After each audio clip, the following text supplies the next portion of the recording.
the focus, the 1950s focus, post-war focus on technology, arguing that our primary focus these days, or those days, was calculative thinking. So what we were looking for is, what is the bang for the buck? What's the payoff? Level, science can solve everything, and he felt that we were racing toward that, and at the same time racing away from what he called meditative thinking, and probably a better phrasing for it would be reflective thinking. So reflective thinking would be not looking necessarily at the worth of any particular thing, but looking at how that thing is understood against the backdrop of, let's say, for argument's sake, society. So I think to put it in our context, what's happening is we are in this audit culture that we've all been discussing, and it is a primary example, I believe, of a rush toward calculative thinking. I think that's pretty obvious. And I would suggest and pose to you, to me, to us, that it's up to us to be communicating, to be a calculative and meditative enterprise, that we have got to be convincing in Canada, politicians in different situations in the States and elsewhere. But this is not a calculative enterprise. This is a meditative and calculative enterprise, and we have to see the forest for the trees, or we have to see the horizon, not just the specific phenomenon. And I guess my point here is, if we don't do it, they're going to do it for us. We have to show our worth. We are certainly worthy. And if we don't do it, how can we expect them, das Man, to value us in general, or to value our scholarship specifically? So what I'd like to do is give you an example here at the U of R, and I know I see colleagues at the U of R here in the audience, and they may disagree with me, but 4 years ago and prior to that, when we reported to our Board of Governors, so the President was hired by the Board of Governors, ultimately we are responsible to the Board of Governors. What do we do to show our research effectiveness? We gave them money, numbers. Right? This is how much we raised in council, this is how much we raised in contract, and we were worthy, and if the number was low, we weren't. We kept giving them numbers, and about 3 years ago, it kind of dawned on me, is that all they want? And that's all they read, because that's all we gave them.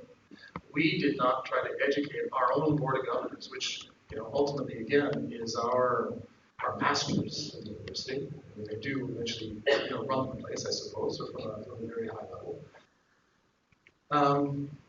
And if we have this broad spectrum of research impact, then how in the world are they supposed to know any different?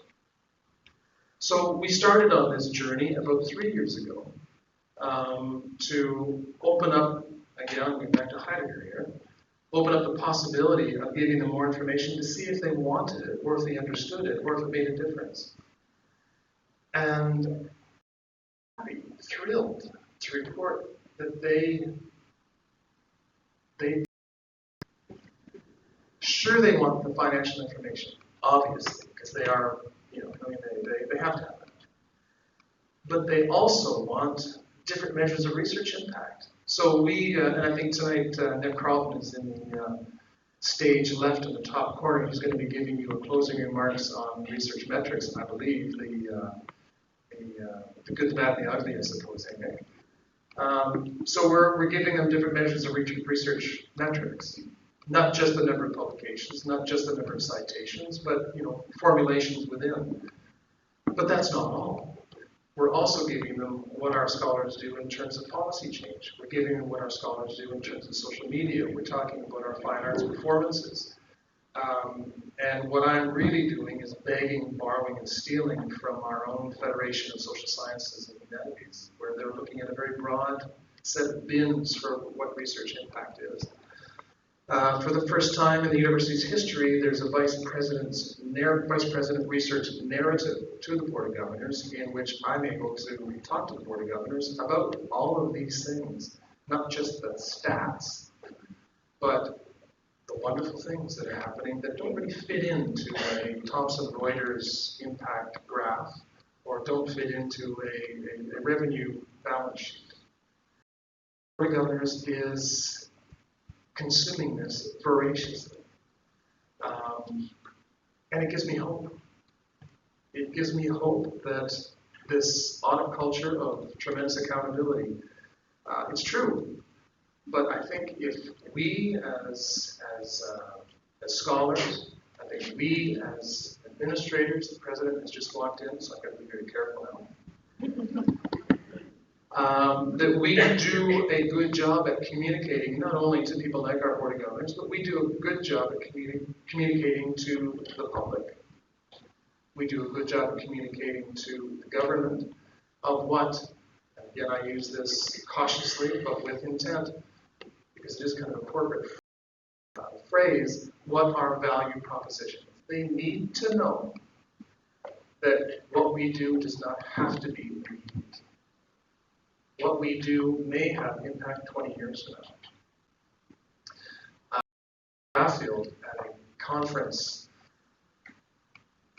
3 years ago, Chad, I believe, you stood up in front of the room, and correct me if I'm wrong, but I believe you said that the crisis in the Middle East is not going to be solved by engineers, it's going to be solved by social scientists.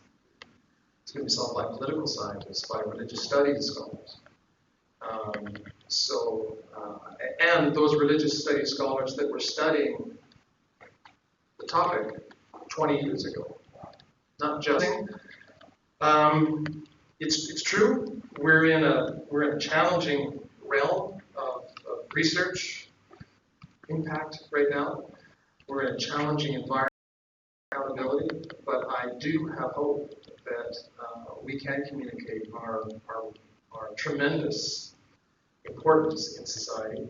And I think it's conferences like this, this is a pebble, maybe a rock in a pond, and the ripple effect from this, I hope, reaches well beyond the academia. That this gets the doors of the political realm, the bureaucratic realm, and we can start to make a difference. So with that, I'd like to welcome you all. I'd like to thank you all for your great work. Again, I'd like to thank Mark for this great vision that you had putting this together. And thank you so much for having me come this morning. Thanks, everyone.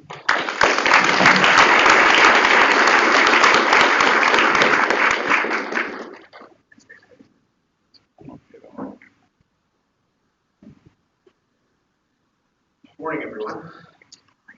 I have another pleasurable day introducing some of my heroes, people that I have read and enjoyed over many years and been inspired by, and certainly the first speaker this morning is no exception. Michelle Fine is a distinguished professor of social psychology, women's studies, and urban education at the Graduate Center, City University of New York. Highly influential educator and activist, her work addresses questions of social injustice that sit at the intersection of public policy and social research, particularly with respect to youth in schools and criminal justice. So forgive me for entering into the audit culture when I say that she has authored, co-authored, or edited more than 70 chapters in key and international volumes and journal articles. Her most recent book with Michael Fabricant is The Changing Politics of Education, Privatization, and Lives Behind. A recognized pioneer in participatory action research, Michelle's scholarship and activism address critical issues of what she calls circuits of dispossession and resistance, documenting how youth contend with, are affected by, and resist inequities and the rising punishment in prisons, schools, communities, and social movements. Her activism includes serving often as expert witness in gender, race, and education discrimination cases, including test-based graduation requirements in the urban districts. And most recently, I've come to see Michelle intensely involved with the Montclair Cares About Schools, an activist group of parents working with educators, labor, and civil rights groups in a struggle over corporate reform and testing in a racial suburban school district. And I know that Michelle is going to refer to that in her talk today. And I'm not going to be rude when I interrupt her when she has 15 minutes left, because she's asked me to do that. Thank you. Please welcome Michelle.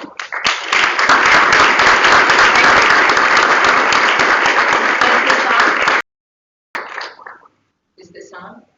Are we okay? Hearing? Yeah, good. All right, well, thank you. Thank you. This room is unusual for those of us who like statutory work. So let me begin by thanking Mark, who has been amazing in welcoming me, us, making it easy to get here. I ended up changing my airline reservations a bunch of times, and you were just amazing. So I so appreciate the humanity, the politics, the intellect, and the generosity of having you here, and I know many of my colleagues appreciate it. And yesterday was just a blessing to be welcomed by life speaker Star Blanket, and then to Yvonne, Marie, Bud, Lee, and Linda design an intellectual and ethical and cultural platform upon which I can now dance. So thank you all for doing the hard work yesterday. I appreciate your speaking from the position of administrators, so I now don't have to take that position. And I want to talk about the politics and promiscuity of evidence. And I want to raise the cynical question of, is this really about accountability? Is this really about evidence? Did it start out being about accountability and end up being about dismantling of all things public? And so I will speak from my space, which is the United States. And what I want to do is, it's to be on land that is recognized as having been taken by others, as I'm about to tell you stories of New York City, where local schools are being closed and taken by corporate elites, Black and brown communities, flipped into charter schools, and then ultimately flipped into condominiums. And the terrible circuits of dispossession persist, even though our biographies and histories are quite distinct. So I want to offer you tapas. You know tapas? Do we have tapas in Regina? Like little Spanish dishes of ideas. Is that okay? And then we can play for the rest of our lives together.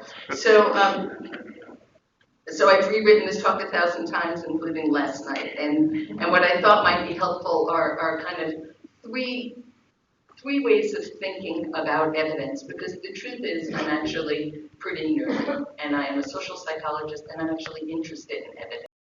I'm interested in a wide spectrum of kinds of evidence, but I'm not one that thinks we shouldn't be tampering with questions of evidence or accountability. And yet I worry. So here are the three tapas, and I'm going to start from the most hopeful and then back into the least hopeful, which is not usually. I start a little critical and then end up, here's the possibilities, but I want to start with possibilities so that you're all in the room, and then I'm going to end with some hard issues, including the issues that we've confronted as activists. So here are the three tapas. One is pretty clear that evidence-based practice and evidence in the United States, elsewhere, is being used for what I have punitive accountability, kind of gotcha system. It's designed to shame, humiliate teachers, K through 12, and now higher ed, to undo all things public. All right, so that's stronger than I believe, but not much. That's one flavor.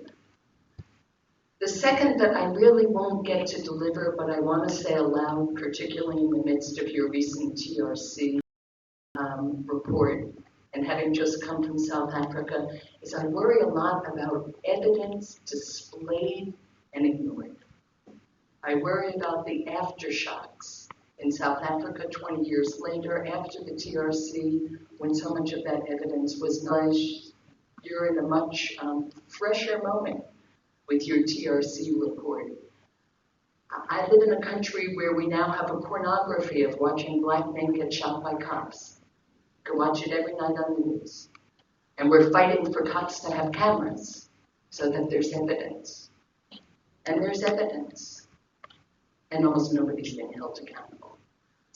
So my second and saddest topic is when evidence is available and ignored.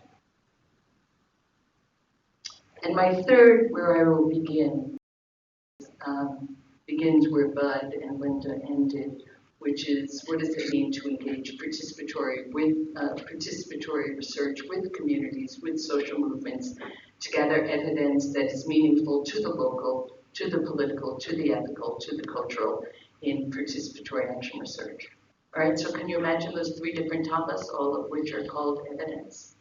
So I want us to try evidence is just test scores, or as David just did, that we have an obligation, I think, to open up this construct as though it's an assemblage, as though it's what Gloria Anzaldúa would think of as a stream with many currents and contradictory currents. So, okay, and I would say that as critical scholars, we have an obligation to think hard whose evidence matters, how we attend to evidence of historical takeovers and contemporary dispossession.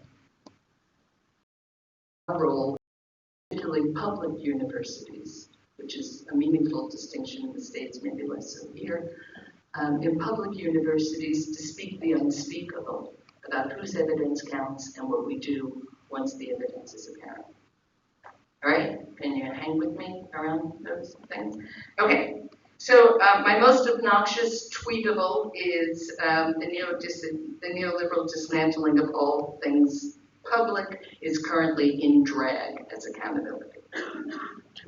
If you want to tweet it, that's the kind of thing I put on my email, that's why I get in trouble. So I'm going to start with what I do mostly. 90% of my talks, 90% of my work comes out of the Public Science Project.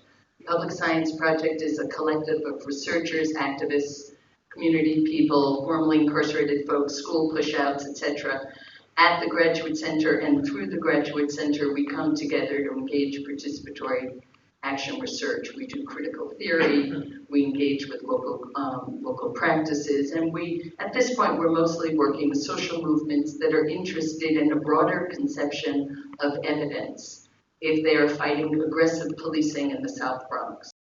We do community-based surveys generated by communities, research teams of 3 young people, 3 grandmothers who have been taking pictures of their grandsons being beat up by cops, 2 lawyers, 2 researchers.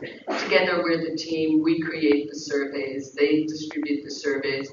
We present the surveys. If you go online to Public Science Project, there's one night 2 years ago in the Bronx where we got a van called the Illuminator.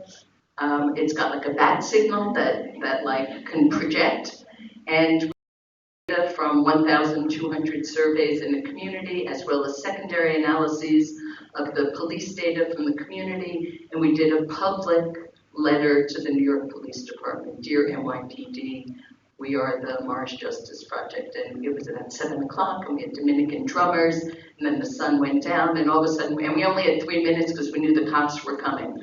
But this was the community's desire to get the data back in the community. And then we produced t-shirts with some of the more compelling quotes from the open-ended data, like, why do I always fit the description?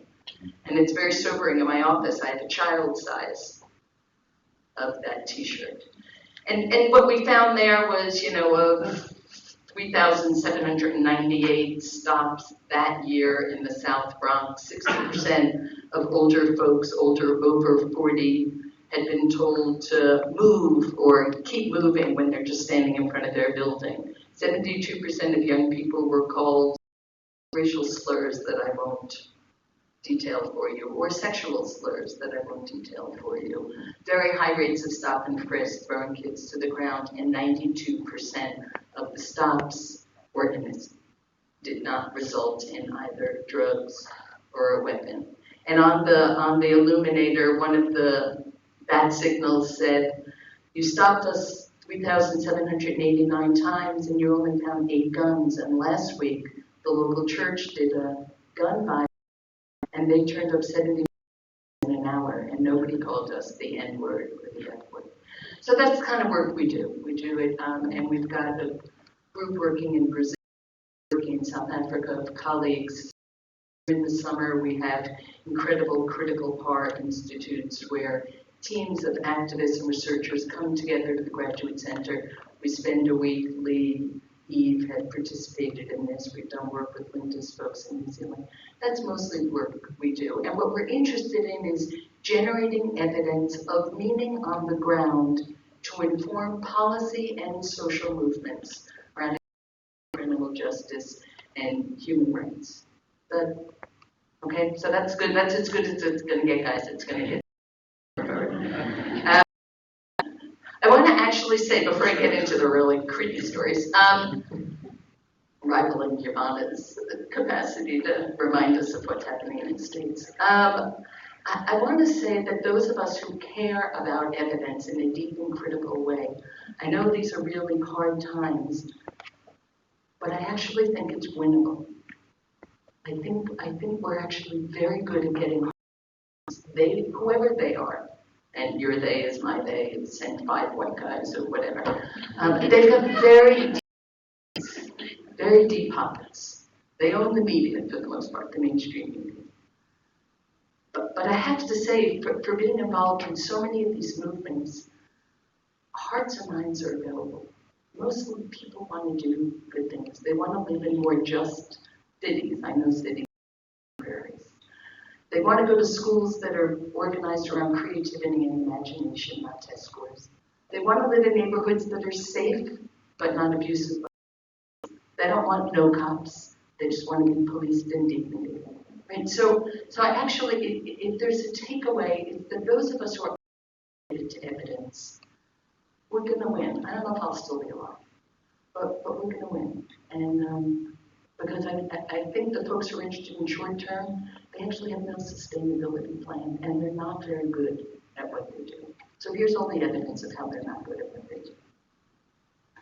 My first example, evidence as punishment. When science parades to justify the closing and the colonizing of public schools.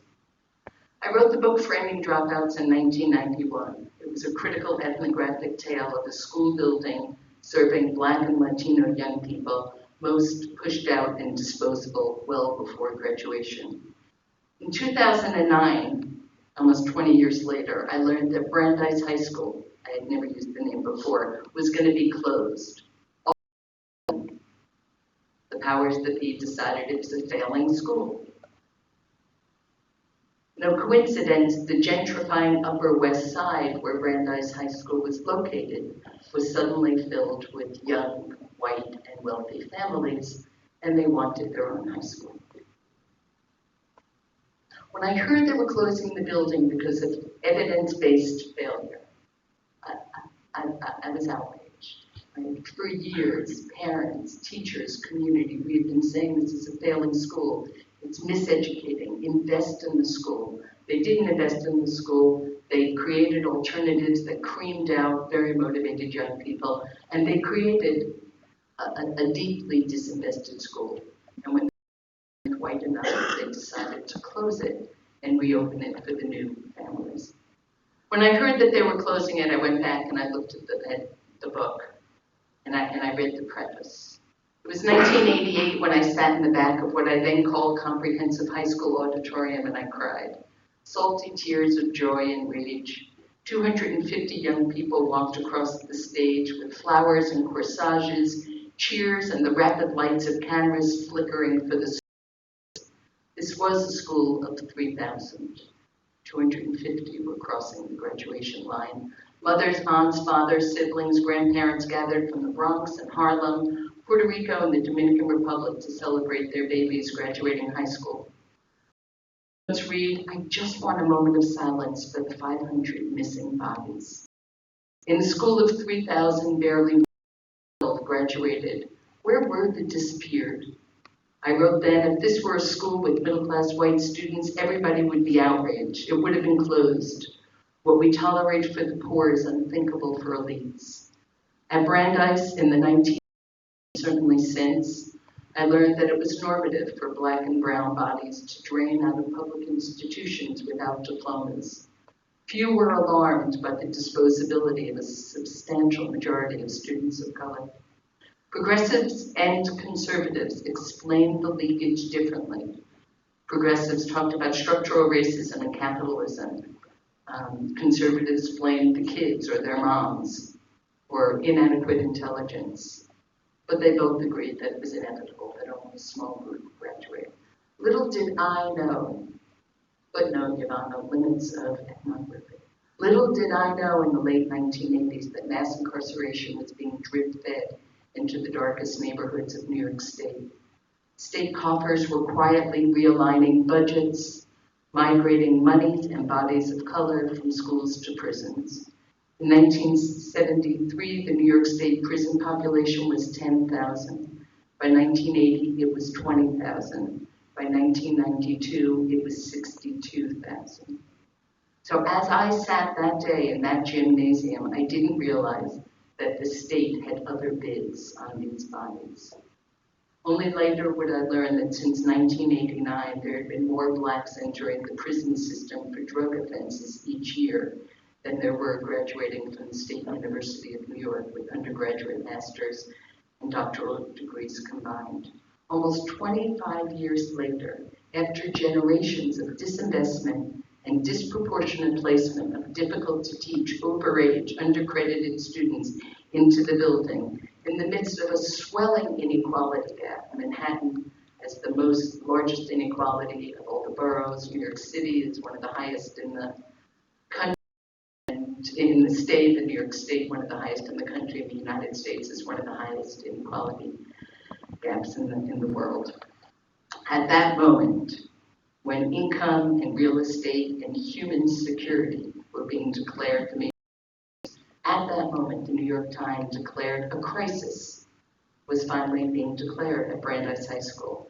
And the solution? To close the school for the Black and brown families that had attended it and reopen it for the local white family. Based on evidence. Evidence of test scores, graduation rates, and cumulative disregard, it was decided that in 2009, Brandeis, like many comprehensive high schools in New York, in Chicago, in Newark, in Detroit, in New Orleans, would be closed and either reopened for a selective school, which I'll get into in a moment, or a charter school, which I'm happy to describe later, but with selective criteria. Okay? And ironically, it was being, the new school would be called Frank McCourt. People know Frank McCourt?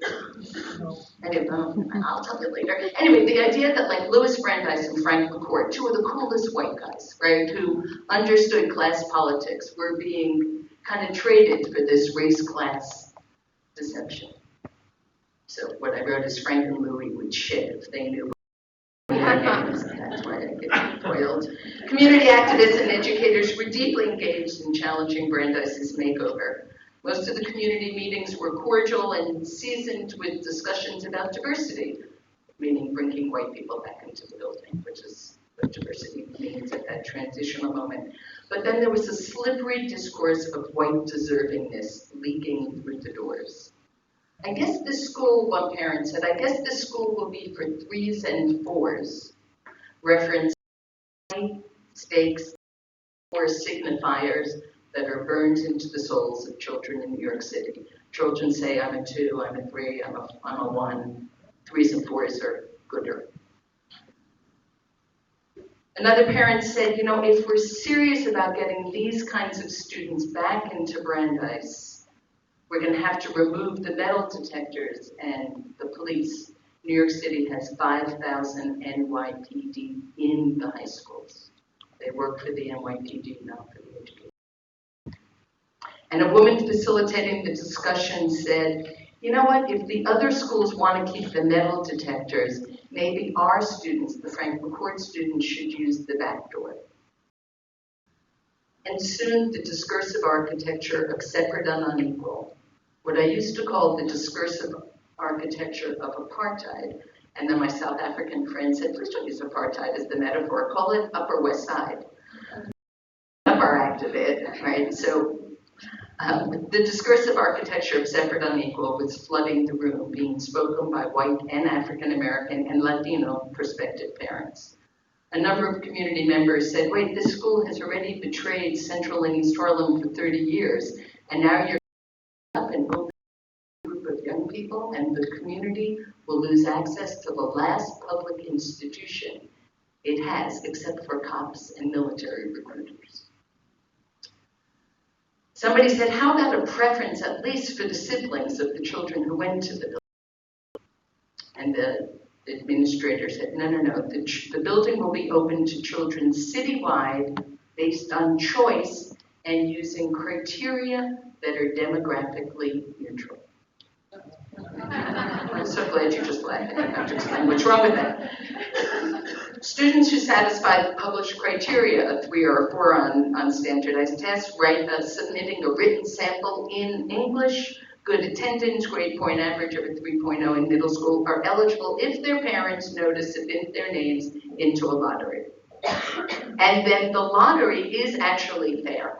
Right, so once you gentrify the process to the very end, you get justice, right? So they're not going to just pick out the white people. All right, I won't tell you what's wrong with all this. You seem to get it. The community in that school.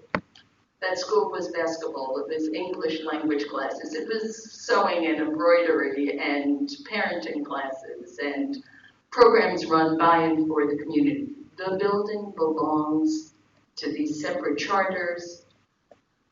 It's no longer part. And evidence, social science evidence, was the midwife of what originally, by the way, Rosa Luxemburg at Harvard would call accumulation of capital or accumulation of dispossession. In November of 1910, W.E.B. Du Bois published the first issue of Crisis magazine, a record of the darker races. He insisted that a record be kept on the ongoing crisis of the darker races, and that crisis, he said, for poor people and people of color was woven deeply into our nation's history as colonial takeover of land is woven into both of our nation's history. And he understood that public schools served as an institution through which crisis festered and was washed over to only reproduce race and class stratifications. One of the things that Du Bois said is the ongoing moans of the darker race would only be attended to when there was a profit to be made. He and Naomi Klein, if they had a baby, it would be the current political moment in New York City.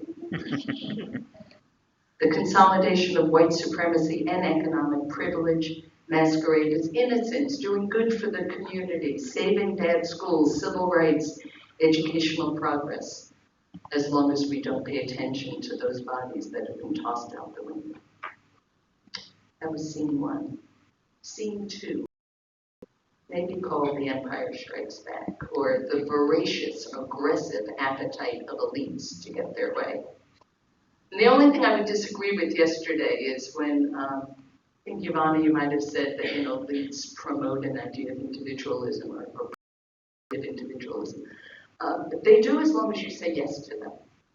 When you say no to corporate elites, they become a gang. There's a mob mentality. There's a very collective spirit to the wealthy, the elite, sustaining their privilege. And so even if free market is an illusion and austerity might be an illusion, the notion that elites work as individuals is really an illusion. So let me go into my next story. Mid-November, I left the YMCA in Montclair after swimming, which I really love to do, and I saw an email from a lawyer at CUNY, where I teach. Can we talk? We received a Freedom of Information request for your emails. See attached. My stomach dropped down. In some ways, I had been waiting. The last year and a half, I had been deeply embroiled in a parent, union, educator, civil rights, social movement in Montclair, New Jersey, where I live. It's a town where all the schools are by law, racially integrated, very well known for progressive educational politics. 18 months ago, a kind of corporate group took over the school board, and they brought in a corporate reform superintendent from the Broad. I don't know if that's a meaningful category here, just think, whatever, I'll detail. Very interested in dismantling public education, closing down big schools, anti-union, heavy testing for teacher evaluation, closing schools, reopening them as charters. That's the agenda. It's mostly been a black urban agenda, so we were the first kind of suburb. So it took a different form, it was a little more cleaned up, but some of us smelled it early. Smelling is a really important researcher task. So for 2 years, parents linking arms with educators and the union, we've been asking questions, hard questions, questions about evidence, which I actually think really pissed them.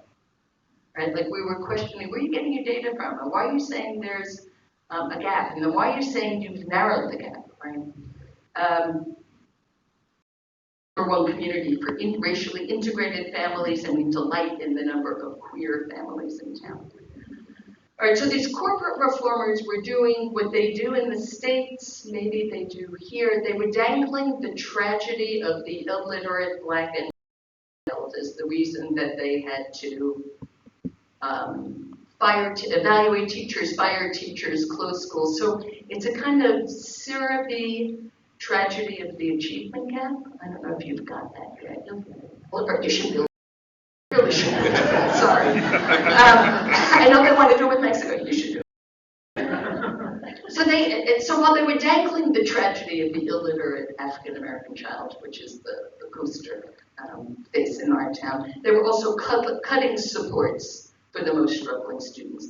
They were cutting teachers. They were adding much more that people couldn't do very much creative teaching. They were cutting programs, after school buses, all in the name of we have to help these poor children, and so we should test them more, like all the time, like constantly, and move a lot of computers into the building and then test the teachers on whether or not there's value added. Sorry, it's a promiscuous term. Value added, you know, if you start out at 4, you end up at 3.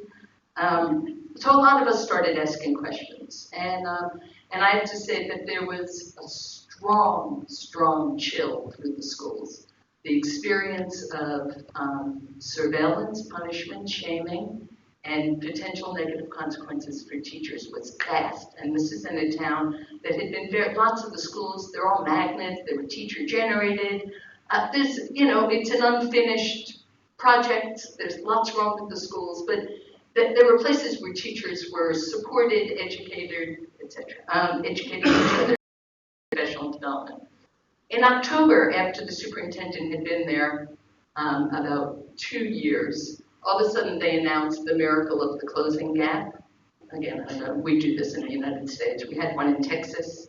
You remember George Bush's lie. And anyway, we had these miracles, but then are not such miracles. And so I had been pretty active at school board meetings, but I have to say it's like town, your kids are in the school. So I'm much mouthier in New York than I had been in New Jersey. But all these professionals and parents started writing me, emailing me, in fact, about what was going on in their schools, and that I felt like I was in a position to ask hard questions at the school board meeting. So in October, when they declared the miracle of the closing gaps, I looked at the data and I said, I think data, like the black-white gaps, but white people are either middle class or very rich in our town, and African Americans range from extremely poor to extremely rich. So there's a crowd of very low African Americans. So the gaps were, in some ways, predictable, but they shockingly narrowed. I'm not saying you're cherry picking, I always do that. I'm not saying you're lying. It just seems like something's funny. Maybe you didn't include like the special ed kids, which is what they hadn't done. They'd removed the special ed kids from it, which is a trick. 2 days later, I got the FOIL at uni.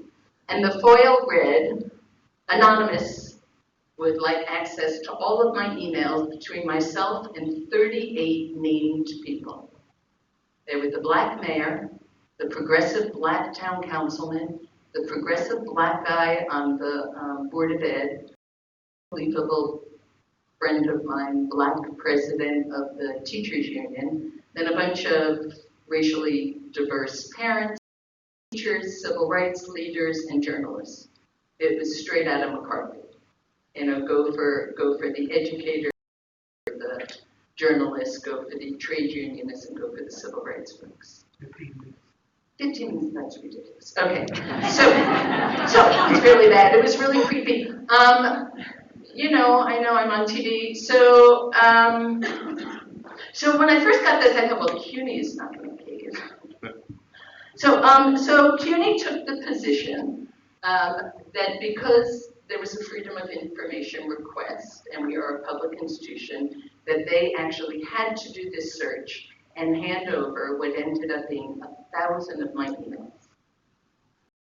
Anonymous other. Long story, we can talk about that another time. I have since discovered that this strategy of foiling public intellectuals at public universities who are taking up challenging corporate climate control, lead paint, immigration, election refiguring voting rights, and corporate education. This is happening all over the United States. We're all being foiled. And universities are responding differently, I have to say. Some say this is not an institutional matter, which is what Biddy Martin did at Wisconsin. We'll send you the stuff that's relevant. Others, like CUNY, said anything on our server gets to go. We can talk about that. What do I want to say? Well, I think what I want to say about this story, because I only have 15 minutes and I want to end somewhere else, is I then would go to school board meetings and I referred to all of us as the FOIA 38, like the Chicago 7, and I'd say, I'm sorry, FOIA 38, that we got involved in this, making it clear that this was a kind of net of surveillance, McCarthy interrogation. It's actually about fingering for his black elected officials and challenging the town not to collude in the fear and the silence. And I have to say, I've talked to a number of you who have been involved in university struggles, and it's the collusion around fear and silence that's the worst. And if we can break that, because fast forward, they got all my, posted them up. There's now a website that has all my emails on it. And it's a little horrifying. What I really wanted was to protect the teachers and the parents. And I did get them to magic marker out. But typical CUNY probably buys like secondhand magic markers, so you can see right through it. And then they made like a horrible video about and this is all anonymous. Here's my takeaway. My takeaway is really rich corporate folks work anonymously. In the South, they work behind sheets. In the North, they work behind money and computers and anonymity. And if they had come to a meeting for a fair fight, we probably have different ideologies about education. It would have been different. But they're really, I have to say, like, in our town, in Newark, in New York, there are swells of parents who are resisting high-stakes testing. We got 48% opt-out rate. New York City has gotten really high. So, and they don't have another strategy other than masking. Sorry. So you can like work through that. It's actually not that scary. Like there are, I write to Mark and I say, I want to show the video. Of course, I don't have time. And Mark like generates a Canadian petition for me. And that kind of happened all over the world. Like people were so outraged.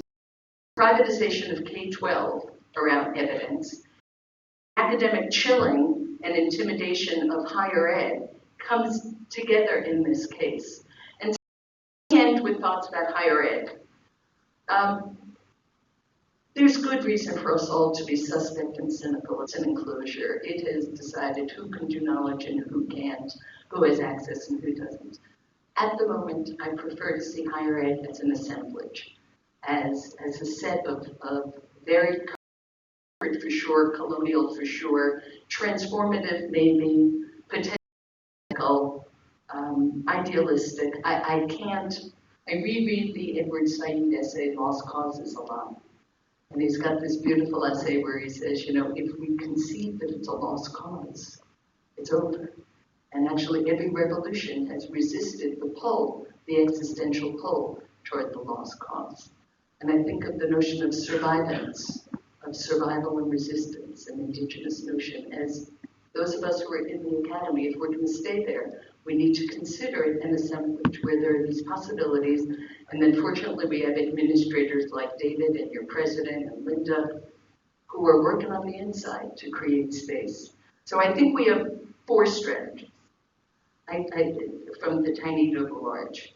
I think we can disrupt from within. I get a lot of reports that I don't fill out. Does anybody else do that? Like, just don't, you know, like, and are they coming to your house and taking your oldest child? And so, and then I think those of us who are tenured and senior should be resisting. We should be talking about multiple forms of evidence. We should be opening up the conversation. Don't resist the conversation about accountability. People probably have taxpayers have a right to know, at least at my place, what we are doing, and they should be looking at how much money is being spent on metric madness and administrators, to be honest. So we should be raising those questions about multiple indicators and accountability at the top. What we now have is accountability and a pass card at the top. There's no accountability for administrators. There's no accountability for corporations.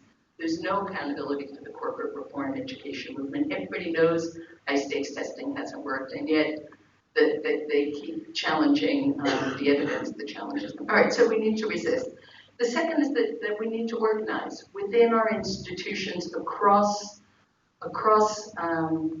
borders that we might not usually work across, but interdisciplinary.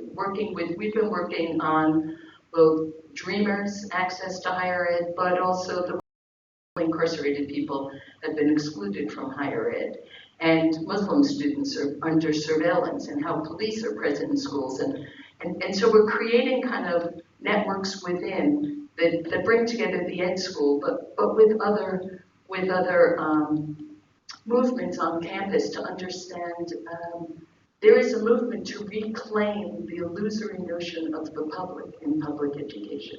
Public as a verb, as a place of struggle, as a not yet, as a utopian but deserved. And then fourth is that I think we really need solidarity across national borders. Again, just having South Africa, have spent a lot of time in Brazil, being here. I think there's utility in having various presidents of universities standing together to say, no, we're not doing it that way. Or we're doing it in a deeper, thicker, more interesting way, as you suggested. Do we distinguish between aesthetic and anesthetic education? Aesthetic is the kind that provokes a wide awakeness, and aesthetic is the kind that numbs you, which is sleep, which is what metric madness does. And so I'm going to shut up. Thank you. We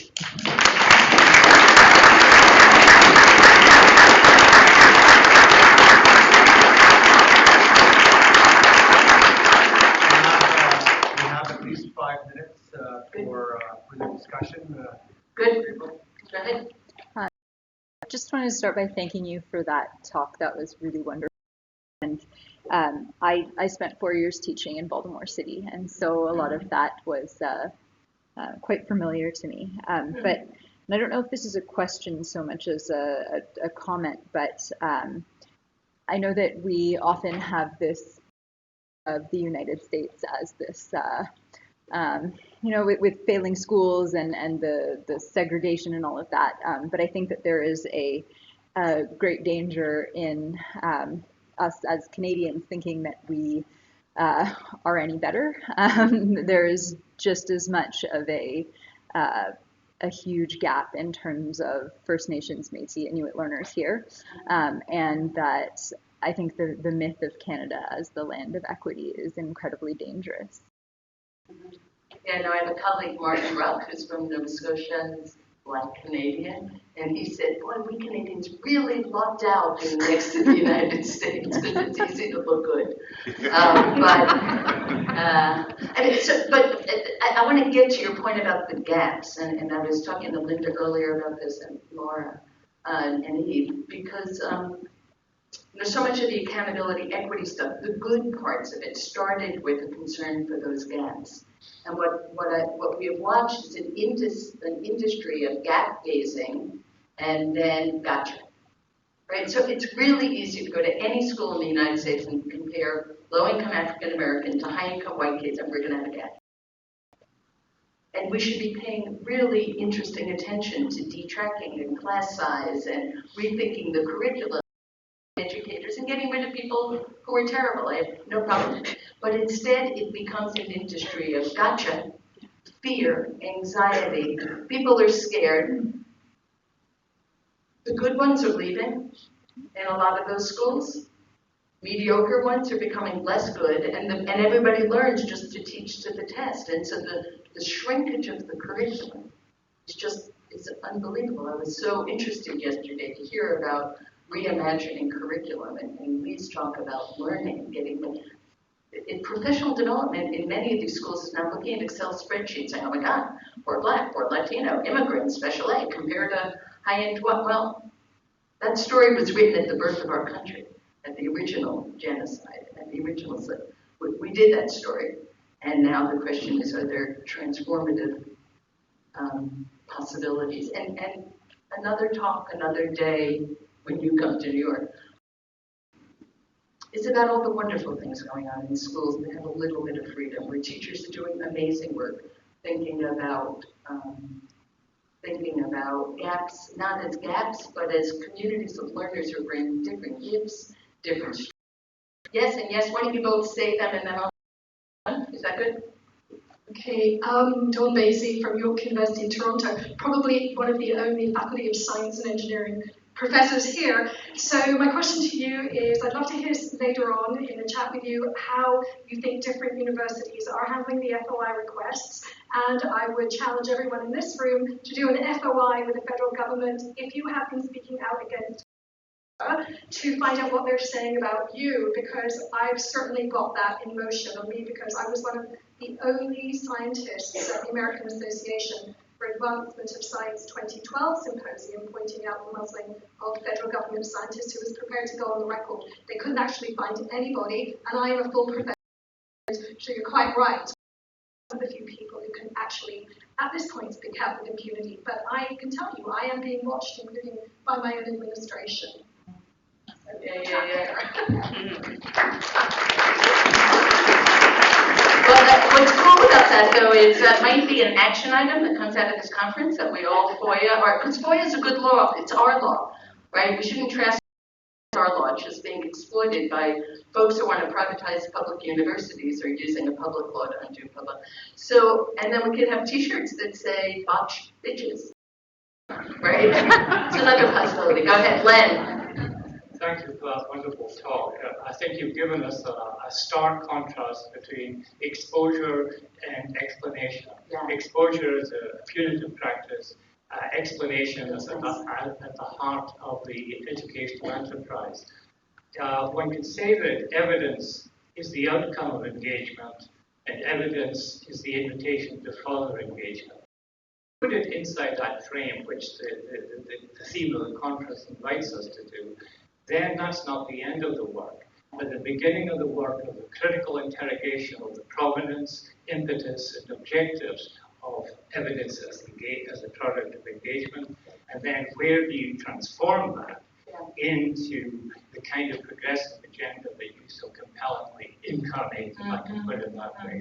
So could you push this notion of where the evidence comes from, who claims legitimacy for it, and how it can be critically contested and turned into the tools of transformation. Yeah, can I do 2 minutes on that and then we're done? So let me just, because I've already referenced this Marsh Justice Project in the Bronx, and this is mostly led by Maria Torre. Jackie Robinson is one of those grandmothers who's been now a researcher who presents at the American Psychological Association, a well-known torture organization, which is having a trial next week. All of our contradictions are intense. All right, so they thought this was a 6-month program. They had a $25,000 grant. They paid the community people to be researchers. We always start every project off with a research camp, where we share the different knowledges we bring, right? So some people really know about the patterns of the police. Some of us know how to read NYPD stats. We teach everybody critical statistics. So on Saturdays in bars by Yankee Stadium, grandmothers who are probably younger than me would be with their glasses because people can do crosstabs on police violence. You know, it's like when you've got the experience in your body, the statistics come alive. Then they created the survey. And for us, the Public Science Project, critical issue is no policy should be developed for communities without communities having the primary commitment to and knowledge shaping that work. And most of the times we get away with that commitment, sometimes not. They want an evaluator of the lawsuit decision around stop and frisk, and it was very clear that researchers who partnered with the police department were seen as scientists, and researchers who partnered with community were seen as advocates. So it's, anyway, so they collected all this data. Everybody comes to either the Graduate Center or the Yankee Tavern on Saturdays. They're analyzing the data. One of the things they're doing a lot of is analyzing the marginalia on the surveys. And 60% of these surveys have like comments on the side. And we read that as people's generous desire to educate us about the ways in which we'd asked the wrong question, right? And it's really amazing. Like, and then there are items like how many times were you stopped by the police this year, and they write 100,000 or have you names by the police, and they list unbelievable names that young people are growing up with the people who are supposed to protect them, physically, psychically, culturally, assaulting them, and when they need help, they have no one to go to, right? Anyway, so then we collected all the data. That then got fed into lawsuits. We came together with Muslim American young people whose families were not in the criminal courts, they're in the private detention centers, right? We came together with LGBT young people who have very high rates of police harassment. In the Bronx now, there are artists involved in doing murals based on that. There are scholarly prizes. So our two commitments are people who are most intimately affected by injustice shape the research questions. We come together and do a variety. The best is when everybody does everything, and then they own the data at the end. There's an archive at the South Bronx Library that, because these are communities that have been and they don't, so they own it, and now there's community-based, as I am leaving, I will tell you, there is community-based conversations about the data on what would a safe community look like, because that's not an easy question. If it's not 1 million aggressive cops, what does it look like? Thank you for that.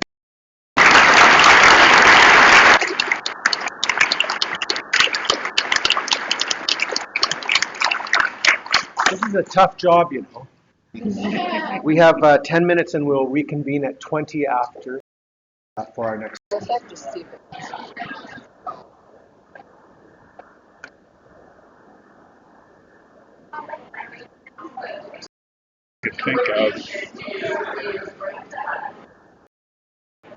Speaker has asked me to not do the list of outstanding and momentous achievements in his academic career. But I do want to say that Chad Gatfield returned to the University of Ottawa in 2014 after stepping down as president of the Social Sciences and Research Council of Canada. So many of us know him in that capacity. But he also, I think it's important to know, in the same year won both a distinguished research award and a distinguished teaching award. And the relationship between the two, I know, is something I've heard Chad speak about before. So I'm not going to say anything more about him, Chad, and welcome and thank you for being here. Thank you. Just getting myself. How's that working? Work that? Okay. Well, thank you so much. Bonjour à tous et toutes. I'm just thrilled to be here, and obviously I want to give a shout out to Mark that I got to know many years ago now when he was a grad student, and it's just been great to see his really commitment to the institution, his devotion to higher education is really unabated and moving on, and thank you, Mark, for all your work. I also want to give a shout out, I know Bayan's not here right now. Hi Bayan, how are you?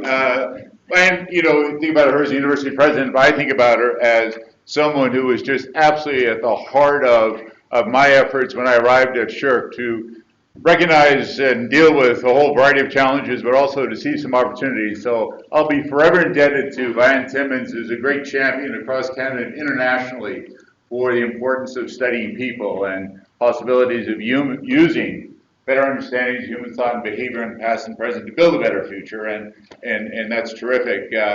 So I'm here, I'd like to contribute to this by sharing with you what I think is really at the heart of the issues that we've been talking about yesterday, today, and in fact are the focus of conferences across Canada and internationally over the last number of years.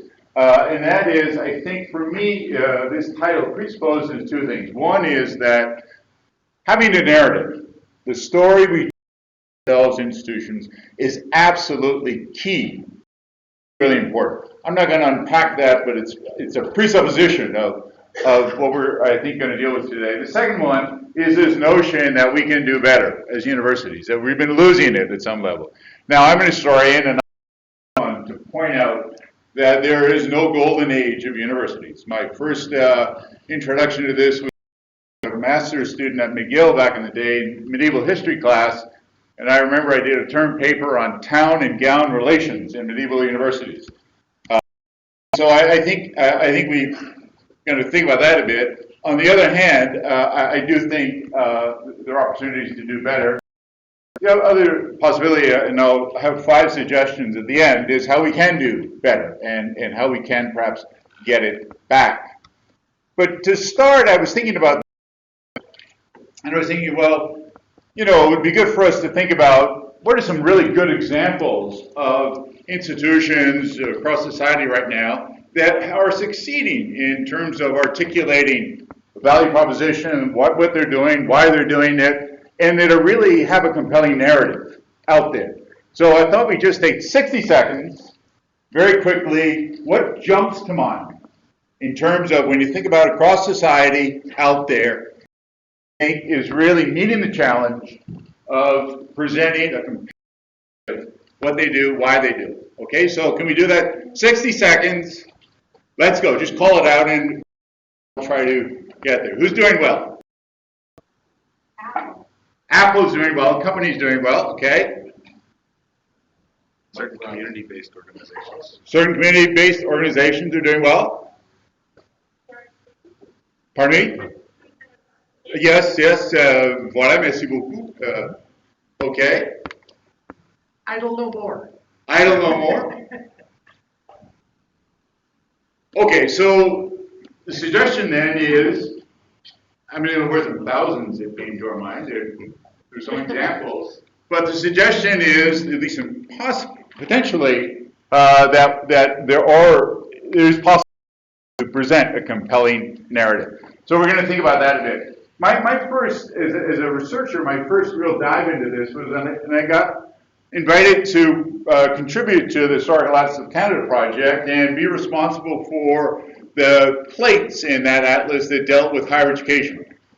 And I had occasion over the years as a researcher to really think about the history, and I was part of a group that was really focused on the emergence of mass schooling and so on. And the opportunity to look at the 20th century was really appealing and pulled together material.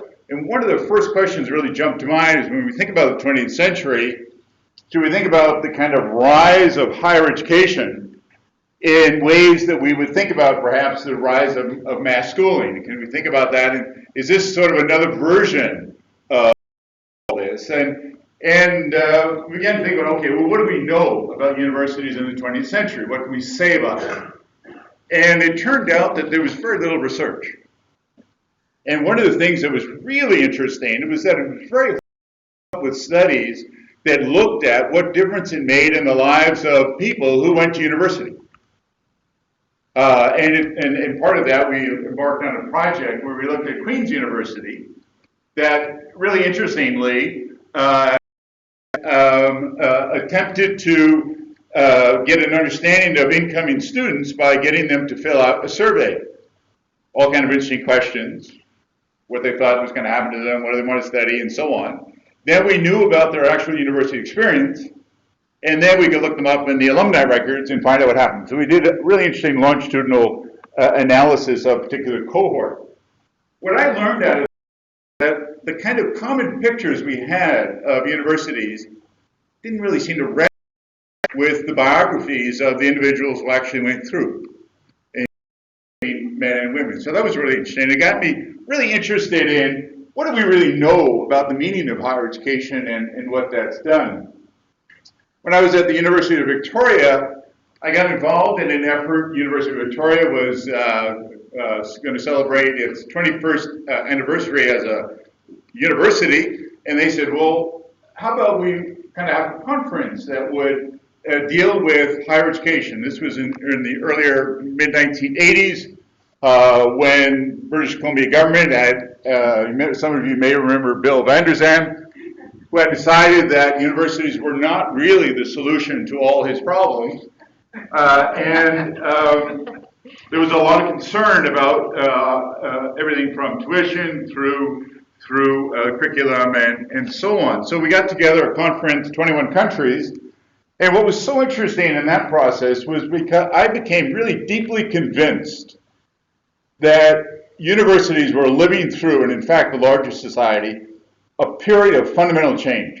And for an historian, this was a hard kind of conclusion to arrive at, because historians, as you know, our mission in life, anytime anyone says something's new, our mission in life is to say, no. We have seen this before. And we're on the side, let's face it. But I started thinking, and the two themes we focused on in this volume was a relationship between business, private sector, and campuses, and what we called at that time information technologies, in terms of what was happening. And that was really, I mean, the subtitle, which I liked a lot better, because the university is in crisis. The word crisis I really regret kind of using, because it just became a word. But anyway, the notion that this was taking an institution that over the centuries had in fact reinvented itself many times, was in the process of doing it again. And I became really interested in that. In the 1990s, another dimension of that we hadn't really worried about much earlier was this notion that there was a profound going on in terms of scholarly communication.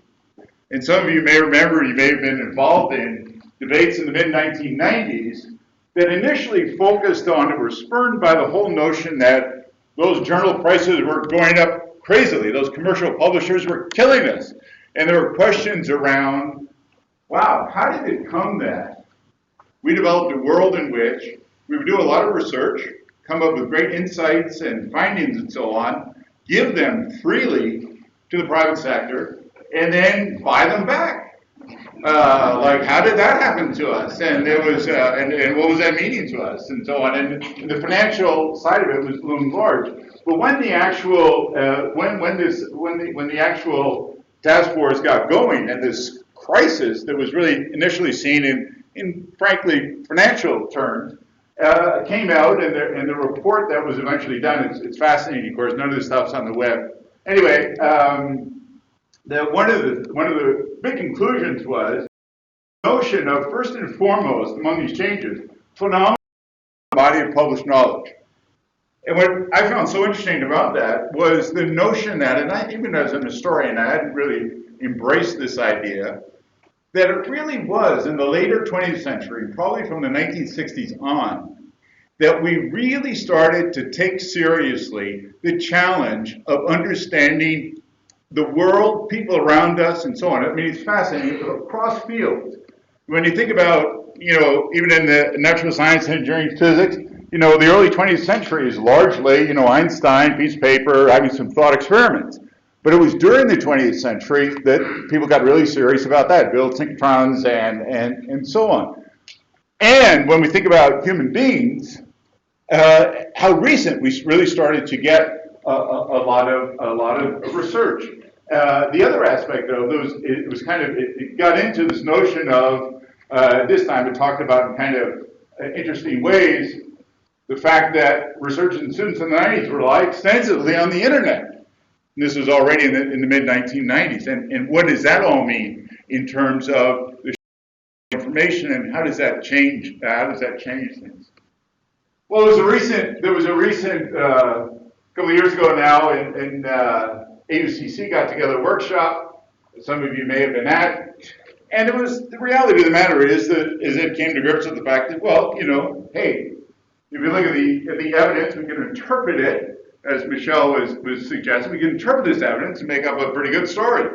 A lot of growth, a lot of money, blah, blah, blah. You could say all that. Things are moving ahead. What can we say? But there was also clearly that no one really was feeling that. This great success story, no one was really feeling that at some level. And the ideas start to emerge, and they grasp the notion that somehow the narrative, we got to develop a new narrative. There's something we're losing here. And that was things that's interesting. And Brian, I don't know, you were kind of implying this a bit, that it wasn't like university presidents all thought they were having a lot of fun all the time. I don't know, David, or anybody, or Linda, like being pretty and this sense of losing their way. One of the things that I was very sensitive of when I got appointed in 2006, somebody said to me, gee, Chad, it's really too bad. Now you're going to become of education. I was like, ooh. I didn't really warm my heart. Gee, I didn't think I was doing that. I thought I was, going to try to save the institution, was supporting better understanding of human beings, social science, humanity. I didn't know I was going to do that. And there was this view that, in fact, the notion of grad studies, R&D, big science, and so on, and kind of lost, and we got lost in what we were really doing. And you heard emerging that in all this, the real problem was our fields in social science humanities. Whoa, like, how are we going to do that? How are we going to pay that English prof or history prof or anybody else? And this was an international debate. Canada, obviously, it was across many countries. One of the things you really got increasingly now was this notion of technological disruption. Clay Christensen certainly kind of captured the imagination in terms of disruption of word, and clearly the notion was that somehow technology was disrupting higher education. We had to adjust to this. We had to seen as then you heard for a while there was great emphasis on MOOC. How that was really going to, massive open curriculum was really going, courses was really going to save the day at some level, and this was going to be a solution to things. That didn't last long. I was interested last year, you may have seen the results on this, and what institutions now think they're doing with MOOCs. Down here, way at the bottom, it says explore cost reduction. So only about 2% of any institution involved supporting MOOC now thinks it's actually going to help financially. So we've kind of, but there still is that sense that the drivers here in terms of the financial, the technological pressures, universities are reeling in this, and the disruption is coming. So what I want to argue today, and I'm going to do it really quickly in a very stylized way with a view to have some conversation, engagement about this, is kind of a three-part argument. One is that what we're experiencing now at heart relates to deep conceptual changes. And I'm going to stylize, we're going to go real quickly, but I'm willing to go as deep as you want on that. Two, that those explain why digital technologies are so important in our lives right now, for good and bad. Why we're all sitting there with our mobile devices and so on. And three, that in context, we are reimagining higher education. We are reimagining all aspects of what we're doing. And I would say that the kind of thinking that we're going through here related to these deep conceptual changes is across society. We're not alone. And I think it's wrong to think that anybody feels real comfortable and positive and confident in the current. Okay, so back to my three. I'm going to go real quick. I'm going to talk about the notion very quickly that we have fundamentally changed how we think about complexity. And I'm dating this from Enlightenment on, but the last few centuries we built, how we think about diversity, and how we think about creativity. And they have profound implications for how we imagine higher education and what we do, I would say, across society, elsewhere we can see them as well. Well, what do I mean by that? Complexity. I think in a nutshell, we've gone from the conviction that things may seem complex, but if we really focus on them, we can break them down, and they are inherently composed of what we can think about as simple elements. And in fact, we've moved to the notion that deep complexity, and you heard the word yesterday a lot, relationship, and that to break it all into pieces is really going to make it hard in many ways to try to understand the interconnections and the deep complexity of phenomena. 2, diversity. That diversity, we thought for a few centuries, something to be eliminated. We had to get over it. And you can think about this in a million different ways, whether it's nation, on and on.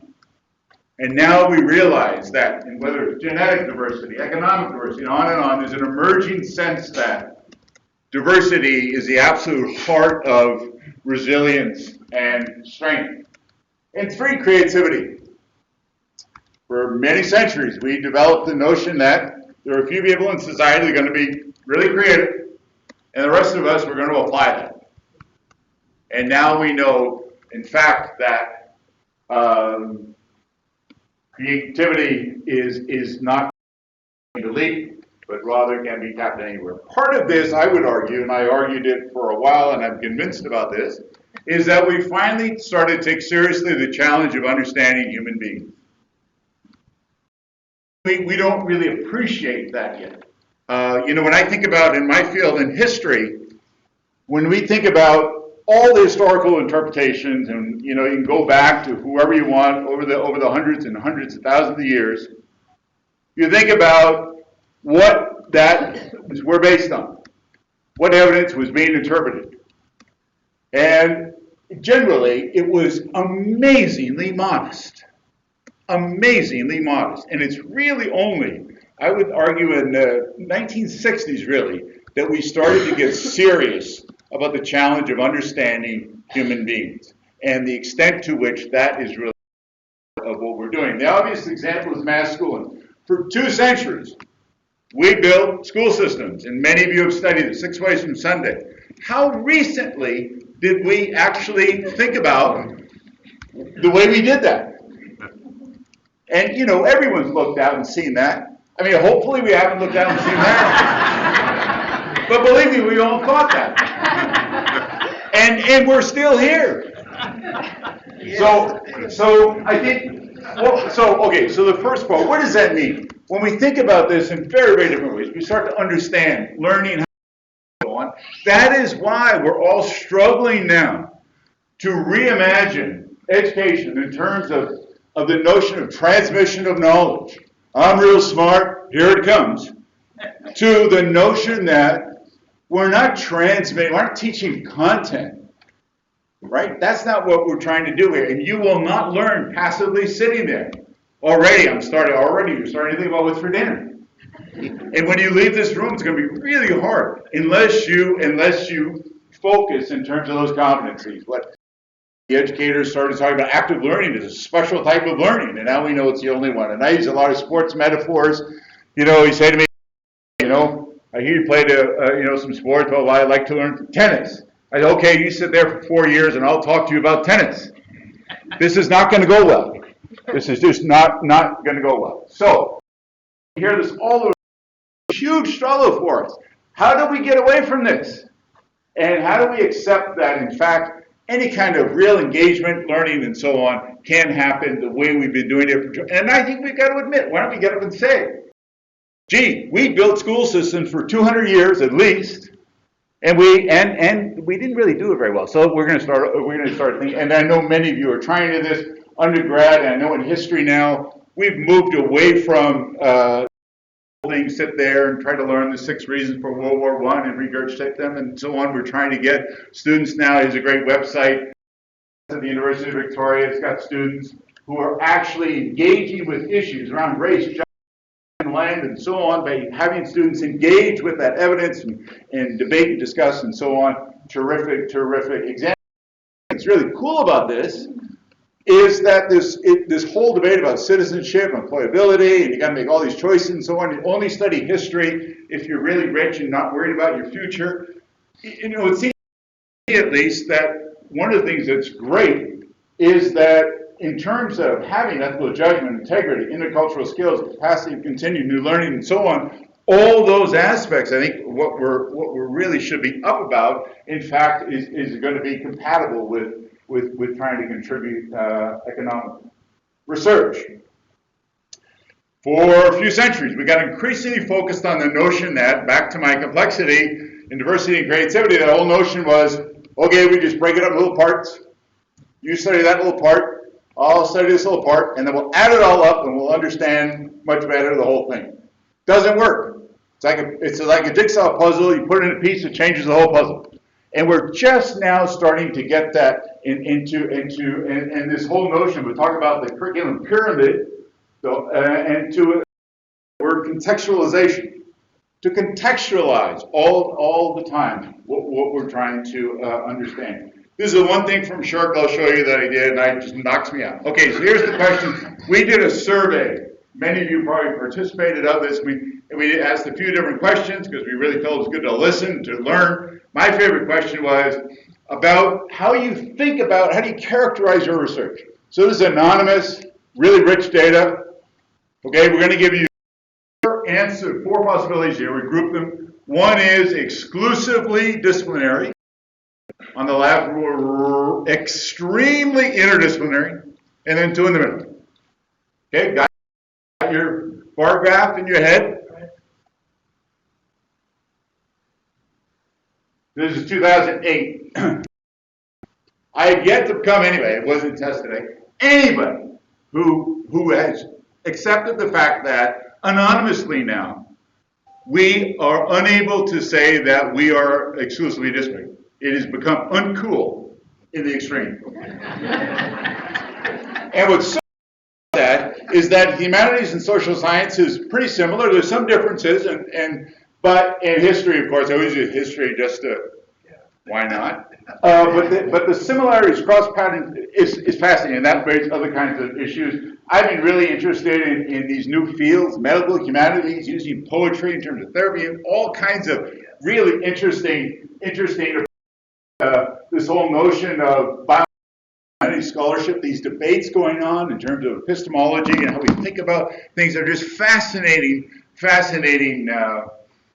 So what are we trying to do? I mean, this was basically, we had a pyramid, right? The notion was, as you went up, you got increasingly specialized. And sometimes in Canada, as you know, we get specialized really early, less in the States and so on. And I'm thinking about, how about an hourglass? How about we thought about more in terms of combine those two, and we developed some new metaphors in terms of moving from broad to specialized to broad, and trying to think about the expression that I like, discipline-based interdisciplinarity, engaged scholarship. Can we get some new metaphors? Can we think about this a bit differently? I know there are lots of you are at the Congress at Ottawa. Historians are thinking about this, and it's not just a new version of the old debate that's going on for 30 years, but a much fresher look at this. But there's some real issues, and this came out of the McGill Conference, Future of Humanities. I mean, there's some real issues. Okay, so one of the other, I think the things that it's really plaguing all this that we haven't totally grasped. We had some years ago now the 50th anniversary of C.P. Snow, but still the whole notion that somehow words and numbers, like, whoa, grade 7, that cleavage happens, it's all over.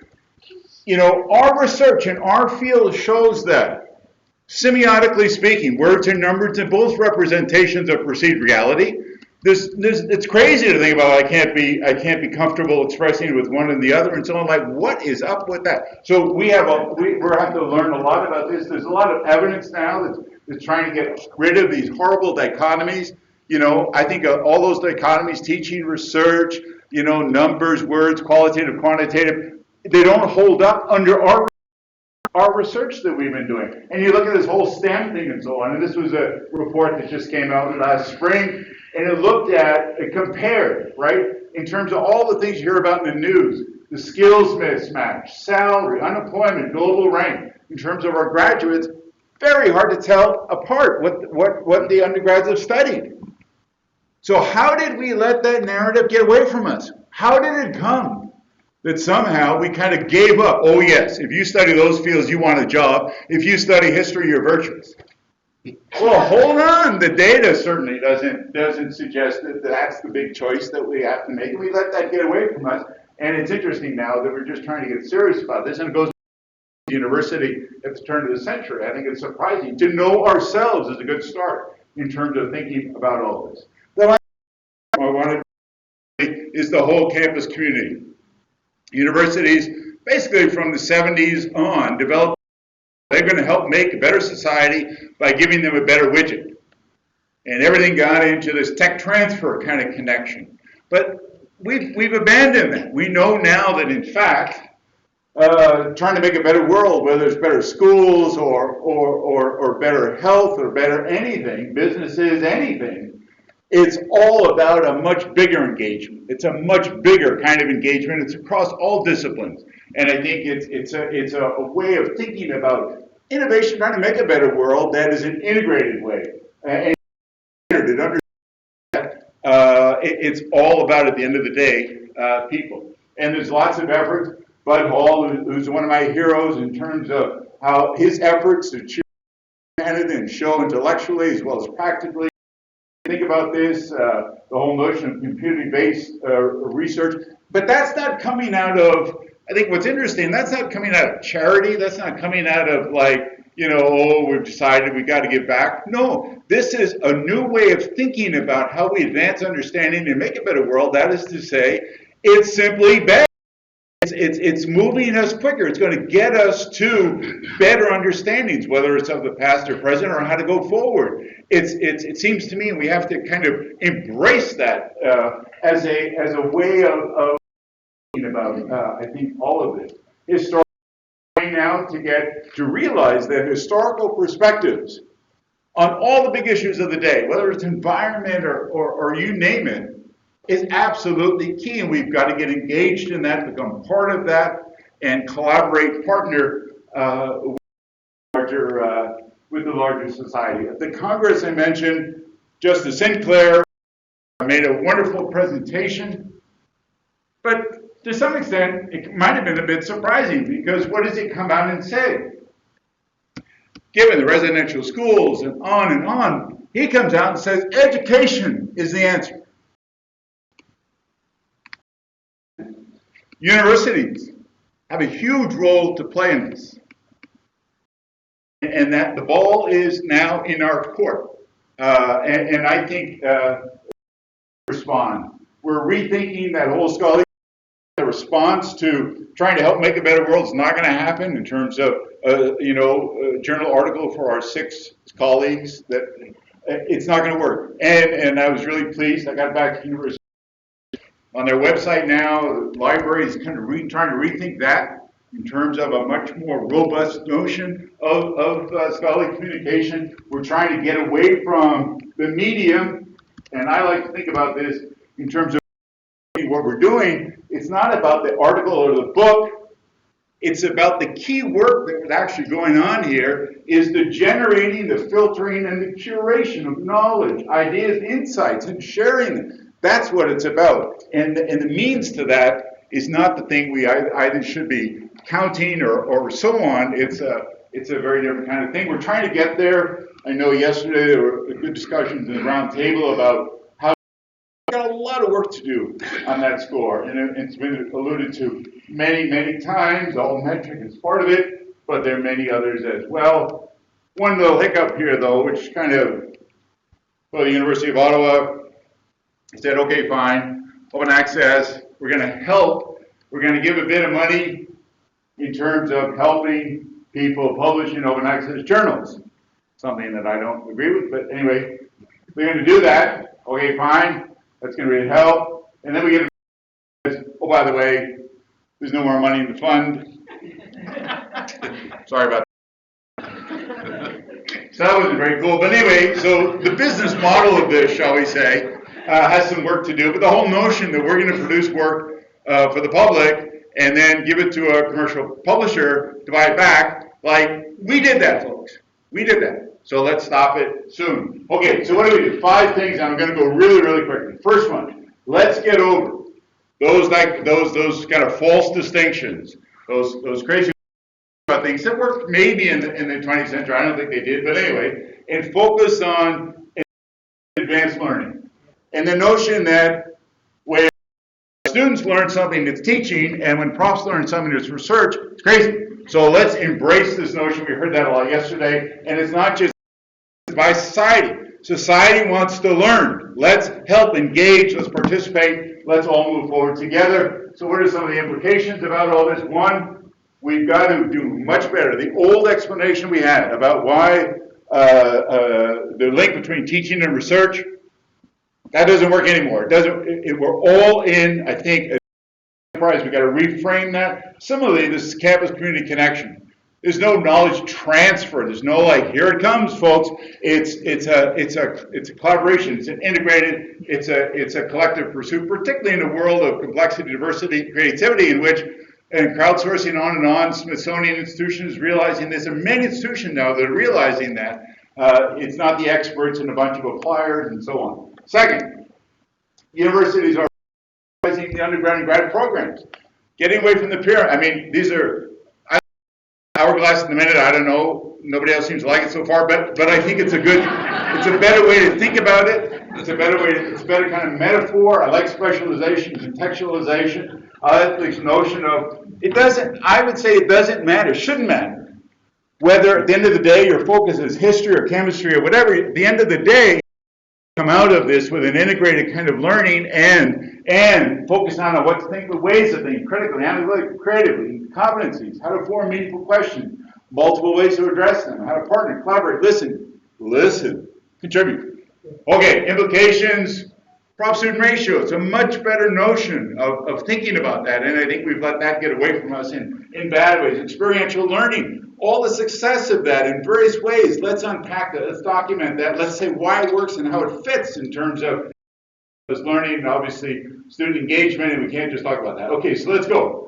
19th and 20th century approach to research, which again is break it into particles, make it little, and focus, and then we'll add it up later. Doesn't work. Discipline-based, interdisciplinary, community-engaged initiative that enhance learning of all involved, whether you're on campus or not. I think it's absolutely key implications there. Increased initiative in terms of enabling both vertical, department, faculty, because we are going to have departments, however we think about that. We can't have a big mush. It's not a big soup. We're going to divide. We have to. It's the only way to organize our lives. But we have to do it in ways that I like the metaphor of T-shape, that are specific but also connected and horizontal, cross-campus campus community. And I think that's happening. We got to say that. We got to talk about that. And obviously merit review in terms of how we think about that. And our, I would say, and I used to say this at the Research Council, don't count money received as an indicator of anything. Money enables research. I'm real interested in what happens with all that. Anyway, I'll stop. Okay, fourth. How and why university contribution to the larger post-secondary landscape. The specific one of universities, okay, is on the mid to longer term. David said this morning, and I know Ryan says that a lot. Not only on first job, but career, citizenship, community. Not only on familiar questions, but those not yet imagined. Thought, and I think universities, and I know Ryan is doing this increasingly, get the debate going in the public square and contribute in those ways. So what does that mean? I think we got to stop. Come to our university this and you'll get a job within that. That's not, I don't think, this whole first job objective. I think we got to downplay that. It's hurt us. I think we have to say, yes, what's going on campus does relate to the headlines, but it also relates to things that we haven't even thought about in unexpected ways. part of what we do in terms of our mid and long-term focus.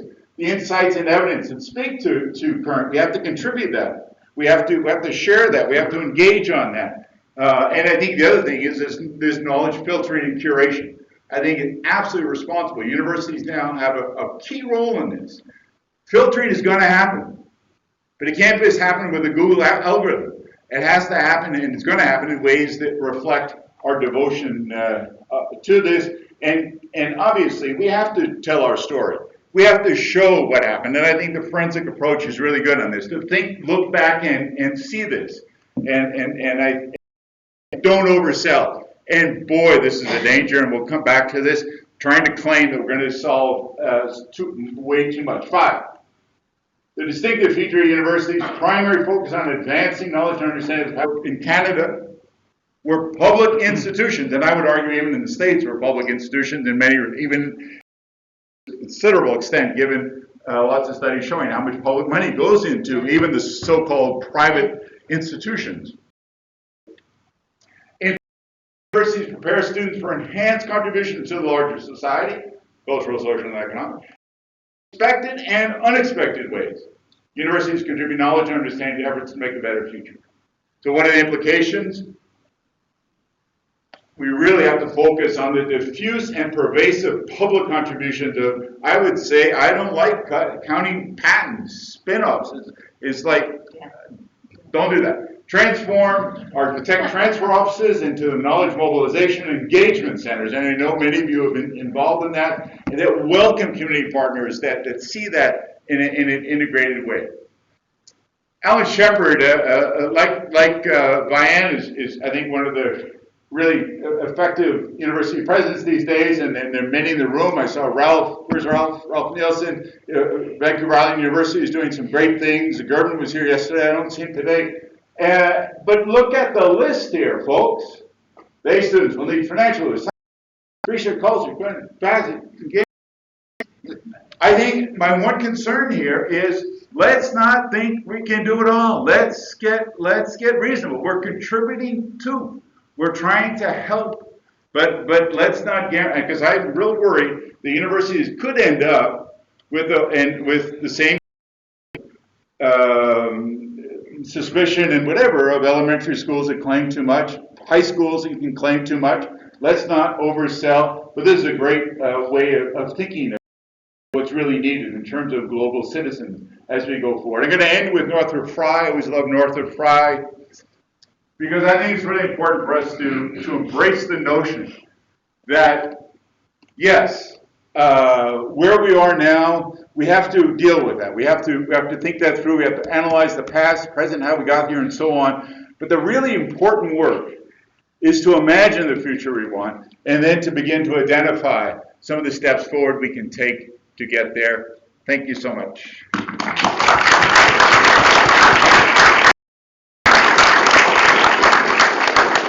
have a few minutes, 5 minutes, to continue peppering the questions, comments. Len, you're a commentator. Thank you very much for that, Chad.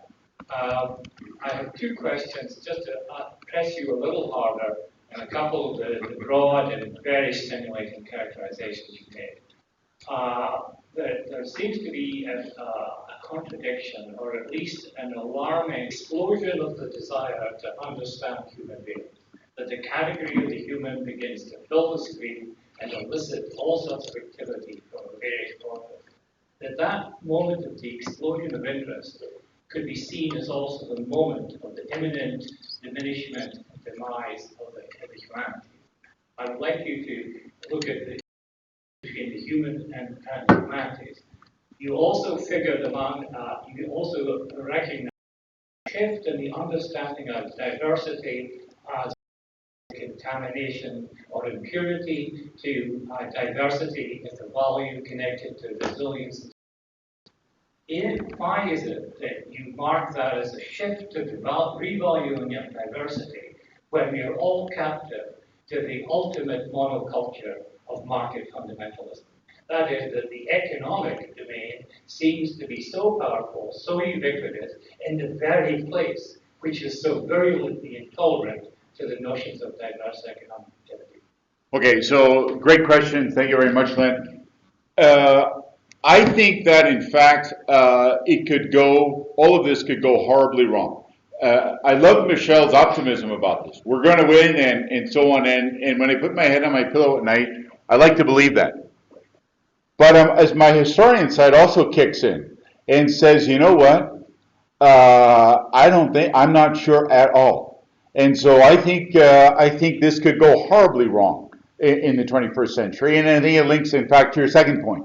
Absolutely. I think that if we don't abandon notions of some powerful group that's controlling everything and we can't do much, I think we're down. If we really believe that there's a monoculture that's railroading us and we may as well, I think we're done. And it's interesting, in my fields, in history, we've spent, and I'm unaware of, and maybe someone can tell me, I'm unaware of any PhD thesis that's been accepted in years in the humanities where the central conclusion was, wow, here's a bunch of people that are victims, that are down, and horrible. Instead, whether it's back to the 1960s in terms of women's history, at that time, history of slavery, I remember had a big, and on and on. The story has been about the fact that even in the worst circumstances, people did struggle, they resisted, they used religion, they used all sorts of means, and if we, and so on, cannot be just thrown away and erased as disasters and so on, right? So I think the notion that us as university profs are really unable to play a key role in terms of trying to make this, I find is research in our fields, and the humanities especially, is kind of hard for me to swallow. And so I think we can do it. I also, it may not work at all. Yes? You expressed reservations about university libraries supporting publishing and open access journals. Could you briefly elaborate on why you're concerned about that? My point on this is, I think universities have got to get back full of the curation and what they call the discovery aspect of that. I think that the notion, the trouble that university presses, for example, have had in the last few decades has been a profound understanding of the value proposition of universities. At the heart of the value proposition of universities is on the notion of really contributing to the development of learning, and that's basically in that world would be content. And to simply give that to someone else and then have libraries try to finance the reacquisition of it is crazy. So I think we've got to, I would like libraries to become not simply the repositories of all, but to collaborate with us, and I think a lot of the good ones are now, in terms of that filtering work and so on, the whole peer review process on, and then accessible to the larger world. And I think university libraries now, I think, have to play a central intellectual scholarly role on campuses in ways that go way beyond the notion of books or journals.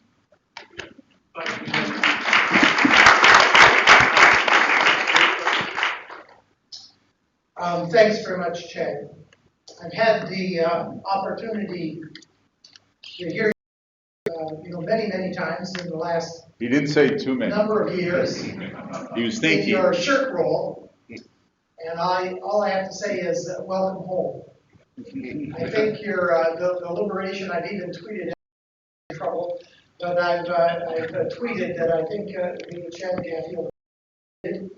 But I think that the experience that you had, with Shirk, gives you probably a very dark insight into the current government. but it also gives you a kind of a national exposure to different kinds of things. And so I'm just wondering where you think, I was talking with Len at the break, and I said, this is the first space I've been in the last number of years, ever, I guess, here in Canada, where, people are really talking about reimagining, restructuring, all of the different words we use, decolonizing and so forth. And I'm just wondering where we go. So given, your kind of knowledge of some of the different spaces where higher educators or other people kind of gather together, or your sense of, how change can happen in this world. Do you have any thoughts about how we take the kind of spirit from these few days here and build that to something that really makes sure that at least that we do everything we possibly can, to make the public in public education, the public higher education, meaningful. Thank you very much, but I appreciate it. So if anything that you leave today, I think we should leave with the notion that we are not telling the story of what we are now, everywhere, but many of us in many corners are reimagining education, the way we're imagining our curriculum, our syllabus, and so on, is not what it was 20 years ago, even 15 years ago, that we are reimagining that. Similarly, in terms of research, we are not, how we're attempting to understanding, how we're trying to learn about different aspects of the past. We shared the notion that we have reimagined that, we have rethought that, and to communicate that in what that means. And similarly, we have not really told that we have explained why universities. I don't think the notion of a metaphor of an ivory tower was ever true. However, universities now recognize that all of us are citizens, all of us are members of that society. The questions that we ask in our research, what we're doing, is reflective of the world we live in, and so on, that those dichotomies never worked well, and that therefore we're trying to think about this in very different ways, we're trying to engage in very different ways, and we understanding and make in ways than a while ago, at the same time as we recognize that we built and practices in an era in which they're living, and we're frankly reluctant sometimes to get rid of them, and we just keep doing them. I'm not reluctant. So my sense that if we tell the story about those pockets, those things that are happening, percolating up, and if we do everything we can to get rid of the obstacles and the barriers and so on, and then we tell that story, I think it's going to be a huge step forward. Thank you all very much. I appreciate it. Thank you. Thank you very much. You should purchase it. And the sun is still shining, so we will be out on the patio at the Riddell Center for lunch today. So the food will be served, and then you can go outside and then enjoy the.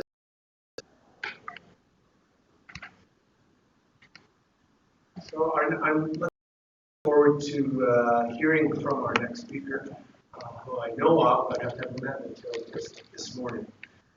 Eve Tuck has been an associate Educational Foundations and coordinator of Native American Studies at the State University of New York at New Paltz. But effective July 1, their loss is Canada's gain, as she is accepted in a position at OISE at the University of Toronto.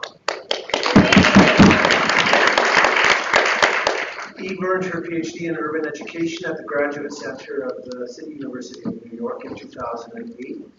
Her publications are concerned with the ethics of social science research and educational research, indigenous social and political thought, decolonizing research methodologies and theories of change, and the consequence of neoliberal accountability policies on school completion, right at the center of the issues we've been discussing. She is the author of Urban Youth and School Pushout, Gateways, Getaways, and the GED, and co-editor with Wayne Yang of Youth Resistance, Research and Theories of Change. And her forthcoming book with colleague Marcia McKenzie from the University of Saskatchewan is Place in Research, Theory, Methodology, and Methods that will appear later this year. You have it, it's out, yay, not forthcoming. Eva's writings have appeared in the Harvard Educational Review, Decolonization, Indigeneity, Education and Society, International Journal of Qualitative Studies, and so on. Eva is Unanga of the Aleut community of St. Paul Island in Alaska. So please welcome Eva Chuck.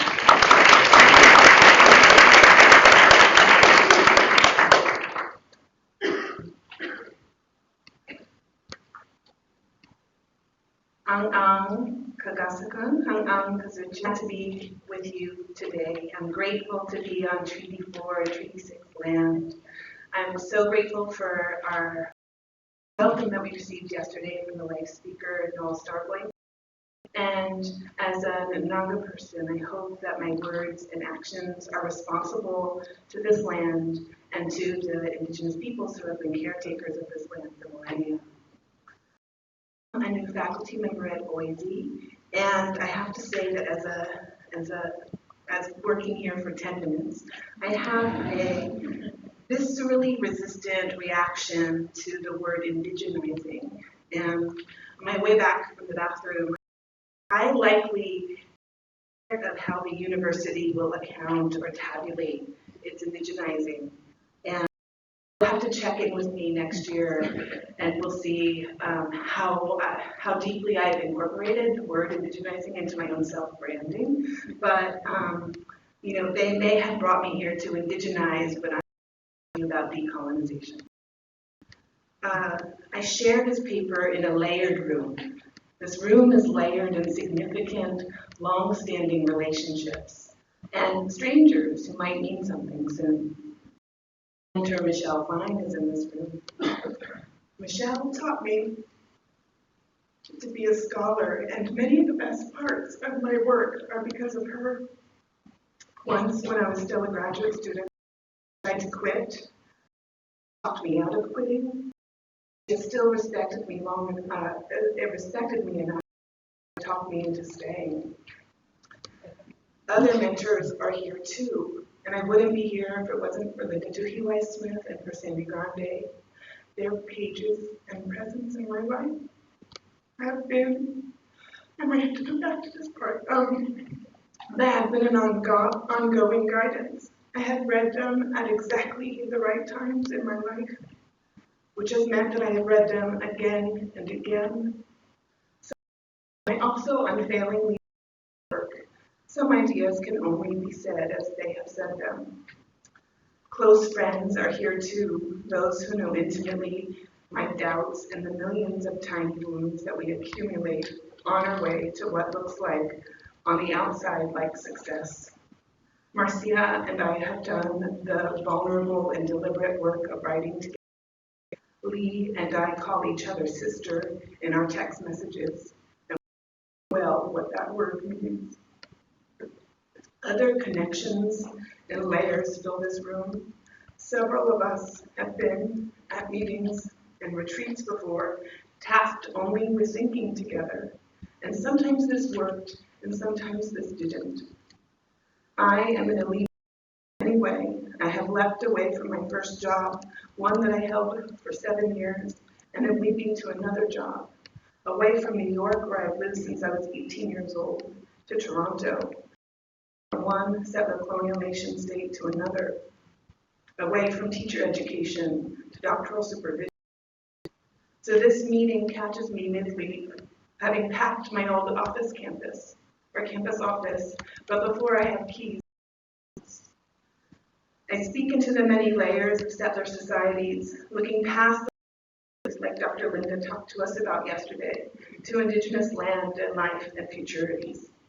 In 2010, I made a quiet decision that anytime anybody ever asked me to talk or teach or write about neoliberalism, about settler colonialism instead. And I think that what we see in settler colonialism are many of the things that Ivana listed for us as descriptive of neoliberalism, the sort of lip service to the free market, no public focus on the individual, distaste of collective action or collectivity or drive, a flexible workforce, and few state regulations, which all of these can be clearly linked to settler colonial structuring of our societies. Settler colonialism is different from other colonial formations which focus on the extraction of labor and resources. Often, in addition to these extractions, settler colonialism is ultimately about the pursuit of land for settlement. Settler colonialism requires the destruction of indigenous communities to clear the way for settlement. Though through genocide, assimilation, appropriation, and state violence, indigenous presence is erased. Settler colonial nation states are founded on indigenous erasure, and this is where the focus on the individual, the distaste for collectivity comes in. Settler colonialism is relentless, but never fully successful because of indigenous survivance. Indigenous communities have always resisted and have theorized dispossession, even before David Harvey. In the United States and other slave estates, the remaking of land and is accompanied by the remaking of African persons into property, into chattel. And I think that we should connect this to neoliberalization's ideation of the flexible landless workforce. The remaking of indigenous land and Black bodies into property is necessary for settlement onto indigenous land. In settler colonialism, indigenous erasure and anti-Blackness are endemic. This is why indigenous trans and cis women in Canada, now including me as I bring my daughter to live here, are asking, am I next? While organizers in the United States have to remind again and again to say her name, to bring attention to Black women killed by police, often in custody.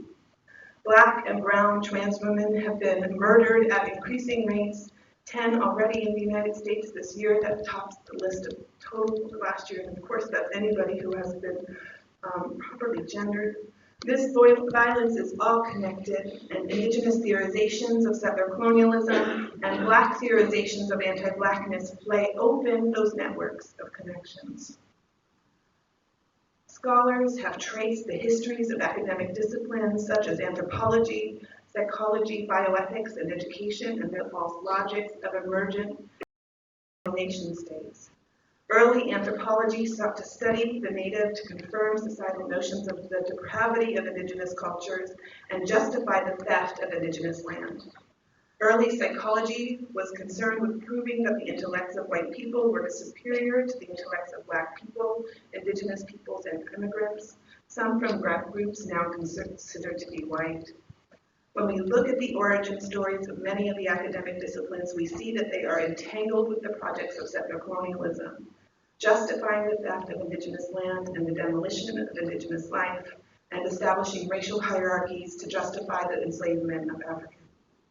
From all of this layered weaving, this presentation considers the settler colonial roots of the Academy and wonders aloud about the futurities it can entertain. Which parts of the higher education project are too invested in settler colonialism to be rescued? Which parts of academic labor used in order to generate new possibilities?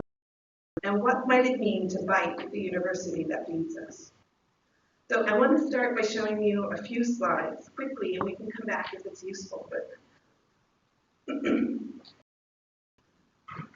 So these are slides of, these are from the most recent data in the States from 2011 of U.S. doctoral degrees awarded by race, ethnicity, and gender. You can see that in 2000, there were 170,000 plus awarded, and 846 of them were to Alaska Native and American Indian people, and 314 were to Native Hawaiian and Pacific Islander people.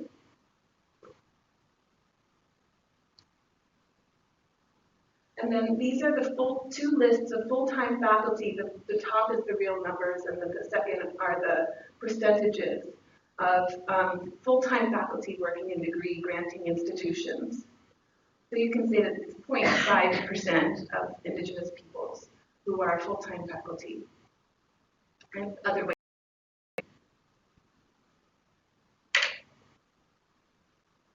And then this is a list, and all of a sudden I'm not sure. Can you go in? Really?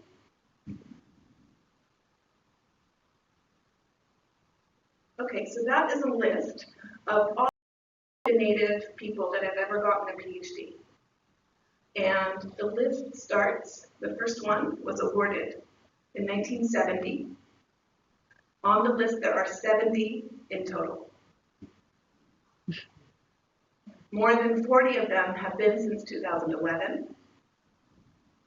I think I'm number, well, wait, what I just said doesn't make sense. I'm somewhere in the 30s or 40s, somewhere in the middle. So,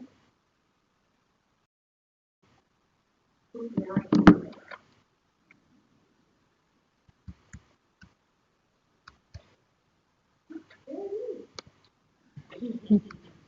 this is the list. Sorry. This is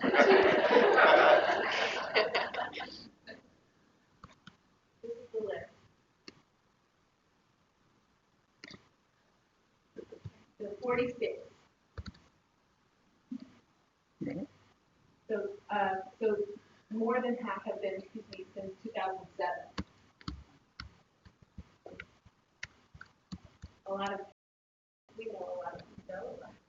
Wonderful, wonderful people. You can see that the list ends at 70.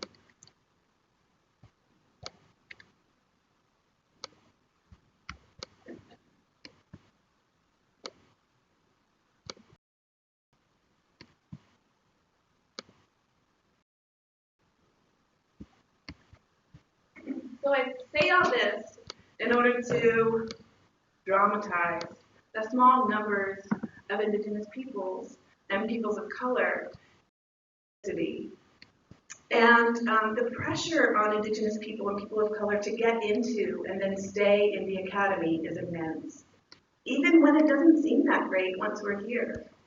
There have been some gains in increasing the diversity of university faculties over the past decade, but these have coincided, or maybe are even part of the rationale for neoliberalization. As faculty have become more diverse, veiled more intensely. Alongside the politics of evidence, Indigenous scholars and scholars of color are kept in line through a politics of civility, which came into full view at the firing of Stephen Saleda from University of Illinois at Urbana-Champaign after he critiqued Israel's deadly actions against Palestinians in 2014. Several weeks ago, scholar Zandria Robinson became the target of Twitterol, which is Twitter vitriol, from racist conservatives who were angered by her posts about the Confederate flag. This led to a false Twitter rumor that Robinson had subsequently been fired by her employer, the University of Memphis, which was a rumor sparked by the university's own tweet, which Robinson is no longer employed by the University of Memphis. So within an hour or so, Dr. Robinson used Twitter to share that she had not, but had taken another position at Rhodes College. Rhodes College issued a fantastic statement, a great example of a university has her back, praising her extensive scholarship for bringing, quote, clarity and context to the soundbite world of social media. Most importantly for our discussions, Dr. Robinson used her own blog, which is newsouthnegris.com, on July 2nd in order to describe her reasons for leaving the University of Memphis. So she said, amongst other things, wages were low, salary compression was high, the gender wage cap was atrocious, and we were expected to produce and do more with much less. In short, we were supposed to research like a Research One, teach like a liberal arts college, and serve like Serena. A new administration came in and threatened us with increasing teaching loads and a new funding model that would pit departments against one another for resources. Programs like the one that made me and so many other good students were seen as a drain on resources unless students were paying out of budgets were cut. One time it was seriously suggested that we give up telephones in our offices and talk to students via Skype to save money. It was Hunger Games, academic edition, and I knew that even though I was Negress Everdeen, I had to go. That's from her blog post on July 2nd. And then she goes on to say, but contrary to the ideas about the liberal university, that's not the part I want to read. Some universities with a great deal of labor from faculty and faculty of color in particular have taken this Black Lives Matter as an opportunity to lead rather than cower, to have the real tough and critical conversations, to bring research to bear on things that are happening in the public sphere, to reckon with their histories, to serve the communities in which they exist, to look towards the futures. It just so happens that some universities are still driven by doing some coward-ass bullshit. She is an excellent scholar. I really hope. Don't listen to my work, look at her work. It's amazing. So I want to think about the labor conditions of faculty and faculty of color alongside what I see as the bigger social science. These are communities that are indigenous, ghettoized, and orientalized communities who are overcoded, who are both hyper-surveilled and invisibilized or made invisible by the state, by police, and by social science research. Though these people are overstudied, benefits of participating in social science have been slow to accumulate. I've been asking questions about whether research. So, is research really the intervention that is needed? Is research going to make it better or worse? Is the research going to do what we think it will do? If we needed to do something specific, research, or do we need research or do we? I've also been asking questions about whether research. So why are these the questions that we need to ask in this place? What questions have been asked before? Find were the answers. What is the history of inquiry in this place? What research crimes have been done here, and what forms of knowing? What questions need to be asked here, even if they are not answerable through research? The external reviewer question that Ivana described yesterday, does the level appropriate to the rank, fastens tightly on the production of pain stories. These are stories that are considered most compelling, considered most authentic in social science research. These are stories of pain and humiliation. Reporting on pain with detailed qualitative data and in people's real voices is supposed to yield needed material or political resources. This is the prominent, reliable theory of change in the academy. Of course, settler colonialism, other colonial configurations, white supremacy, heteropatriarchy, and the pursuit of wealth by some at the expense of others caused pain in the lives of real people, and this deserves scrutiny and exposure. It is important that we put settler state violence under scrutiny. Too many Indigenous women are murdered and missing, and too many Black women are killed in police custody. This is, of course, part of the configuration of settler colonialism, which requires Indigenous erasure and anti-Blackness and containment. Inquiry as invasion is a result of the imperative to produce settler colonial knowledge and to produce it for the academy. This invasion imperative is often disguised in universalist terms of producing objective knowledge for the public. It is a thin disguise, as most research rhetoric waxes the poetics of empire to discover, to chart new terrain, to seek new frontiers, to explore, and so on. The Academy's unrelenting produce, quote-unquote, original research is what makes inquiry an invading structure, not an event. Social science objects of study, and its favored reaping grounds are native, urban, poor, and other. In some related writing, Wen Yang and I, my frequent collaborator, and I talked about 3 axioms of social science research that ground our analyses of the need for the refusal to inquiry as invasion. And these axioms are that the subaltern can speak but is only invited to speak are pain, that there are some forms of knowledge that the academy does not deserve, and that research may not be the best intervention that is needed. So there are many ways that those working inside universities account for this work can be of communities and social justice. There's talk about opportunities to leverage university resources on behalf of communities and other moves to frame university-based labor in relationship to justice. So I want to think with you about theories of justice, theories of change.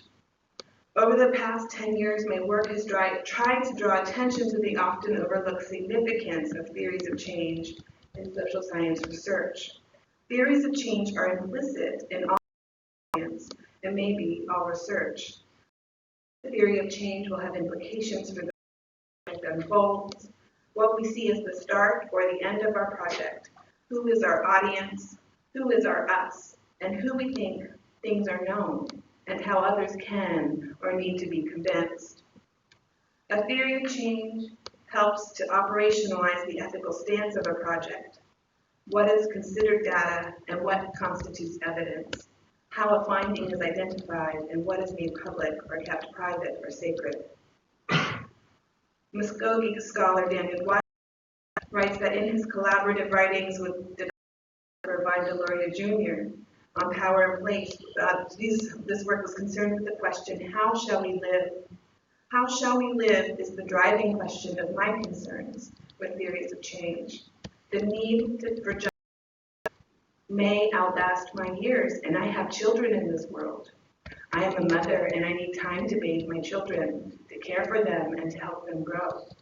My attention to theories of change also intensifies around times of grief, like when I lost my father several years ago. I lost a mentor very suddenly last year. This is the only way that I can talk myself out of grief is to say to myself again and again that life is long. Life is long, even when we don't have evidence that life is long. How shall we live? How shall I spend my time when I am not bathing my children?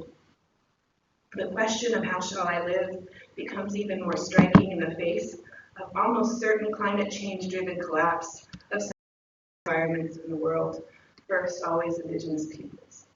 Whether through rising of water tables, fires spreading, ice caps melting, air saturated with toxins, tar sands wastelands, and wars waged over, the question of how we shall live has an urgency to the Anthropocene.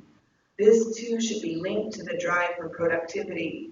Universities use their strategic plans to simultaneously at the same time say that they're setting the dual aims for shrinking their footprints and increasing faculty productivity, not willing to see how these two goals materially compete. I am using the words theory of change to refer to the beliefs or the assumptions about how science happens, or how social change happens. I don't know how social science happens. How it is prompted or influenced. Much time and human invested in various political activities. But is that how change happens? The question that communities and individuals, even though they're working together, may never ask themselves. And probably it's a question we have to ask ourselves over and over again. Indigenous intellectuals and post-structuralists assert, Indigenous intellectuals and post-structuralists, I think of myself as well, assert that change is inevitable, constant, but what is the role of human agency in such accounts of change? Or is there no role? In North America, most people believe that social change is achieved through social movements. But what is it about social movements that has changed? That social movements take different shapes in different nation states, comparing the history of social movements in the United States to Maori movements in New Zealand, for example. Others might emphasize the importance of paradigm shifts and breaks, but how might one spend her time while waiting for the next set to accumulate? In some of my earlier work, I was intent on developing a critique of damage-centered research. Documenting damage is among the most common theories of change in social. It is a theory of change that mimics the legal system. It's a teleological theory of change that places the Western world and neoliberal ideology at the finish line for societal evolution. It is a colonial theory of change because it locates power and control outside of communities and requires them to appeal to the logic of the state in order to get piecemeal gains. Though ironically, as Cynthia Fordham has observed, moral arguments are rarely effective with the neoliberal state or other authorities. It's a powerful idea to think of us all as litigators, putting the world on trial, but does it actually work? Do the material and political wins come through? And most importantly, are these wins worth the long-time costs of thinking of ourselves as damaged?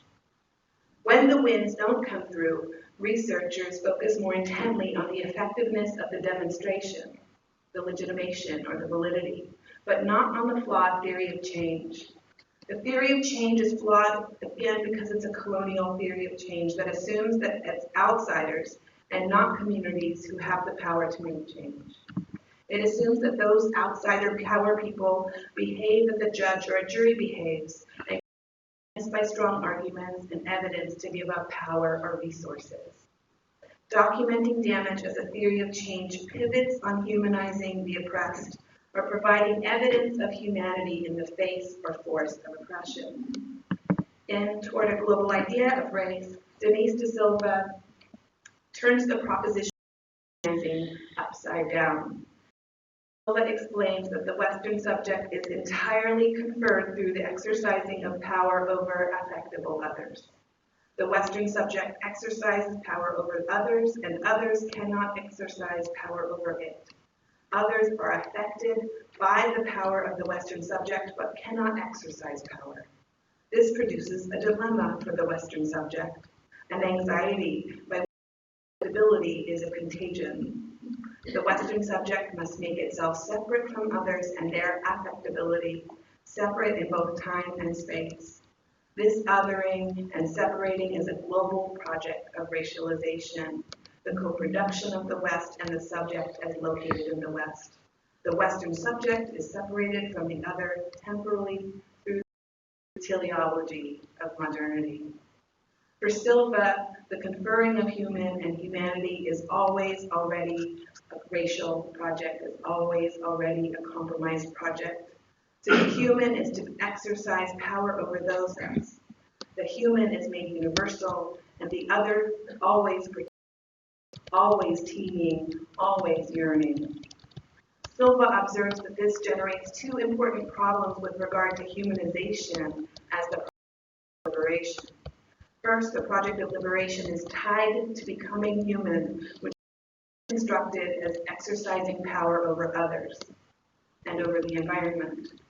The second is that the affectable others must presume that by demonstrating their worthiness, they might be recognized as human. Sylvia, how are we not to think, after Adam Smith and the Scottish School of the Enlightenment, that all human societies are not teleological with respect to their successive modes of economic production that determine who they are? How are we not to think in terms of universal human history that itself has been identified as one in which all human societies, without exception, must law-likely move from hunter-gatherer to pastoral to agricultural to one based on a manufacturing economy?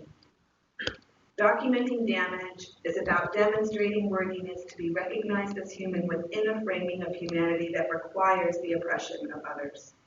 In this construction of power and humanity, power is scarce. There are limited amounts of it, and it is evident only in wielding others. This is what I mean when I say documenting damage relies on a colonial understanding of power and change. Power is concentrated, it's scarce, and it's always external to the colonized. So, at the risk of bruising some friendships, I ask that we think fully about theories of change that rely on raising awareness or raising visibility. The theory of change assumes that people are just unaware of injustice or the issue. Making them more aware, we ready them to take appropriate action. It is, so this is like a radical thing for me as an education scholar to think that maybe not what we should spend our time doing. So this raising awareness, well, we're going to collapse or reduce education to just raising awareness, right? So if we're going to flatten education to mean that. So this that people will generally do the right thing with the right information. It anticipates that the reason for as far as information or the lack of depth of understanding for the significance of need. Raising awareness is a cousin theory of change to documenting damage. Both often rely on circulating narratives of the mutilated body, the broken spirit, the flooded neighborhood. Images of destruction compete for dollars on Facebook to wrench the most sympathy for donations, for charity, hashtags for value, for mattering. There isn't a relationship between the evocativeness of the photograph and the amount of the donation that goes to those in need. There is a relationship between the story of loss and the supplies that come. So much of what we do to compel change relies on raising awareness. But what if we were to disbelieve awareness as change? What if we believe that our own awareness, our own knowing, is enough to make change? What if we did not wait for others to know, but are inspired by our own knowing? What if we hold true that we are the ones who need to know, not others? What if we believe that we are the ones who can make change and that others are not more powerful than us to affect change? These are questions that throb at what gets as the work of justice, of organizing, and public scholarship. In contrast to damage, what I have written about is a desire-based research that understands power as diffuse, as abundant, as connective, and relational. Dakota philosopher Vine Deloria Jr. describes power as the living energy that inhabits and composes the universe. Muskogee scholar Daniel Wildcat, about Deloria's philosophies of power, explains that his concept of power is non-quantifiable. Power is a quality of attention, shaping our thoughts, desires, habits, and actions that operates to a great extent without us thinking about it. For Deloria, power is amorphous. It takes many forms. It is diffuse, and it surrounds us as an atmosphere of influence. Power is quite literally flowing around and into us. So I read this as having a great deal in common with materialist theories of power and change, most notably from Deleuze and Guattari in 1,000 Plateaus.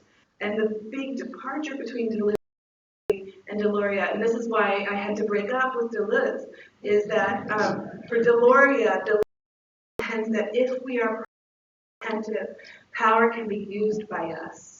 For Deloria, power is social and it is agentic.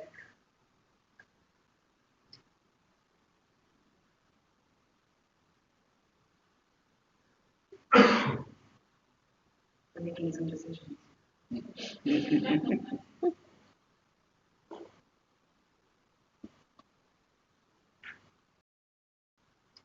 Okay. So in this neoliberal settler colonial moment, it can be difficult to imagine other theories of change. I always say that it requires a sort of mental yoga to remember other possibilities, other existing theories of change. And in our book, Youth Resistance Research and Theories of Wayne Yang and I created other popular theories, and I can never remember what's on the list. I have to go back to that Word document and look it up to remember, because raising awareness and documenting damage appear so prominently in my imagination. So here is the list, and I did have to go back to our book to remember it because I just can't. So this is the list that we came up with. Boycotts, therapy, peace, revenge, anarchy, prayer, and doing nothing. That's the one that most settler colonial nation states are doing in terms of climate. That last one. So Wayne and I, how analytics of refusal provide ways to negotiate how we as social science researchers can learn from the experiences of dispossessed peoples, often painful but also wise, without serving up pain stories on a silver platter for the Settler Colonial Academy, which hungers so ravenously for them. Analytic practices of refusal involve an active resistance to the draw against the draw to trade in pain and humiliation, and supply a rationale for resisting the settler colonial gaze, which wants those stories. Refusal can comprise a resistance to making someone or something the subject of research. It is a form of object-list analysis, an analysis practiced with nothing and no one to code. Analytic practices of refusal can help researchers and the people who prepare researchers to avoid building our careers on the pain of others. As we have learned from Audra Simpson's earlier writings, refusal is a generative stance. It's not just a no, but a starting place for other qualitative analyses and interpretations of data. Refusing the colonizing code of research must precede, exceed, and intercede upon settler colonial knowledge production.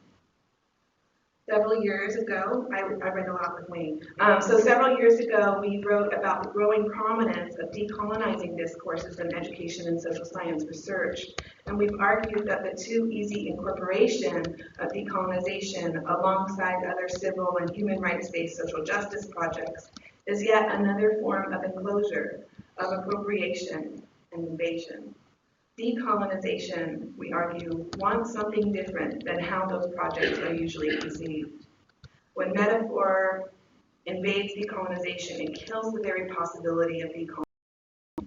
It recenters whiteness, it resettles theory, it extends innocence to the settler, and it entertains a settler future.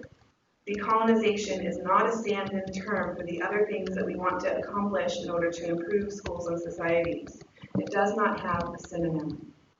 Decolonization in a settler context is empire, settlement, and internal colony have no spatial separation. Each of these features of settler colonialism, empire, settlement, and internal colony, make it a contradictory side of decolonial desires.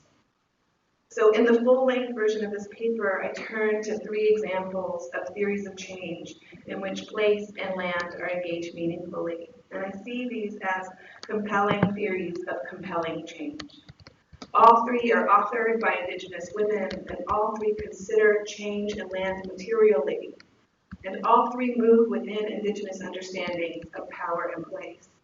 I offer them, not here but in the paper, I offer them to contest the colonial theories of change which overdetermine what counts as knowing and action in the social sciences, and to describe closely a selection of theories of change which intend to bring about the rematriation of Indigenous land and life. So the first is Mashana Goldman, this concept of remapping that she lays out in full in her 2013 book, Mark My. The second concept of placemaking, which she lays out in full in her book, The Common Pot. And the third comes from Karina Gould, who is a community organizer, a loaning woman working in the Bay Area, and her shell mound work. And the descriptions of that work and contributes with her are widely available on this thing called the internet. So what I want are theories of change that are not deferments. Not deferments of time, not deferments of place, not deferments of responsibility and power, not kicking it to the next generation. Okay, we are the ones who need to act. Each of these theories of change expose the matrices that settler colonialism, but almost as a side project. The main energy is dedicated to providing multiple points of entry and multiple opportunities to draw meaning, value, and action from the work. These theories of change are anticipatory and they interrupt existing knowledge hierarchies, taking seriously the expertise that is derived of lived experience. They require humility and contestation and creative production. They make space to speak what is otherwise silent, transparent that which is otherwise concealed. They make meaningful that which is otherwise forgotten or devalued. There is a dignity in the work of creating a space for ourselves, the kind of space that has been systematically denied to us. Earlier, I shared a list of theories of change that I can't remember. Remember it now, really. I can't remember them because remembering other things of power and change can be so difficult. I also can't remember them because they are not my theories of change. These are not Indigenous theories of change. Lately, because of this memory problem, I've been keeping a list of theories of change in my cell phone so that I can remember something more meaningful than raising awareness, something more meaningful than raising consciousness, and something more to the touch than visibility. So this is my list on my phone of compelling theories of change. I just lost it for real. So this is a secret list on my phone. Haunting, nations, maroon societies, decolonization, revenge, and mattering.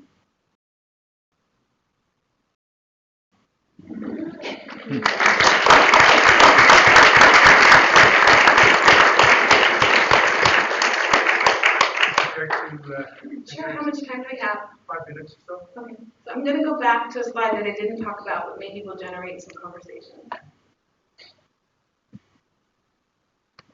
Right, members of the group to engage with people.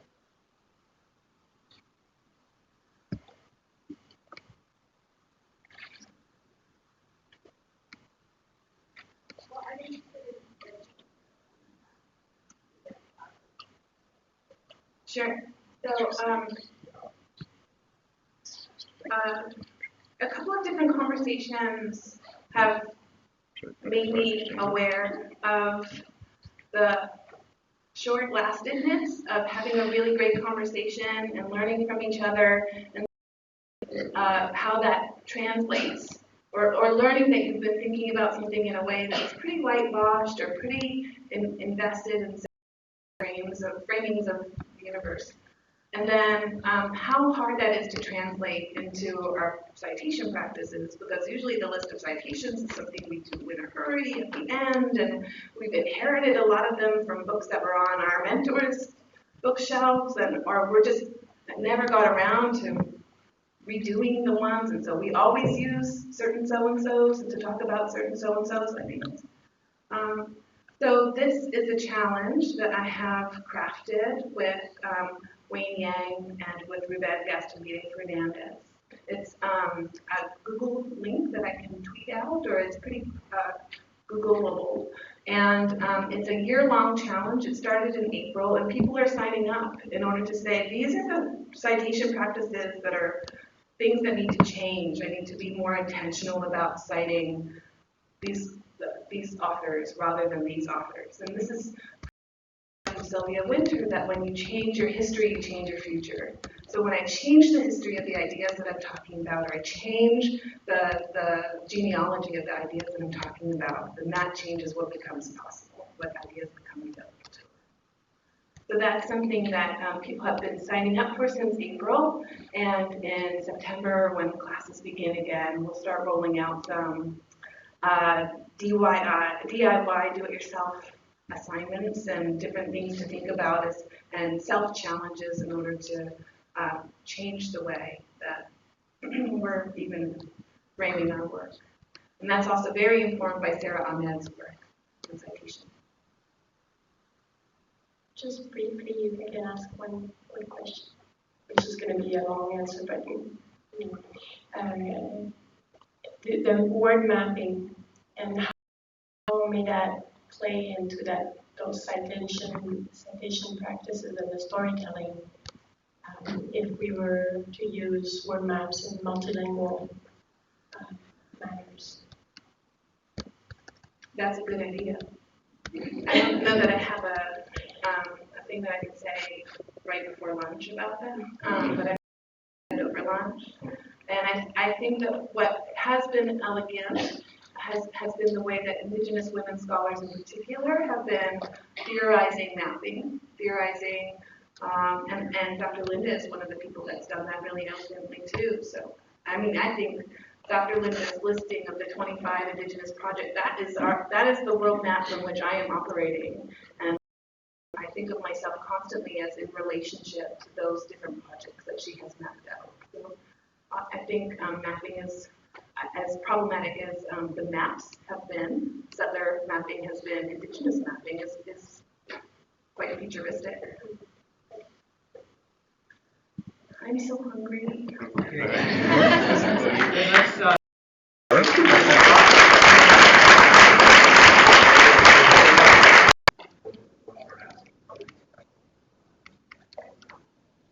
That was left somewhere around if you're looking for your case for your glasses.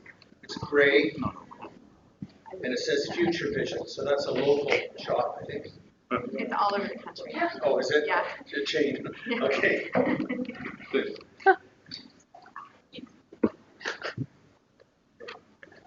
Well, thanks again. We're now on the downward side of this conference. We've reached that nadir. James, I don't know about that. It's a slippery slope. I'm standing on this lift here because it's with great pleasure that I want to welcome back to Regina Joel Westheimer, who came here 5 years ago and was part of a speaker series that the Faculty of Education organized, again with Mark Spooner right at the helm. And we were delighted then, and I know we'll be delighted again today. For those of you who don't know Joel, he is Research Chair in Democracy and Education at the University of Ottawa, and a public intellectual. Doesn't mind that label as an education columnist for CBC Radio's Ottawa Morning Show. He began his career in education as a summer camp director, to my own heart, and then middle school teacher in New York City in the public school system there that Michelle referred to, before obtaining his PhD at Stanford University. He's the co-founder and executive director of Democratic Dialogue, a group of researchers to the critical exploration of democratic ideals in education and society. His recent award-winning book is Pledging Allegiance, The Politics of Patriotism in Schools, which I believe is outside there and has sold a few copies. He is also author of the critically acclaimed Among Schools, Community Autonomy and Ideology in Teachers' Work, and he's currently working on another book, Restoring the Public in Public Education. I think I will leave it at that, Joel. I hope that we hear from you about the public and public education. Thank you.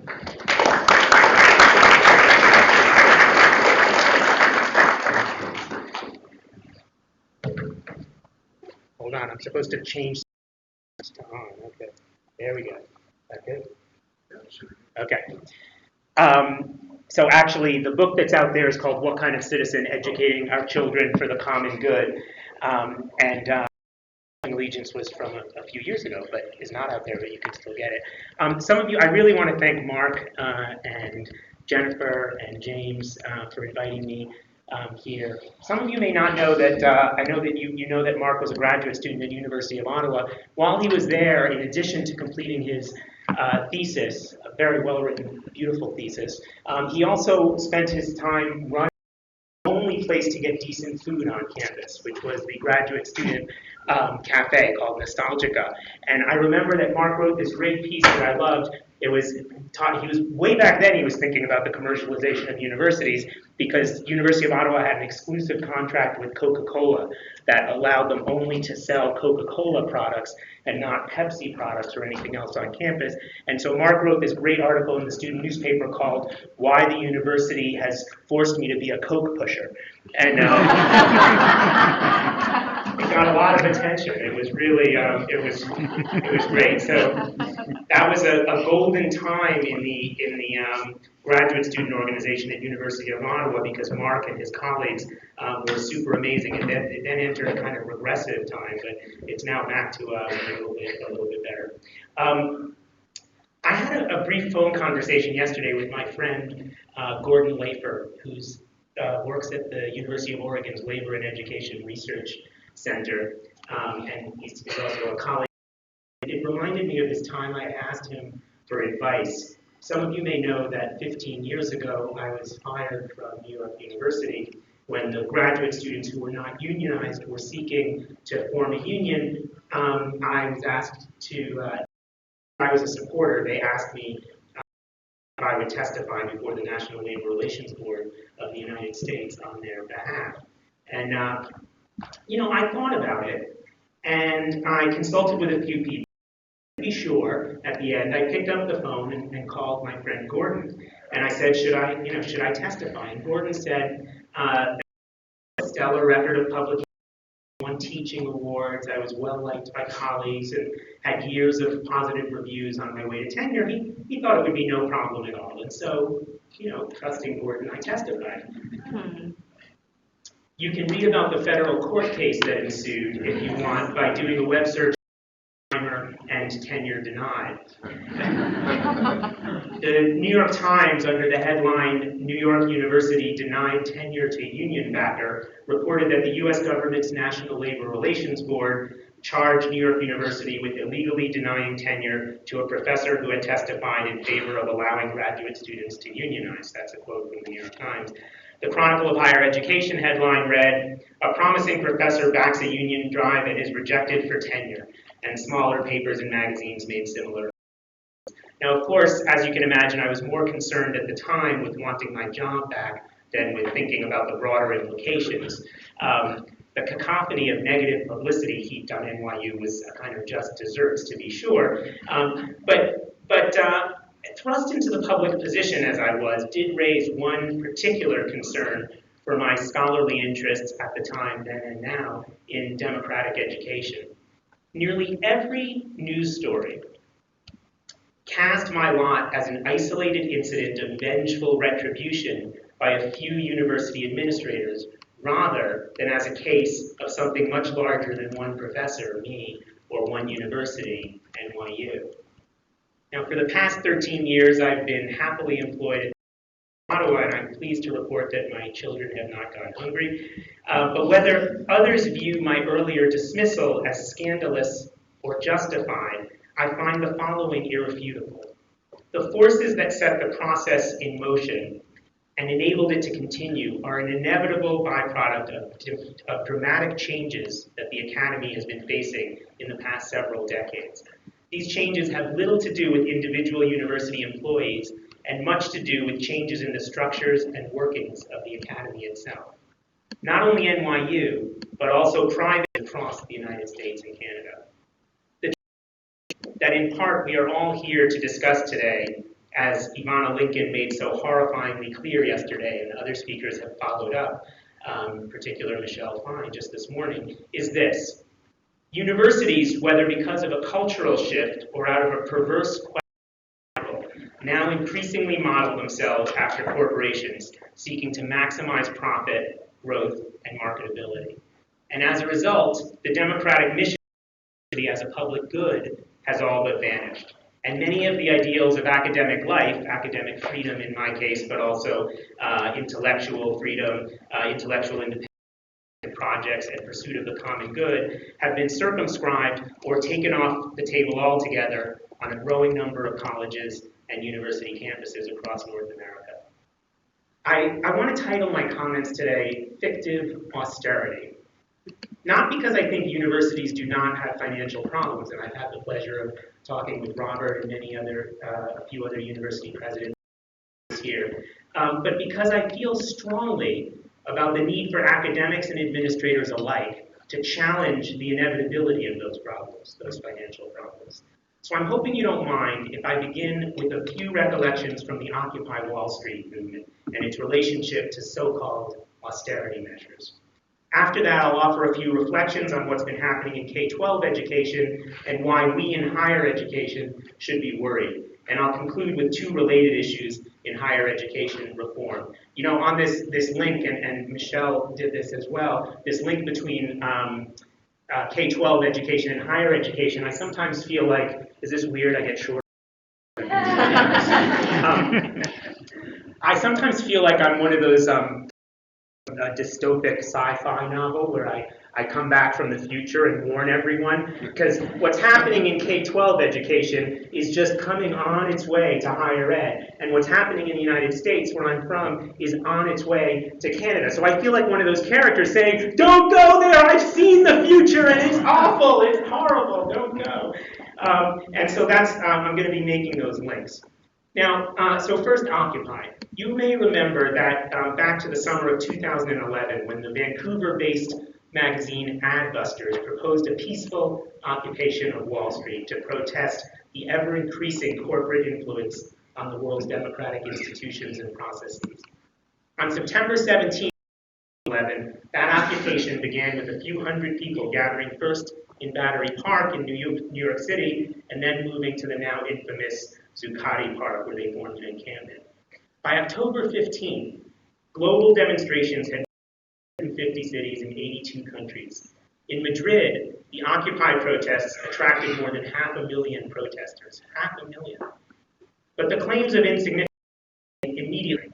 Things like they have no agenda, they have no leaders, they have no goals, they lack political affiliation, they're a bunch of hippies, they're drug users, they're disorganized, they lack organizational skills, they're misinformed, they're bitter, and these critiques are the ones we still hear to this day. These criticisms and claims of insignificance, inefficacy, are all around us.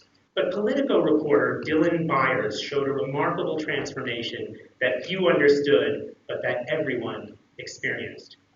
It's a transformation that should especially grab the attention of those of us who traffic in words and ideas for a living. Byers conducted a Nexus Lexis search and found that the media's use of the term income inequality surged by more than 500% from 91 instances in the week before the OWS began to more than 500 instances in November of 2000. In other words, income inequality has become part of the national and global discourse in a way that it hadn't been in decades. In other words, Occupy Wall Street may go down in history, if for nothing else, for the critically important task of making economic justice part of the terms 1% and 99% are burned into our vocabulary as an important shorthand for a discourse on justice that had previously been confined to only one part of the political spectrum. Now, there are as many illustrations of what the gap between the 1% and the 99 as there are Starbucks in Manhattan, but let me cite just one popular one. The 5 wealthiest individuals in the world have a net worth of $260.5 billion. I think that units of billions of dollars have become so commonplace in our collective .com imagination that we've lost the true meaning of them. But $260 billion equals the combined GDP of 84 of the planet's approximately 195 nations. Okay? In other words, 5 individuals control the same amount of wealth as 84 of the 195 nations on the planet. The Unfair. Unfair, right? The idea of Occupy Wall Street was born here in Canada in the Vancouver offices of Adbuster, but the implications reach much farther. Right? As is now common knowledge, the 1% owns a radically disproportionate share of society's resources. And by the way, we all know, many of us hear the statistics about the US constantly. Income inequality in Canada is growing faster than it is in the US, partly because it was less unequal before, but partly because neoliberal policies have taken hold in Canada in an entrenched way.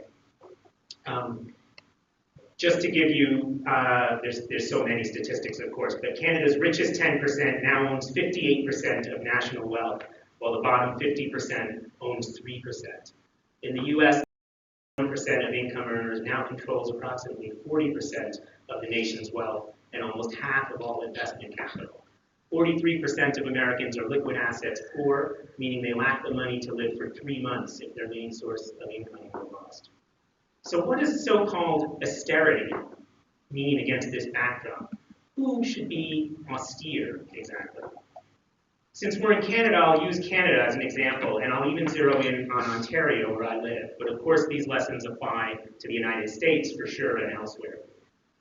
As James mentioned, I'm the education columnist for CBC Radio's Ottawa Morning and Ontario Today shows, and a number of times already, they've asked me, what from education should be cut in this time of austerity? I want to know who declared this a time of austerity. It's like we start from that question, in this time of austerity. Everything starts in this time of austerity, comma. Who declared this time of austerity? In Ontario, the savings called for in education are often cited in millions of dollars. Sometimes policymakers talk in hundreds of thousands. Oh my gosh, we have to cut funding for a student assistance center that costs $87,000 per year to run. But who designated education and other public services as the unique target for society's savings? Currently, stock options are taxed at half the rate that Canadians pay on employment income. Corporate tax rate in Ontario will drop to 25% this year. The group Doctors for Fair Taxation, calling for an increased taxes on the wealthiest Canadians, for example, an additional 6% tax on those who make more than 1.8 million. This would raise an extra $5 billion nationally. Ontario alone would raise $1.7 billion. Echoing Warren Buffett's moving plea to Americans, this group, the Canadian Doctors for Fair Taxation's motto is, tax us, Canada's worth it.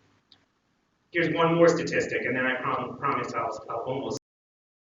Restoring a 14% provincial corporate tax would recoup $2 billion annually. Restoring the corporate capital tax just for banks and adding 2 percentage points of tax on personal income over $500,000 would collect a further $1.2 billion annually. Is this a time of austerity for Canada or for the United States? At the same time that 40 million Americans were uninsured before Obama's new health plan, ExxonMobil's 2011 profits rose 35% to $41.1 billion. That's nearly $5 million in profit every hour, or more than $1,300 every second. Exxon pays a lower effective tax rate than most Americans and refuses to pay $92 million in the cleanup costs for the Exxon Valdez Alaskan oil spill. But it has been paying one individual, the CEO Rex Tillerson, $29 million 2 years ago in salary and bonuses. These are, as political economist Gary Alperovitz observes, medieval numbers. So nobody should be asking educators at any level about what universities should be cutting in this time of austerity. These inane questions from the media and from politicians and policymakers about so-called times of austerity that always begin with, what programs of immense public importance and benefit should be cut, should instead begin with, how should our public revenue systems be adjusted in this time of radically medieval economic injustice? More than 60 years ago, former U.S. Supreme Court Justice Louis Brandeis is reported to have warned that, quote, we can have democracy or we can have great wealth concentrated in the hands of a few, but we can't have both. If he was right, then democracy today is in grave danger. Now, what does all this have to do with education and with us educators? Put simply, I think that this massive allocation of national and global resources away from the provision of public goods towards what we have begun to uncritically call the free market economy is a matter of concern for any educator at any level of the system. The importance of the Occupy movement from the perspective of educators derives from its tremendous success, though incomplete, in highlighting the discourse that presents a challenge to the air we breathe, acceptance for the poor, socialism for the rich reality in which we now find ourselves. I am not an expert in higher education policy. I'm a professor of education, and I feel like in some ways, well, actually, I'm going to skip that part for time. But I am a professor of education, really. We need only look at places like Wisconsin, Illinois, Indiana, Nevada, Nebraska, or here in Canada, Ontario, for example, in the form of last year's Bill 115, which was breathlessly swept in by a Liberal government, no less, to see the kind of policy frameworks and machinery that are being motivated in the pursuit of the full destruction of the common good, or the commons, as the opening speaker mentioned. Things like Ontario's Bill 115, which attempted to strip teachers of their collective bargaining rights, was a shot across the bow of public sector employees generally, but I think it's especially significant for educators. Some of you probably remember this kind of cute and poignant question that was circulating the internet a few years ago during the hedge fund crisis. It said something like this: do you remember when teachers, public employees, Planned Parenthood, NPR, and PBS crashed the stock market, wiped out half of our pensions, took trillions in TARP money, gave themselves billions in bonuses, and paid no taxes? Yeah, me neither. So let me get back to the dystopic future I was talking about. I want to make 3 points about the corporatization of education. First, despite the success of Occupy Wall Street in placing inequality squarely in the national conversation, in education reform circles, this notion of inequality has been hijacked by the neoliberal proponents of all testing, all the time curriculum to mean a gap in test scores only. Right? That's what inequality is, the beginning and the end. Second, because schools and universities shun controversial topics, inequality is most often talked about in terms that are politically but educationally facile. Students learn to experience politics as a kind of spectator sport. And finally, the impact of this increasingly corporatized campus on critical thinking is something I'll comment on at the very end. So I'm just going to go through these 3 points. I'd love to open it up for discussion. So testing first. Many of you are exceeding many critiques of a test-based curriculum, things like its enforced uniformity, its bias, its relegation of all but math and literacy to the margins of the school experience. And I, of course, support all of these critiques, but I'm most concerned about this. As much as the Occupy Wall Street movement has opened up a space for discourse on inequality, the testing, accountability, and standards onslaught has come space for its own purposes, to advance further testing and ultimately inequality in schooling. And as Michelle Fine pointed out, to acquire school buildings, schools, sell them off to the highest bidder or to private corporations that run them, and ultimately to turn them into condos, as Michelle noted. Many teachers would echo the sentiments of Gloria, a teacher in a recent study I conducted of the grade 10 civics curriculum in Ontario. This is Gloria speaking. In my 22 years of teaching, never have I experienced a climate that has turned all educational problems into problems of measurement until now. Poor citizenship skills, raise their math and literacy scores. Poor participation, doesn't matter. Poverty, inequality, the solution is always to give the students more tests.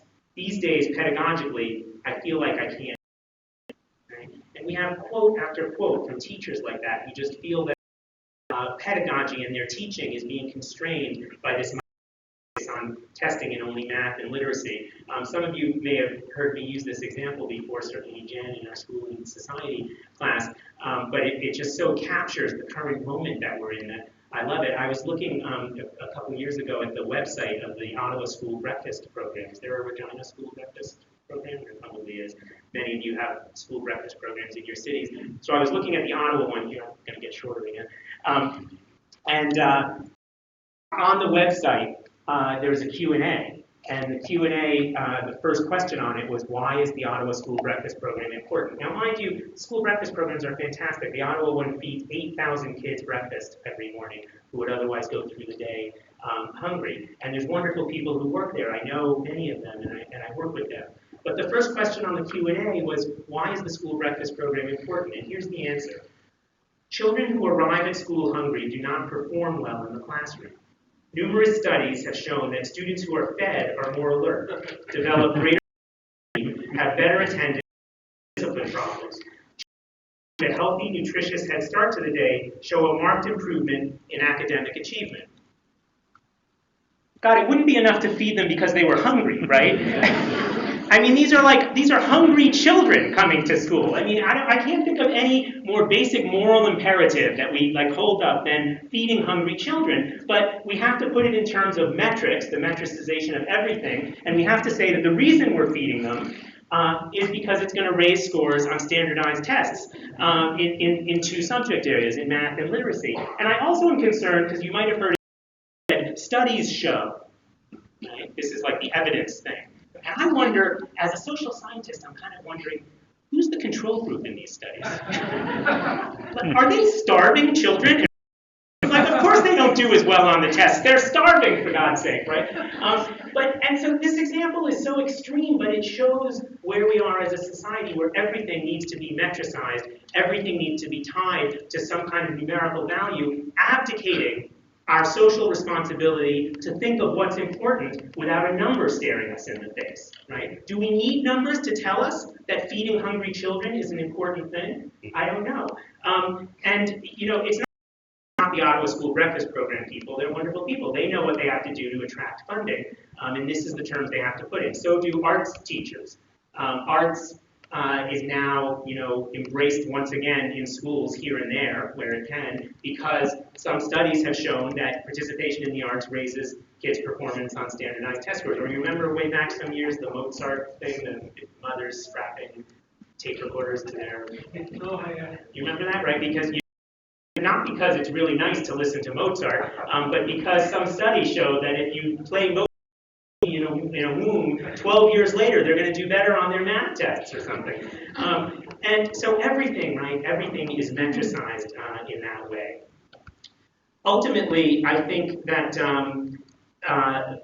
so hunger and all these other things are fair game to be co-opted by education reformers concerned exclusively with raising test scores on these standardized measures of academic achievement. And ultimately, many of us go along with this because even though parents do not like all the testing, and teachers do not like all the testing, and kids do not like all the testing, the discourse on inequality has been trumped by the discourse on quantification of outcomes.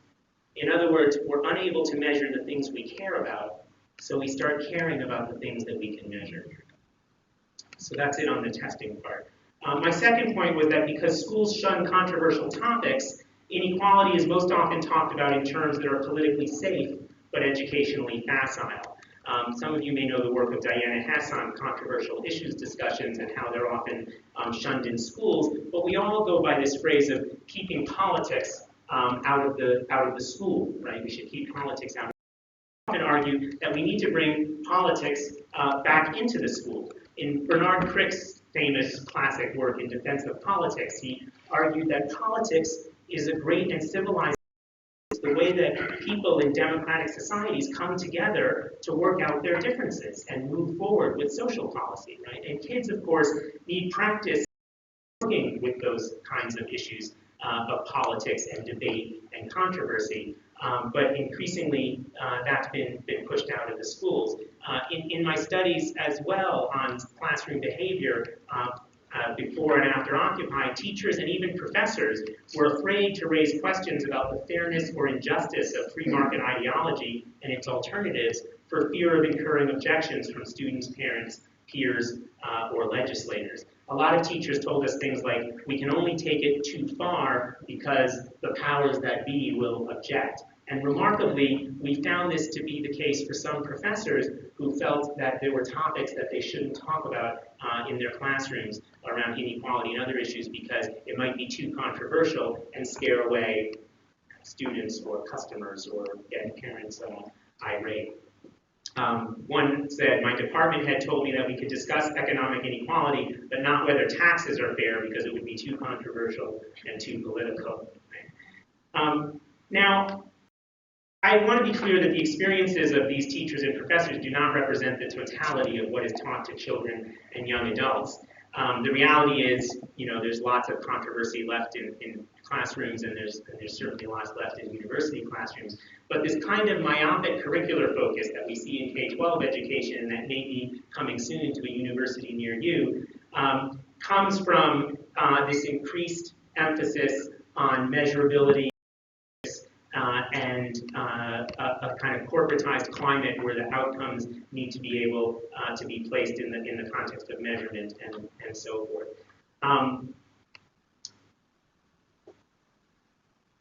I'll give one example just of the way that controversy has been pushed out of classrooms in K-12 because it's one of my favorites. Florida, I think, became the first U.S. state to simply outlaw critical thinking altogether. In 2006, the Florida Omnibus Education Act, which is this like 3,000-page document, had this beautiful little, it guides curricular practice and what's going to be taught in the schools. It had this little gem in it. It said, the history of the United States shall be taught as genuine history. American history shall be viewed as factual, not as constructed, shall be viewed as knowable teachable, and testable, not open to interpretation. Historians, of course, chuckled at all this, right? Because, I mean, what else is history but interpretation? The law also went on to require educators to stress the importance of free enterprise to the U.S. economy. Legislation in Kansas requires teachers to teach, quote, the superiority of the free enterprise system over other systems. And an Arizona state bill bars teaching practices that, quote, overtly encourage dissent from American values, without specifying exactly what dissent from American values means. This is the new corporate education in K-12 education.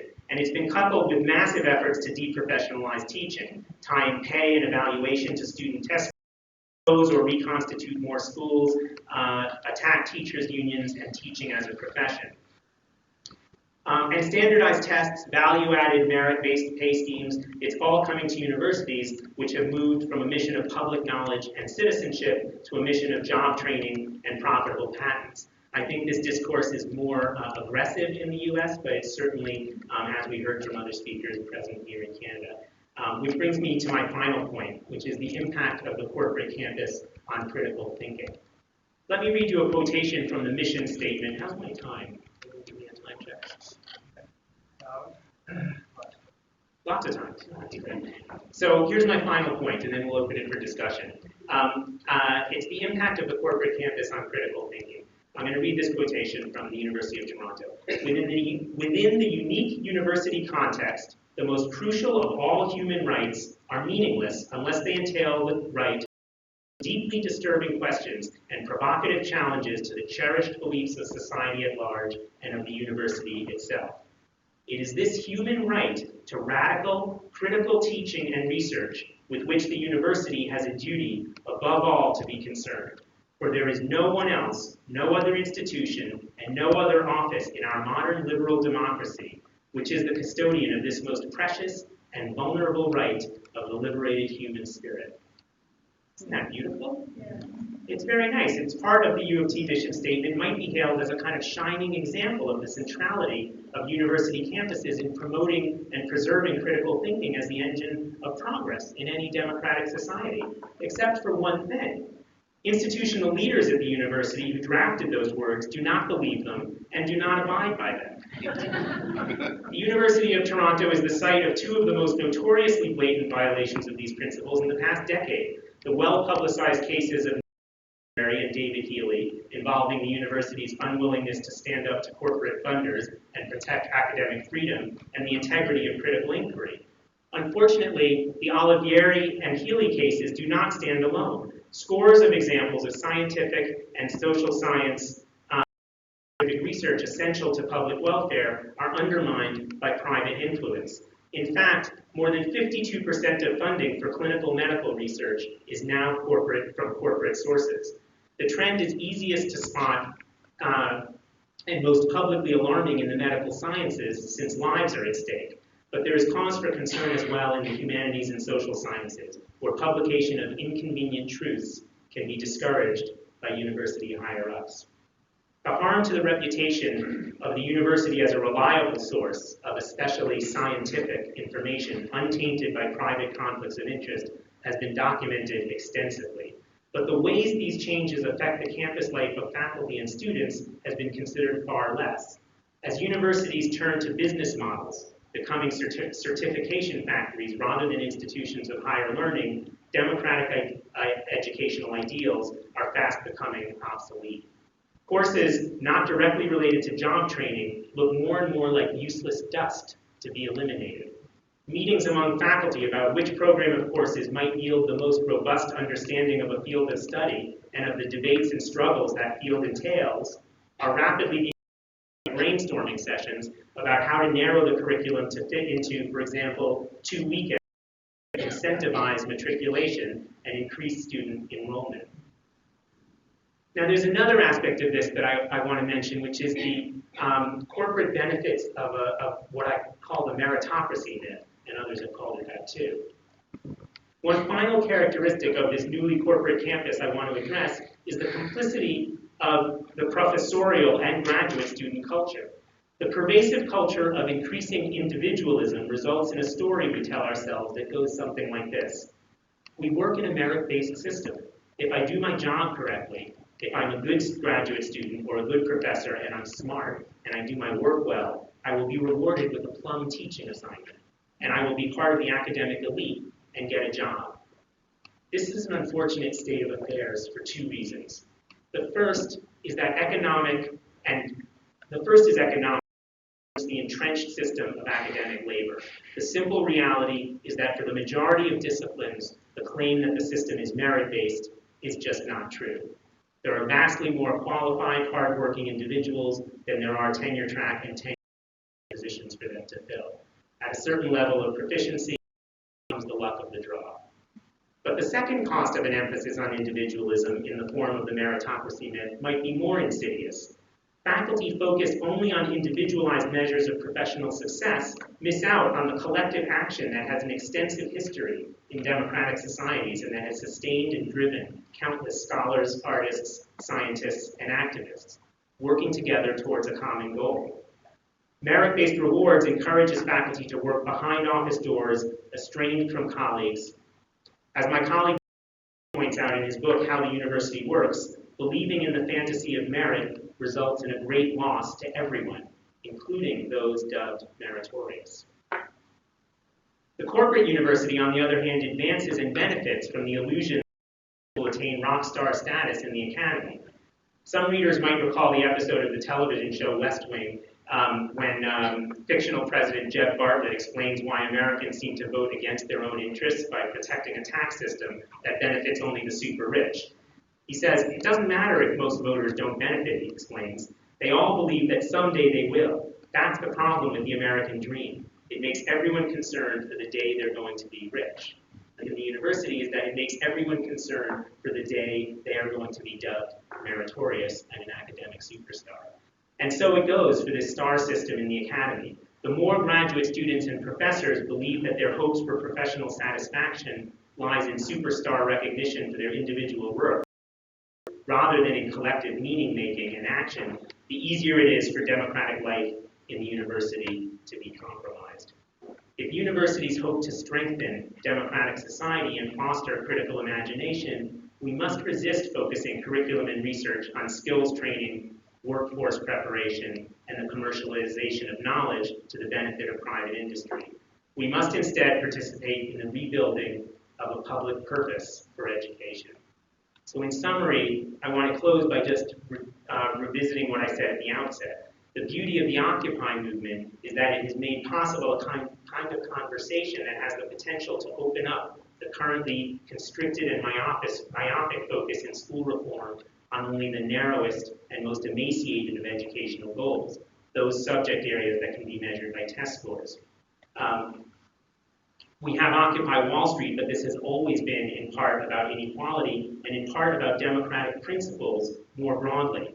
That is, the language of participation and the language of the anti-corporatization of universities, the language of an unfulfilled dream of political efficacy and education common good for all. It's a promise, I think, that people count. It's an unfulfilled promise, but it's a promise. Thank you.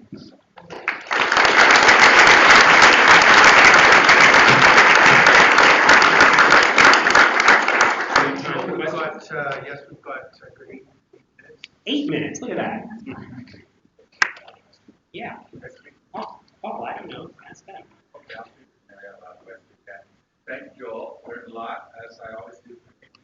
Just talking about the hungry kids, and we'll feed them to raise test scores rather than the more or less being hungry. We actually, my colleague Mike Tillman, have done a lot of work in Finland. So we brought some students there last year. In Finland, they pay a lot of taxes. This is almost taking them a whole neoliberal agenda here.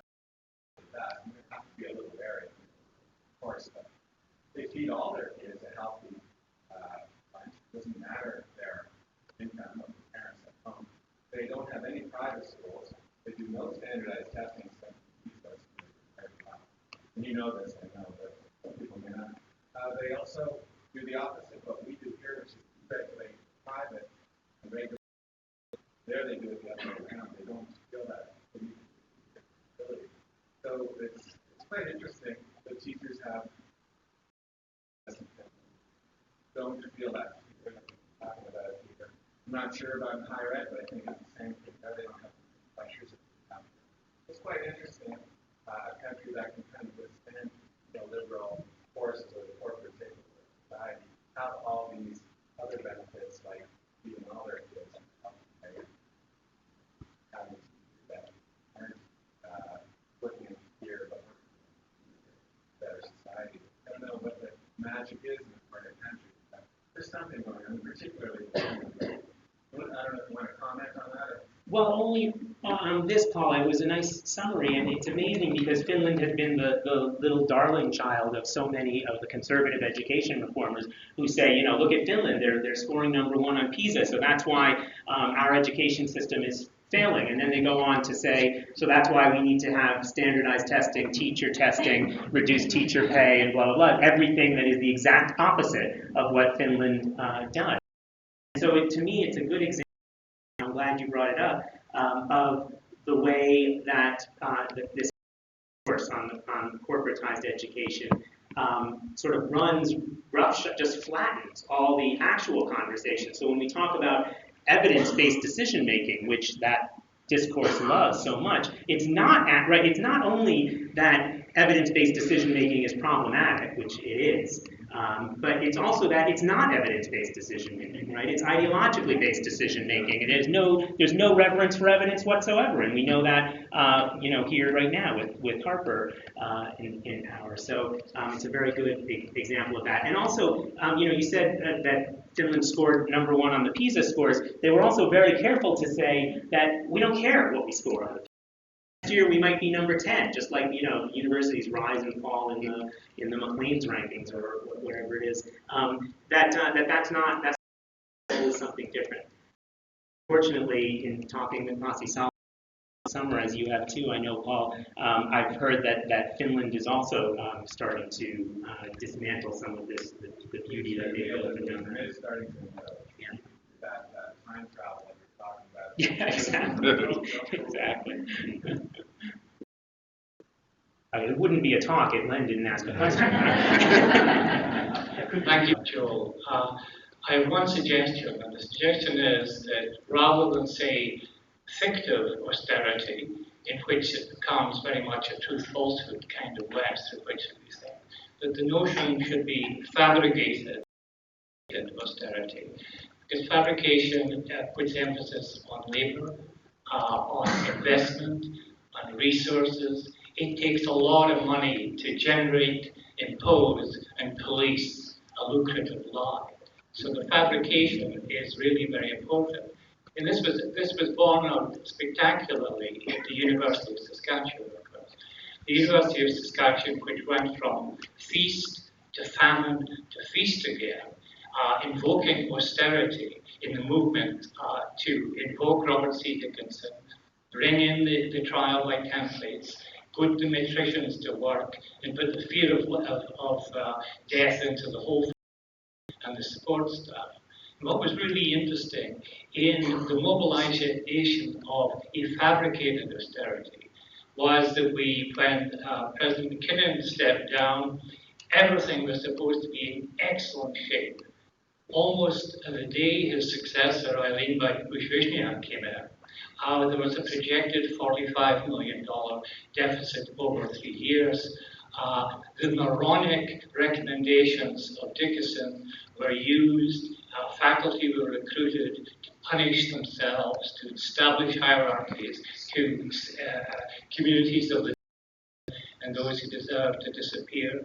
All of that was in place. So that it was a tremendous administrative resources put into concocting, circulating, and securing consent for this fabricated fiction. Yeah. And it was turning round, but the good part of this is, of course, when they were called by the faculty and they won on every day, it seemed that they had completely triumphed. But it was a moment of supreme administrative hubris, followed by catastrophic administrative stupidity. Of course, and what happened? Yeah. The provost fell on his integrated planner and took one for the team. The president was the chair of the board of governors retired, and suddenly the whole of the team, the senior leaders team, has gone in an extraordinary purge. Yeah. So it all came from student resistance, faculty resistance, the ability to document how much resources went into the fabrication of the fiction, and the resolve that that fiction would not prevail over faculty knowledge. Yeah. Thank you, Len. That was really.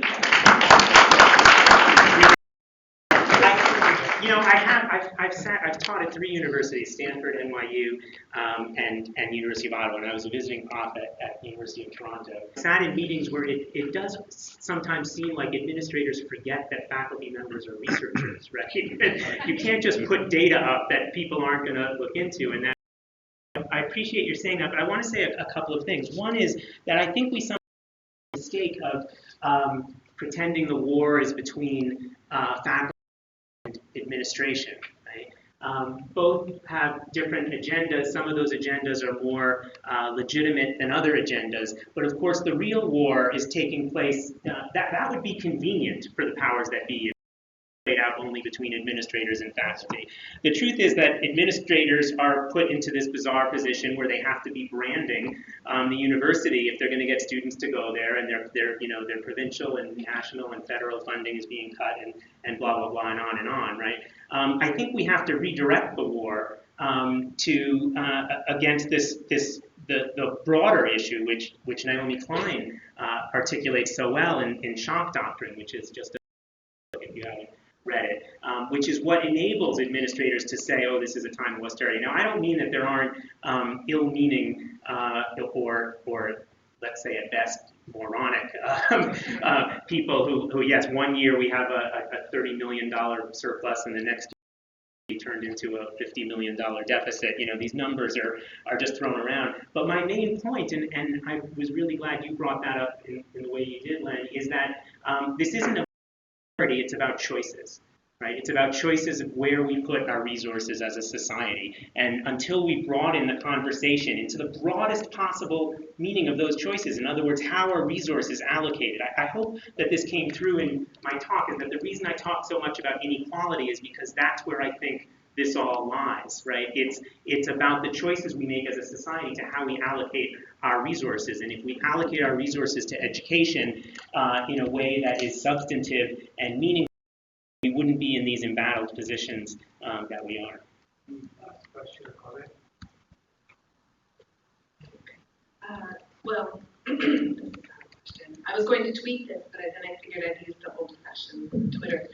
And I think it's really useful, the ideas that you're raising about Occupy, into conversation with what Indigenous scholars, especially Sandy Grande, has written a gorgeous paper, and Joanne Barker has done some really elegant work about the problems of Occupy and occupation as being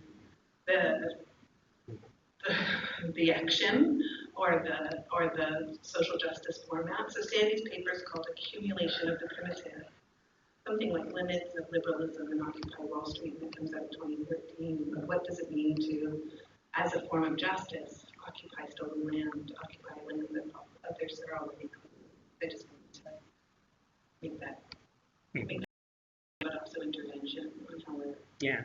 Well, that's interesting. I'd like to think more about it. I mean, my initial reaction is it's two different metaphors of the same word, obviously, occupation of land and occupation of an ideology or Wall Street hegemony seem different to me, but I'm very interested in. Well, I think that what the invitation, what actually the urgency is to link those. I say, right. Because what is it to talk about inequality on stolen land without talking about this? Absolutely. Yeah. Thank you. Time for Michael. Last one. I do have a question, Joel, but maybe I'll save the question for a conversation we can have with a group of us. It's a pedagogical one. I want to pay you a compliment, and I hope it doesn't sound funny or glib, but no one can nor should ever accuse you of just standing on a soapbox, because you are constantly grounding your actions and your work in the life world. I just love how you moved from there to there. Thank I'll you. just leave it at that. And you say that even as I stepped on the box. Yeah. Thank you, Michael, for that comment. Please join me in thanking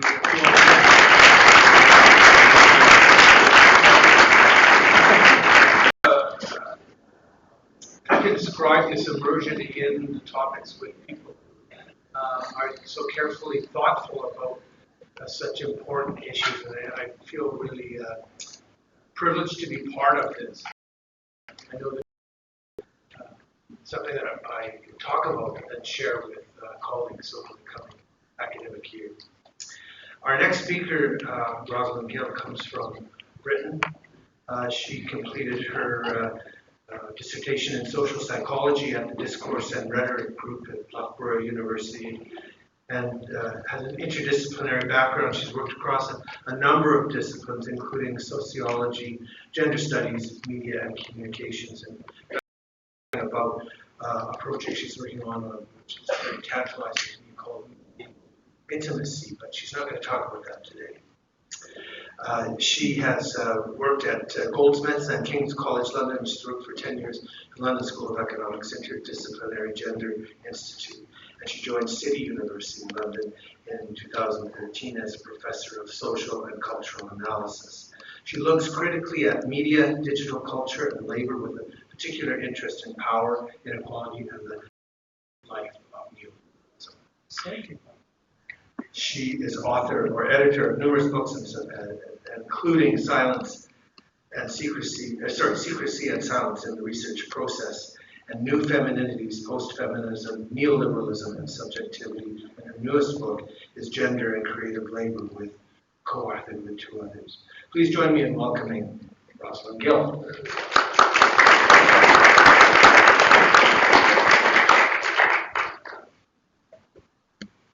Thank you so much, James. And after Joel's example of the little box, I just thought, yes, to dismiss, I have to be up here on this box.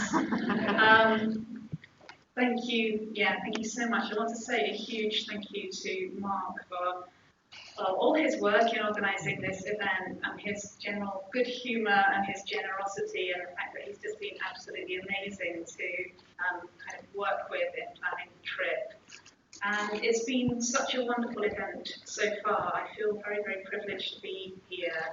I feel emotional. I've shed a number of tears over the last couple of days. I don't know if it's just to do with jet lag and being exhausted, or whether it's actually to do with just how moving and poetic and eloquent so many of the talks have been. And yeah, I really sort of feel that after Ivana's talk and Linda's talk, Eve's talk, Michelle's talk, the list goes on, but I just have a real anxiety now about what I could possibly add, really.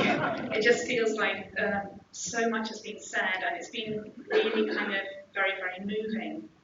And it's really something about the moving nature of this that I kind of want to speak about, because I'm very in the affective landscape of neoliberal academia and the way that it's characterized by anxiety and shame and fear and terror and worry about keeping up and insomnia and exhaustion and spiraling rates of mental and physical illness.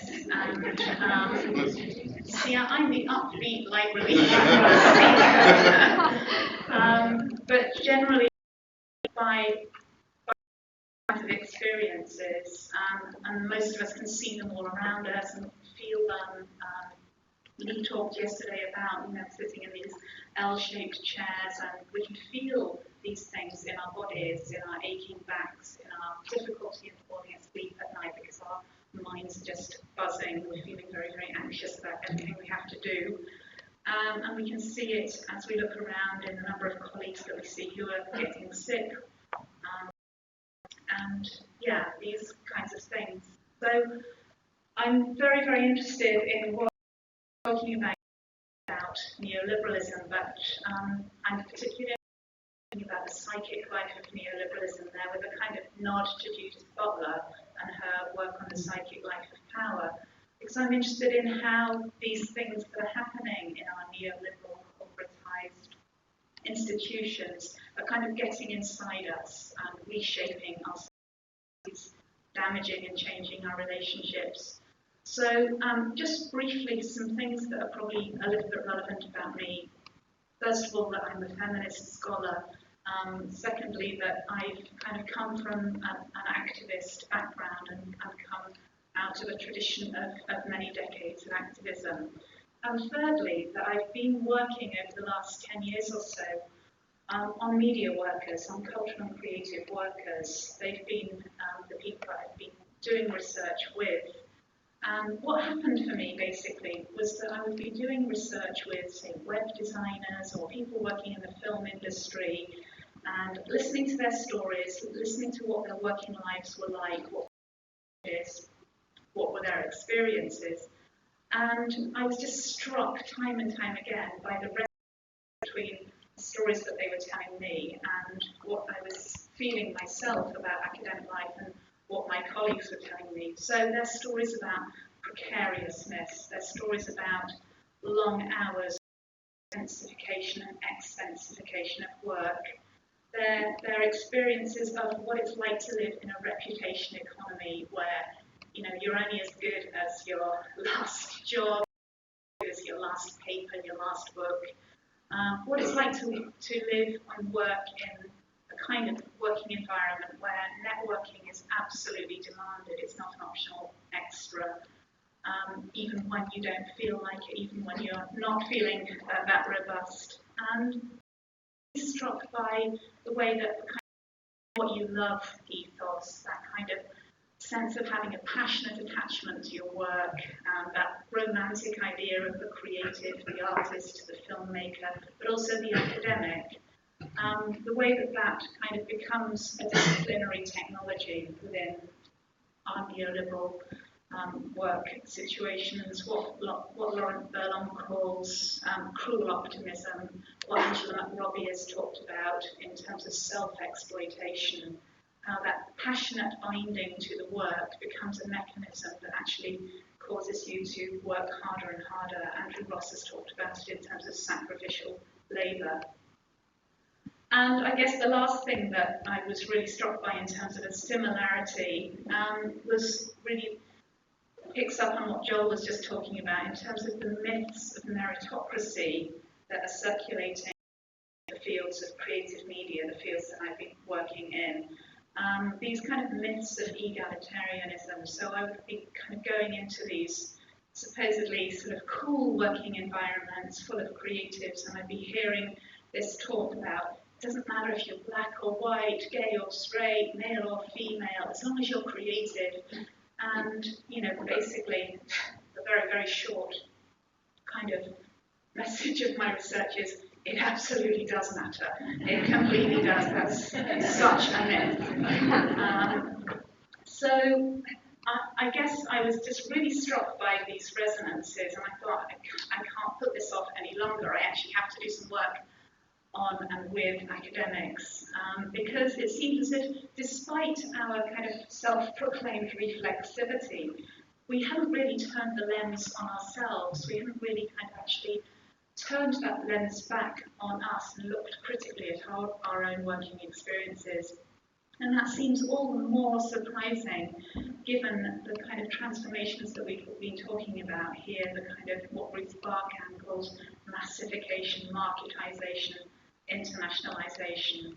So much work that's examining the assault on the very idea of the university, the way it's being structurally redefined and reinvented by systematic corporatization and privatization, and by neoliberal shifts in funding regimes that are devolving more and more of the costs to the individual student, who's now being, of course, reimagined as a consumer. In the UK, our students, after 3 years, are saddled with an average of £50,000 worth of debt. I think that's around $100,000 a year by the time they complete their 3-year degree. and the changes which I barely need to speak about really about the importing of corporate management techniques into university life, the reformulation of the very idea of education in instrumental terms that are connected to business and the economy, the expansion of student numbers without a corresponding increase in staff, the proliferation of new and distinct regimes of audit and surveillance and calculation, the new entanglements between the university apparatus, immigration control. That's absolutely terrifying in the UK at the moment because academics are effectively to become staff of our border agencies, policing who's allowed to study in UK universities. And now we're also being charged with spotting radicalisation. So we're also being kind of interpolated to get into the war on terror.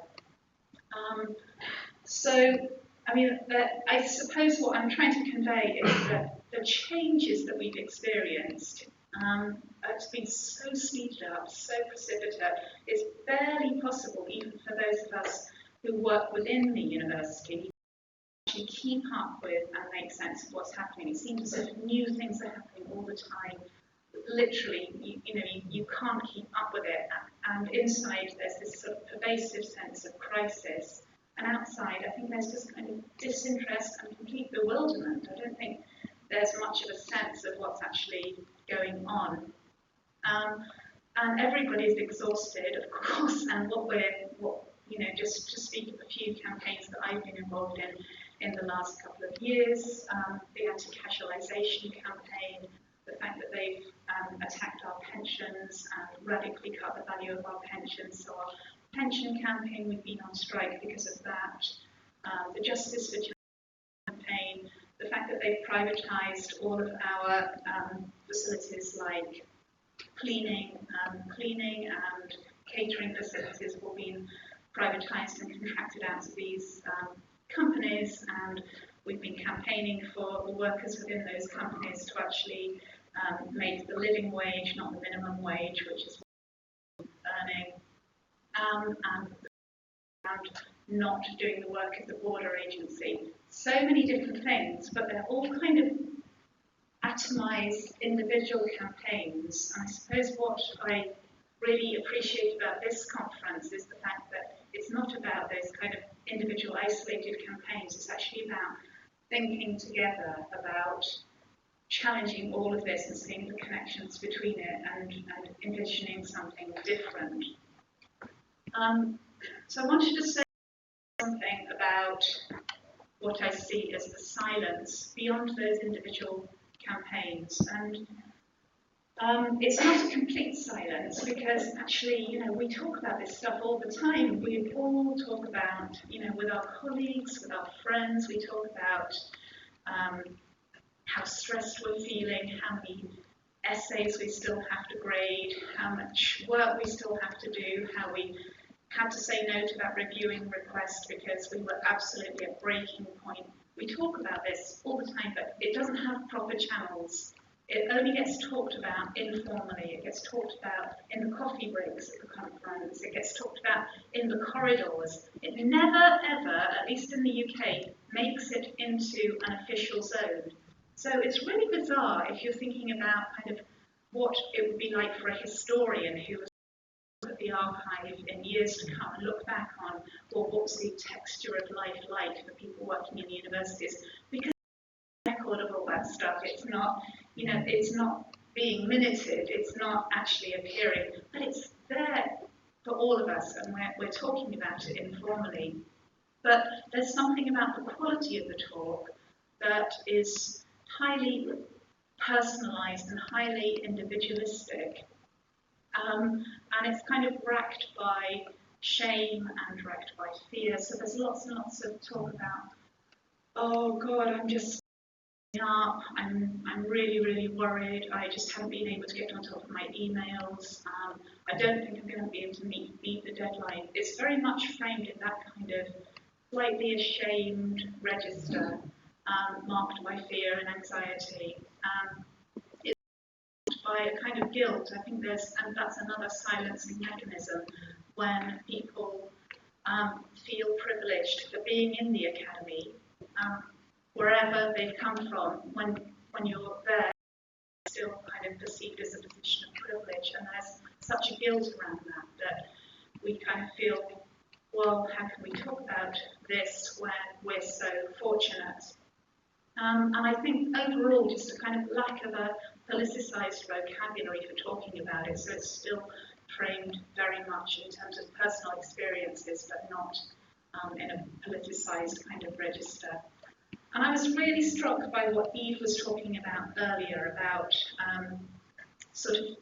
thinking about social change and thinking about sort of genres of critique that exist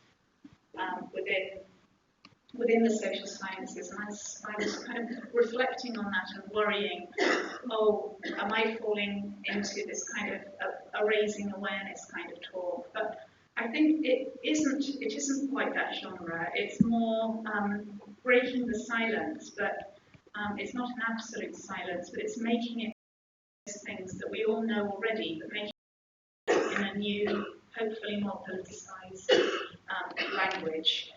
So 6 years ago, I wrote a very, very personal piece called The Hidden Injuries of the Neoliberal University. And it was kind of an autoethnographic piece. And it was based on my experiences, the experiences of my friends, colleagues that I talk openly with, my PhD students. And I used fragments from conversations. I used kind of official letters that I received from universities. And I even included a journal rejection letter that I'd received. But it was a very much kind of personal piece reflecting on the experiences of working in the Neoliberal Academy. And it kind of became a bit of a... I received thousands and thousands of emails in response to this one piece. I still, 6 years since it's been published, I still get 2 or 3 every week, and people writing and saying, thank you, I never knew that other people felt like this, you saved my life, I'm having such a hard time, I don't know what to do, can I tell you my story, I must just tell you about this. It kind of had that effect, and so it's built up for me a very kind of vivid, quite heartbreaking picture of what it's like to work in the Neoliberal Academy, and the sort of texture of the experiences, and above all, how isolated people feel. So, how am I doing for time? We have until 3:30. Oh, good. So I wanted to just kind of pull out 3 themes, and there could have been so many more themes, but I just wanted to speak about 3 different themes, and first of them is precarity, living precarious lives. And I'll start with a quote. I've been living from hand to mouth on temporary teaching contracts for 10 years now. I've written 2 books, I get great teaching feedback, but I just can't get a job. I just don't know how much longer I can continue like this. Now, in the popular imagination, academics are amongst the most privileged of workers, blessed with tenured positions, supposedly long holidays, leisured lives. This may have had some truth, perhaps, in some of the world's elite institutions many, many years ago, but today it's unrecognizable. And like the myth of egalitarianism, I think it exerts its own toxic and silencing effects, because today precariousness rather than security is the defining experience of academic life, particularly but not exclusively for younger or career early staff, a designation that now can extend for your entire career, given how few opportunities there are for the development of a secure employment position. Statistical data about the employment of academics shows the wholesale transformation of higher education over the last 2 decades, with the systematic casualisation of the workforce. So in 2015, our higher education statistics agency in the UK, reveals that 1/3 of academic staff in universities is employed on short-term temporary contracts. But this figure actually excludes more than 80,000 people who are paid by the hour and therefore don't appear in those statistics, suggesting that the extent of casualisation is far greater and it's increasing rapidly. And it's been going up and up and up. And our union has said that higher education is the second most casualised sector of employment in the UK.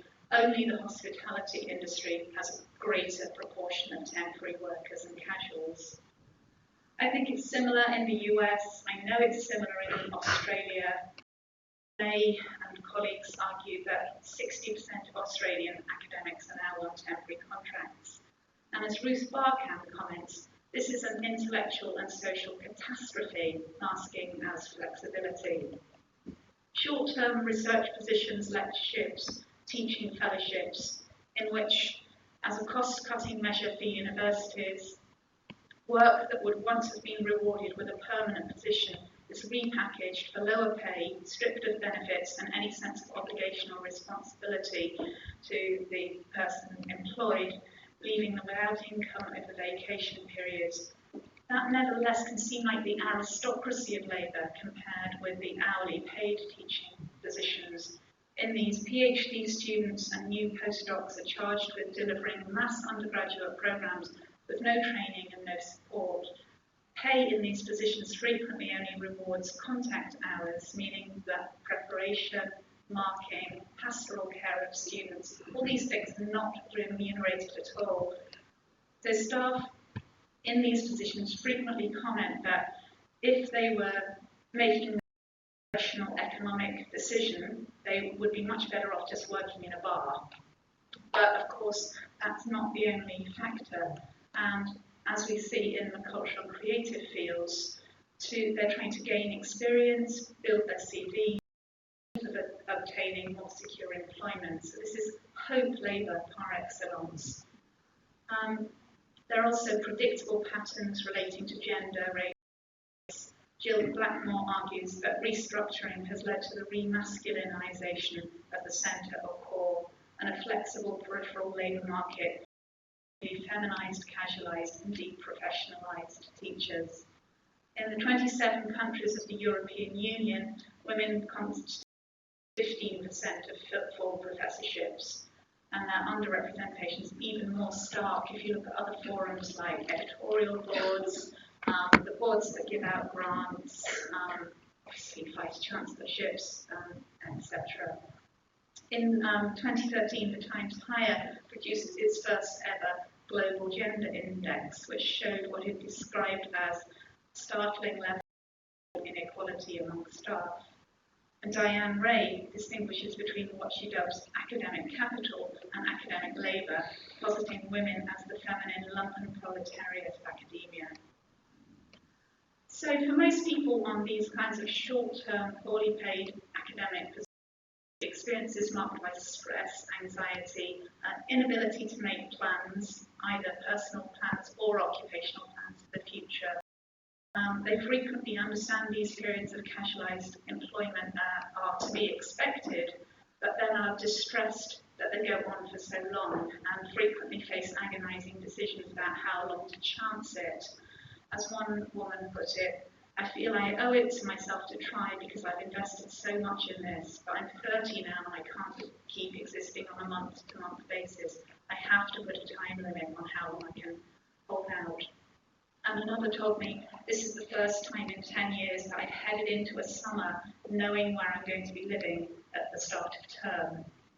So there's just this sense of personal and social crisis is absolutely endemic and deeply, deeply felt amongst many academics, even those for whom precarity doesn't take such obvious forms. We've collectively had to become this mobile, agile, flexible workforce prepared to move, to relocate cities, to relocate countries, to what Nigel Thrift calls hair trigger responsiveness to new calls for pay, funding streams, new areas of student demand. You know how we've just constantly having to reinvent ourselves to fit into these new demands. And for every fashion on engaging users or developing impact, but this has had a huge cost psychically. So I just want to move on to my second theme of the three, and that's time stress. And the subheading to this, didn't have to sleep. Right. So anyone I think who spent the briefest time with academics during the last decade can't help but be struck by a profession that is stretched to breaking point time after time. Surveys underline this, highlighting very high stress levels, considerably higher than average, which are increasing year on year, along with disorders and anxiety and depression. Mike Krang argued that the one thing that's the biggest source of dispute, anxiety and stress in academia is time. Academics have time to research, they don't have enough time to read, they spend too much of their time at work, they can't spend enough time with their students, they can't fit their job into the available time, they don't have time for anything outside work, children, friends, other activities. And then we're subjected to the poisonous myth that we're time-rich and leisured.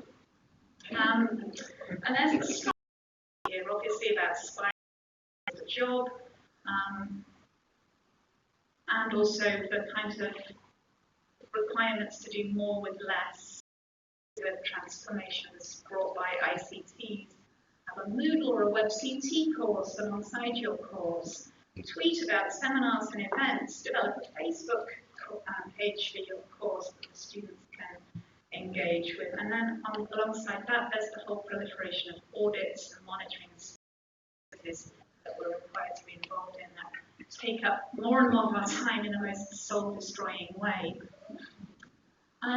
So in the older, that's the pre-1992 institutions in the UK, our universities are divided into two broad types. The ones that were made universities after 1992 and the older institutions. If you work in an institution, basically your employment contract doesn't specify your hours. So basically it will be worded in a kind of way that highlights a general commitment to your three areas of work, which is teaching, admin and research, and other duties as and when directed by the head of department, which can cover a multitude of sins. So it combines a kind of open-endedness about the tasks that we're required to perform and an indeterminate amount of time in which to perform them. So the job will never be done. And this is in fact the experience of more and more academics whose hours routinely exceed the per week, which is the European Working Time Directive that our government is trying to get us out of. So as long ago as 2000, our union used official statistics to calculate that academics were working on average 9 hours per week. Or, to put it another way, which is really interesting in what you can do with numbers, were working for free for 3 months per year. And I think this is really, really interesting given the kind of intense attention that free labour has been getting in the form of unpaid internships. And yet this is another form of free labour that is completely invisibilised and just isn't getting that attention. And it's not by chance, it's systematically rendered invisible by the university accounting procedures. So one of our things, I'm sure this will be familiar to everybody, we have this thing called TRAC, Transparency Accounting Exercise. I can't remember exactly what the acronym stands for, but every few months, every term I think it is, we get asked to account for how we've spent every fraction of our time. And it's just a complete nightmare. But one of the features of this accounting online system is that you cannot put down that you've worked more than 37 hours per week. I mean, everyone's working more than 37 hours per week, but it won't let you do that. If you do that, it won't let you submit the form, and then it will tell you that if you don't want to enter hours, you can put it down as percentages. So it's not by chance. It's absolutely built into the system. It won't allow us to tell them how hard we're working. So academics are just finding it impossible to get their work done in so-called normal working week and having to work evenings, weekends, getting up earlier, going to bed later. Mr. Greg has talked about this as anticipatory labour, and for many of us, this centres on. And I think emails become emblematic of our experience of anxiety and stress and overload. It's always there, it's never done. People are sort of snatching time on the run to send their replies that say, send my iPhone or send from my Samsung Galaxy or whatever. I think even this kind of constant running and availability and responsiveness is just generating more messages that require attention. Now, Mark Fisher, in his kind of critique of capitalist realisms, argued that email is hacked into libido, and that's what accounts for its compulsive quality. But I would turn that around and say it's hacked into anxiety, because when I talk about email, the anxiety and the suffusion of talk about email by anxiety is absolutely the most important thing. Anxiety about missing something important, about finding something upsetting in your inbox. Above all, simply about keeping up with the constant stream of communications. And I'm sure that you all recognise the way it's become sort of tawdry, academic, competitive sport, comparing how many emails unread in your inbox. Oh, I've got 326. Oh, that's nothing. I've got 675. And we go off and we teach. We come back after teaching. We find there's 50 new emails. If you go out of the office for an entire day to go to a conference or attend a meeting, you have to start a whole day's new work just to deal with the messages that have come in whilst you were out. One colleague told me recently that after a full day of sitting on appointment boards in her department, she had 534 new emails in her inbox when she got back to the office at 7 p.m., at which point she'd already been at work. So I could say a lot more about this, but I think I better skip on. I'm very interested in email. I'll skip on to my last little segment, which is about surveillance culture. I just wanted to start this by showing you a short clip from something called the Department of Omnishambles, which is a satirical critique of what's happening in higher education. And this one asks us to imagine what it would be like if Karl Marx was working in contemporary academia and going for his end-of-term departmental review with his head of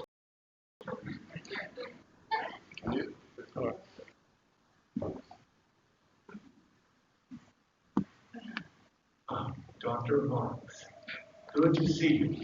Thanks for coming to this assessment. Hi. So, Carl, I really like what you did with what was it? Das Kapital? Great stuff. I did. In terms of impact points, it scored very highly indeed. Great what you did with the whole 20th century, those revolutions and whatever. Massive impact points there. Right. Thanks. But obviously not a peer-reviewed document. Counted towards your publications for the REF assessment. And that's kind of a problem. Oh? I mean, a man can't live on impact alone, if you know what I mean.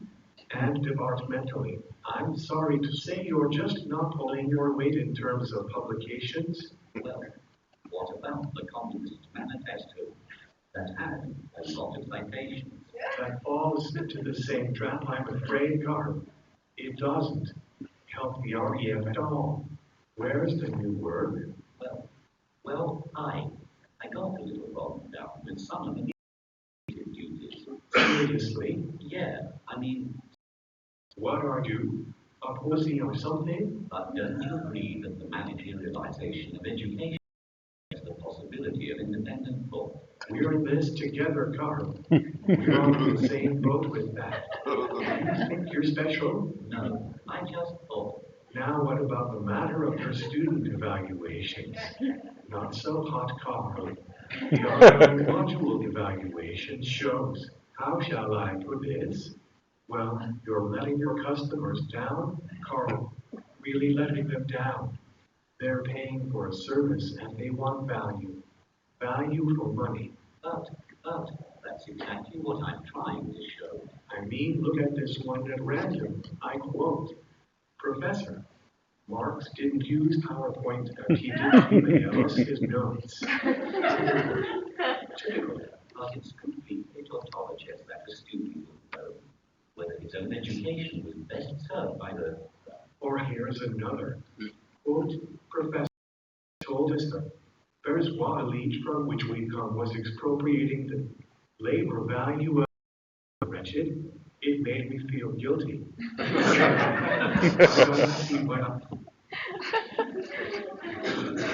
Thank you.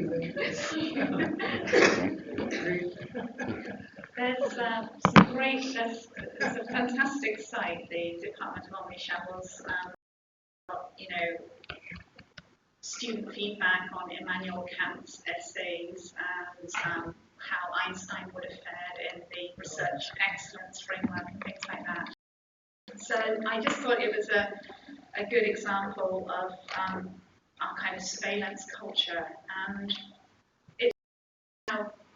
there hasn't been much attention to surveillance within academia, I think, until quite recently. Rightly in other fields of life, surveillance has become a really important object of study and activism, in part in recognition of the role that's being played by digital technologies in the monitoring and control of employees. So, for example, the crossover of electronic tagging technologies from the criminal justice and detention system into regular employment situations. So now workers like refuse collectors, care workers, postal delivery workers are kind of tracked as they move through different geographical spaces. And of course, there's been loads of work on call centres and lots of work on warehouses with technologies that track how quickly workers make their grabs and so on. But by contrast to those fields of work, these kind of high workers like academics have not had much attention.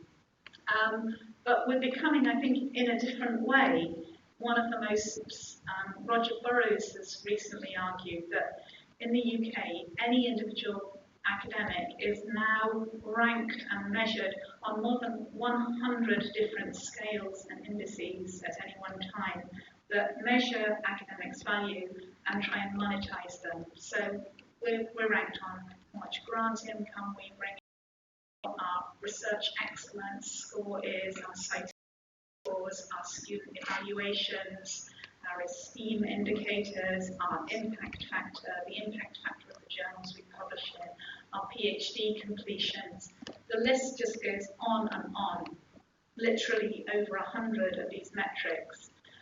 In addition to these kind of individual measures, there are new nested evaluations that are kind of composites of these, which Roger Burrows calls metric assemblages, which then literally just take on a life of their own.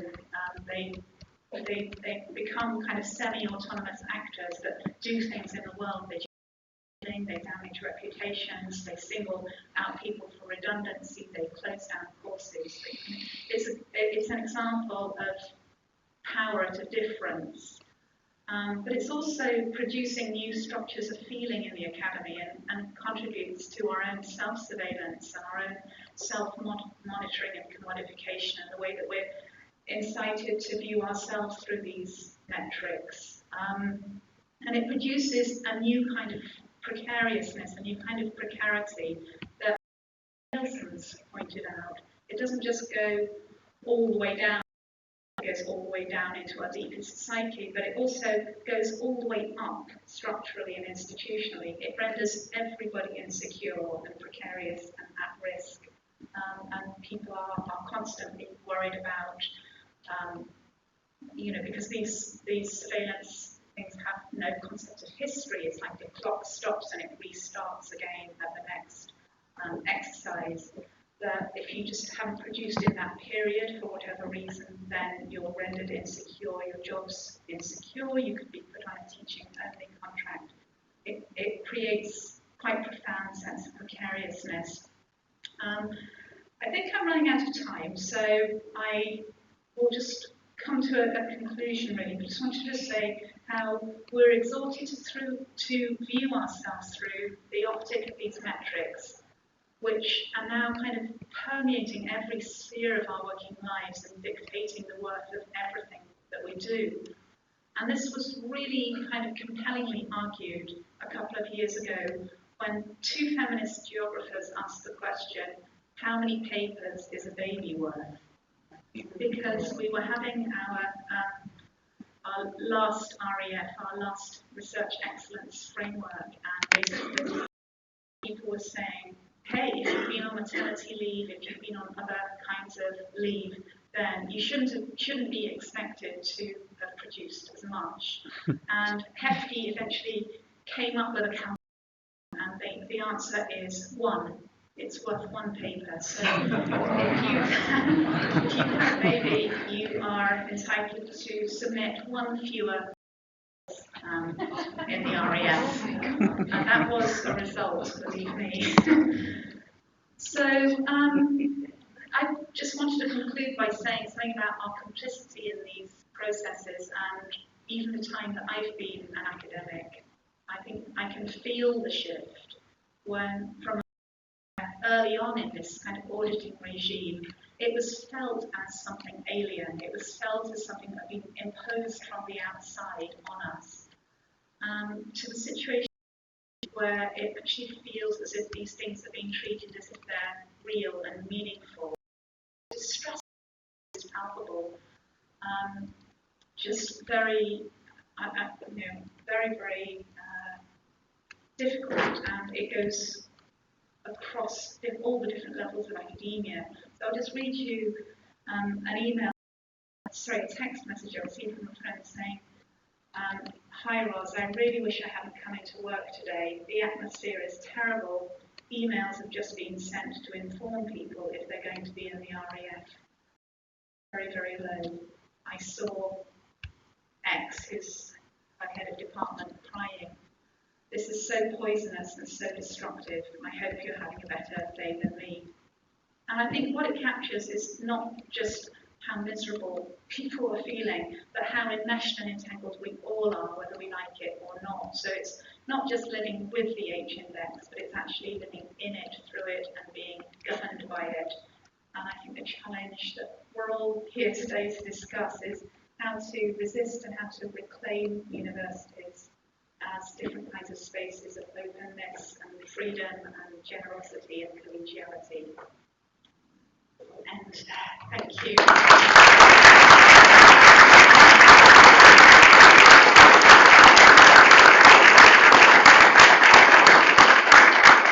We do have time for commentary.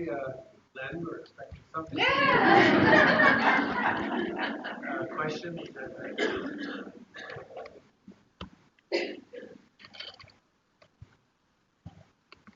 Well, I will start by saying that the arrow is the distant Tory past. Can you comment on the stereotypical view of the Oxford Dawn, if you like, that is so different now 50 years on? Yeah. Because that image is also a problem in terms of sexism and this privilege and whiteness and so on. Yeah, I mean, that's a huge question, but it is very interesting. I think it's even interesting kind of what rhetorical or ideological work those kinds of books do in kind of conjuring a myth of the university and how that myth has a longevity that persists, when things have changed. Thank you very much.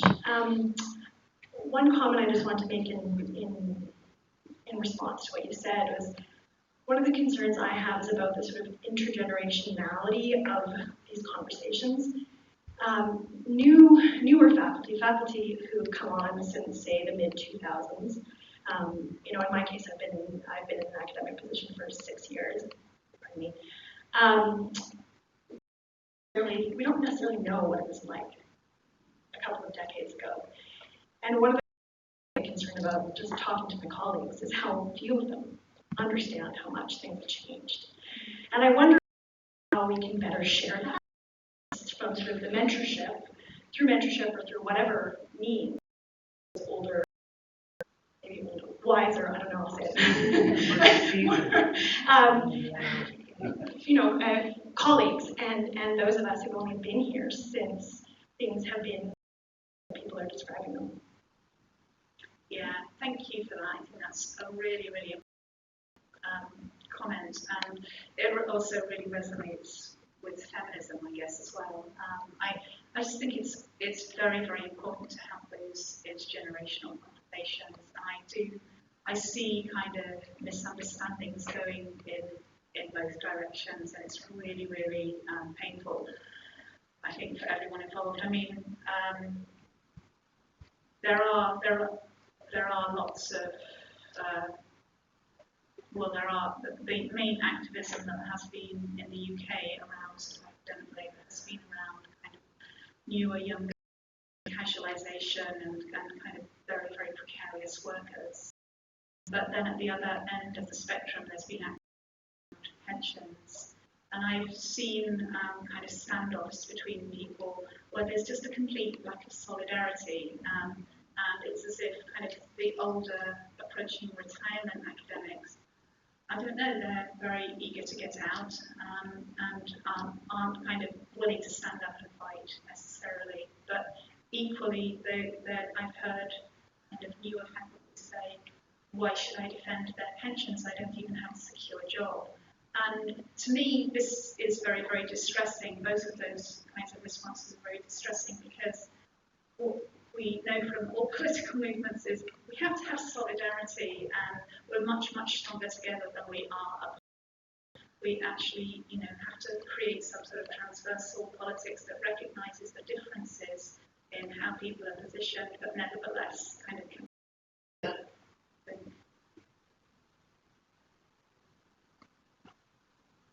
Thank you.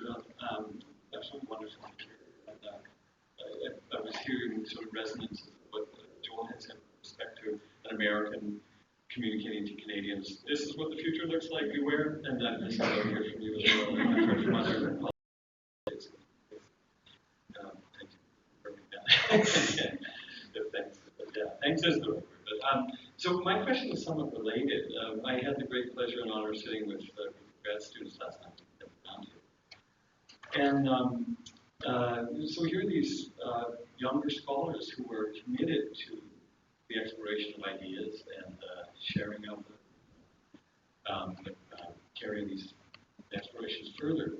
So what's your advice, or what kind of conversations do you have with your own grad students? Because I have more and more of mine saying, once they see the down press and the intensification and extensification, as you said, they're just shaking their hands in their heads and saying, I may be out of here completely, but then some are getting kind of drawn into largely true casualization.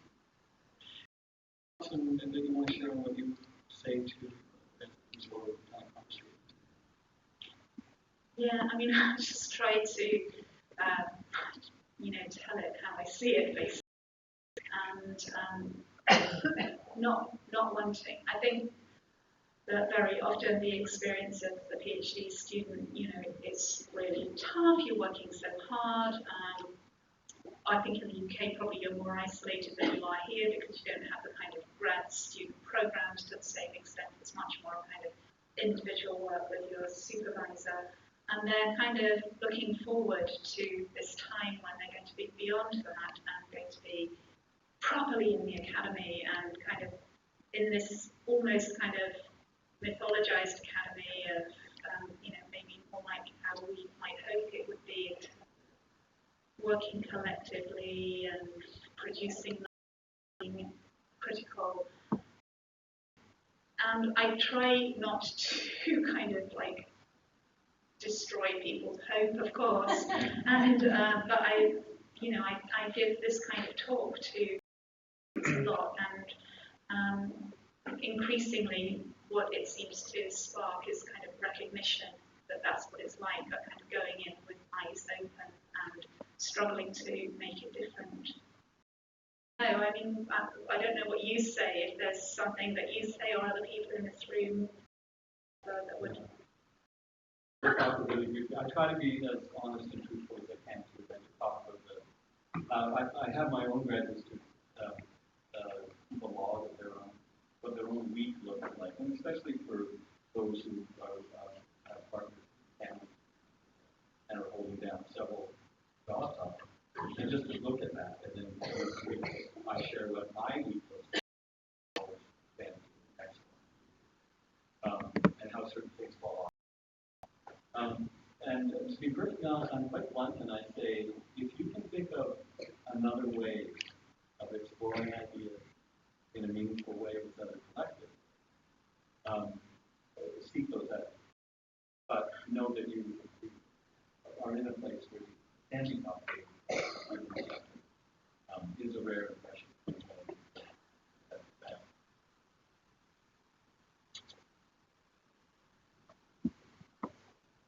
Please join me in thanking Martin. Oh, sorry, I thought you were leaving to the washroom. I went to the washroom before that. But thanks for your concern. My department chair would never show such concern. I'm really moved by your analysis, and I can certainly, I've been doing academic work, and I've worked in academic work and for a long time, and I certainly feel my body was feeling tired as you went on. And both my wife and I are academics, and we used to go on vacations before email, and we didn't. Now if we want to get a cottage or a cabin or someplace, we always say, it has to have email. Because we don't want to get drowned when we come back. There'll be 2,000 emails and all that. One of the things that I think it's, that I have friend Edmund O'Sullivan from Boise who talks about, the neoliberal, settler colonial, sort of world that we live in as a killing machine. And I think what you're talking about, we need to remember that what's beginning to, or not beginning, but it's an ongoing process of, of the kind of degradation of the working conditions that we now find ourselves in is the process that actually young Marx was talking about in the 19th century. And that's the nature of the game. And it is this kind of system. This is a killing machine. And it's come so far, it's now killing us. So this is, we need to think about, how we're going to do something in higher education. Let's keep in mind, if we don't do something in higher education, it's what are we going to do? What's going to happen? It's not going to stop. And anyway, get the point. Thank you. I thought I was depressing. Thank you. Thanks. Claire, last question. I just wanted to respond to the question about what we say to our grad students and also what you would think about the generational thing. I think, and it also, in addition to what Joel said, his last point about individualism creeping in the university, and I think something we really need to talk about and cultivate is a real sense of collective and what it means to work collectively, because all these processes are so individualizing, and they don't only terrorize us, but they encourage us to seek out the spaces where we can get, and it's like a survivalism and an opportunism, and the side of being self-aggrandizement. We have a publication that comes out at one of our colleges called The Brag, right? And we're all feeling terrible. We're all telling everybody about this award and that award. And so building collective and finding lessons from older generations where our collective ethos was present in the university and be living that. And there's so much going through my head, that's why I'm talking so good. But I also just want to say, and I don't usually self-promote, but I just want to put this out there that my colleague Janice Newsom and I wrote a book called Academic Callings. Well, we edited. The university we have had, now have, and could have. And it's stories from older generations and mid-generational faculties for young faculty, so that we have a link back to how it used to be, can know about what existed, and then remake it in our own terms, right, in new terms. So we need to talk, and we need to recover some of that collective sensibility that existed, and then again, remake it or reclaim it, to see that. Thanks, Claire. That's brilliant. Please join me in thanking Robin.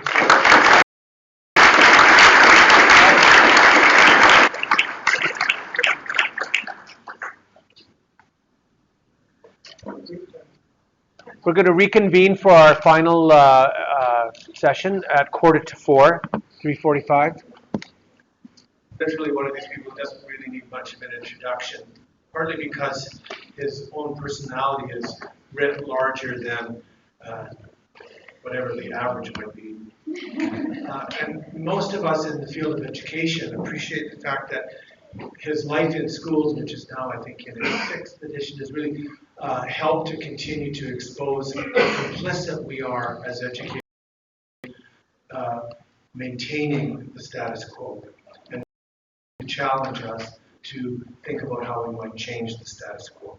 So I won't read you a long list of well-deserved awards that Peter has received over the years from very many different kinds of groups for whom he has been a spokesperson and an advocate. I will say, though, that you need to know that he's a distinguished professor in critical studies, College of Educational Studies at Chapman University. In trouble there, I think. He is also a chair professor Northeast University in Changchun, China, where he is an honorary director of the Center for Critical Studies in Education. And again, in terms of auditing or counting, edited and authored approximately 45 books, and his writing has been translated into over 20 languages. So I'm going to leave it there, Peter, and we are very happy that you're here and look forward to hearing what you have to say.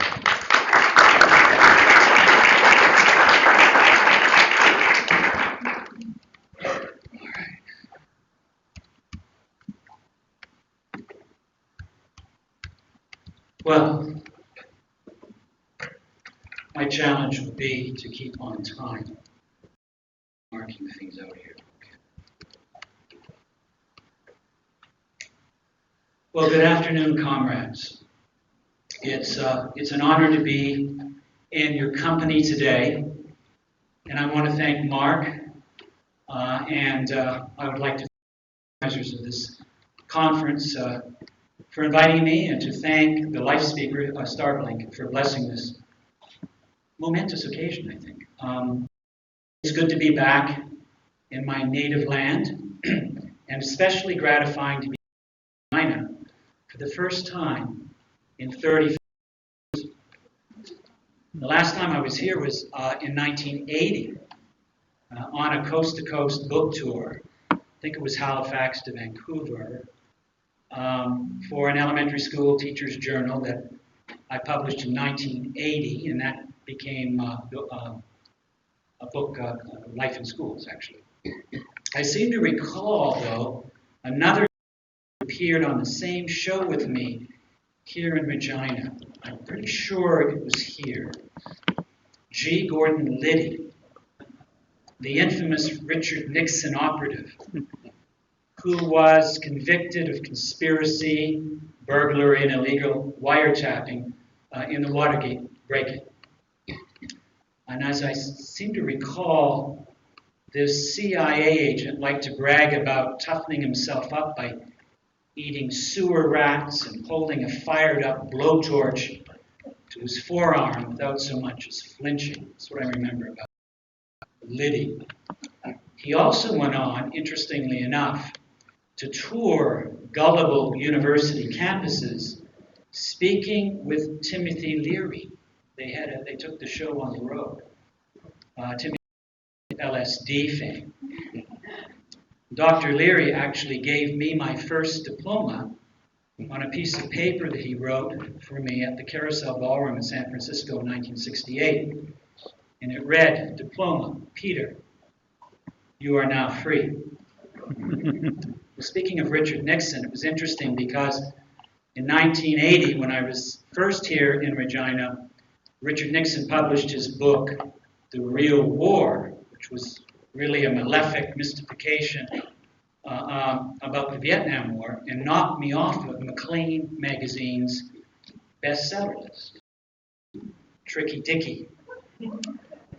Well, after the last few days, I'll no longer associate Regina with Gordon Liddy and Richard Nixon, but with the wonderful talks I have been privileged to hear over the last few days. So thank you again for inviting me.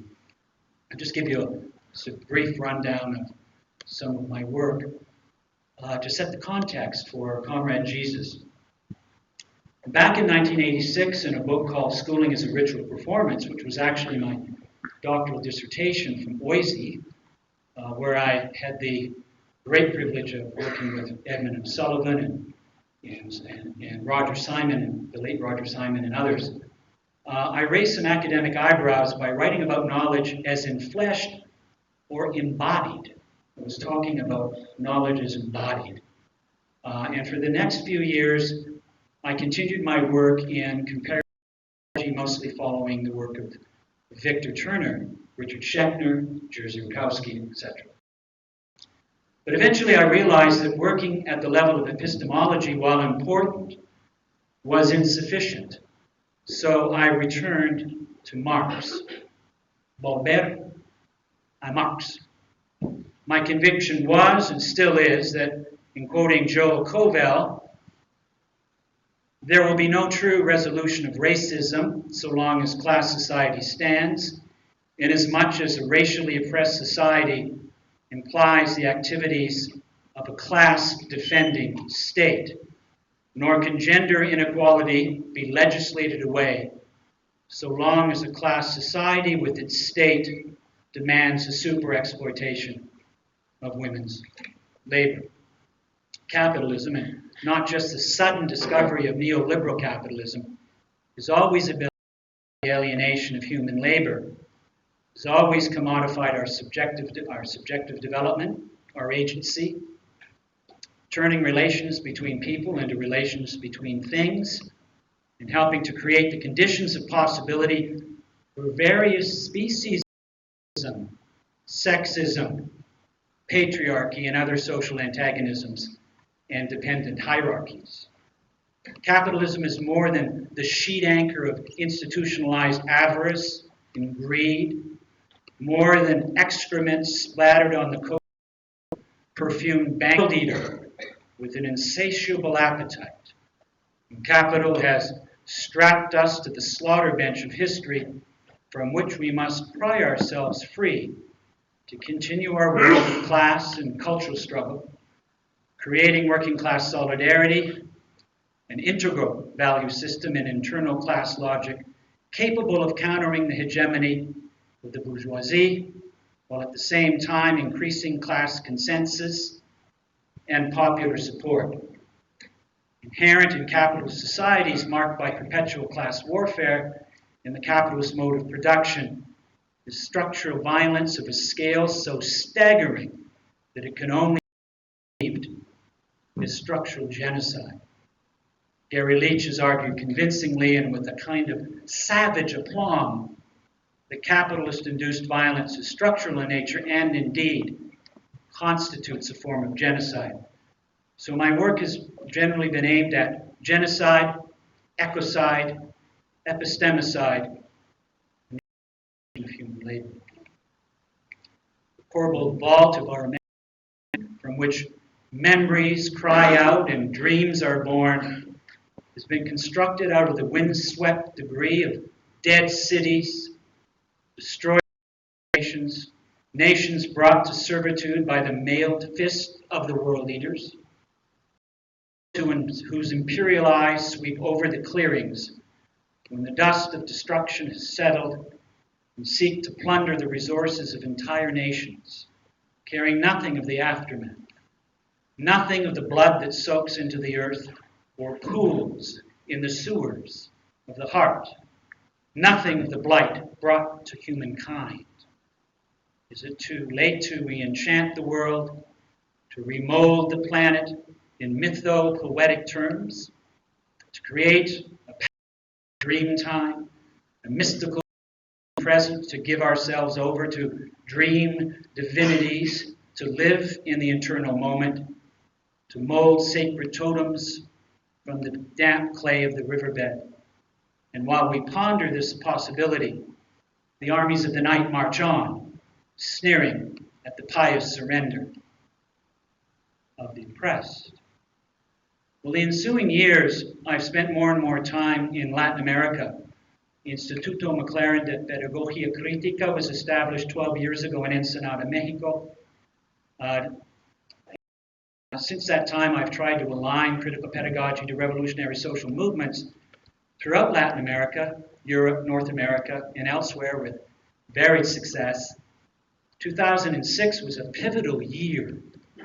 That placed at the top of what was called the Dirty 30 list by a right-wing organization that targeted 30 UCLA professors for being communist sympathizers and anti-American.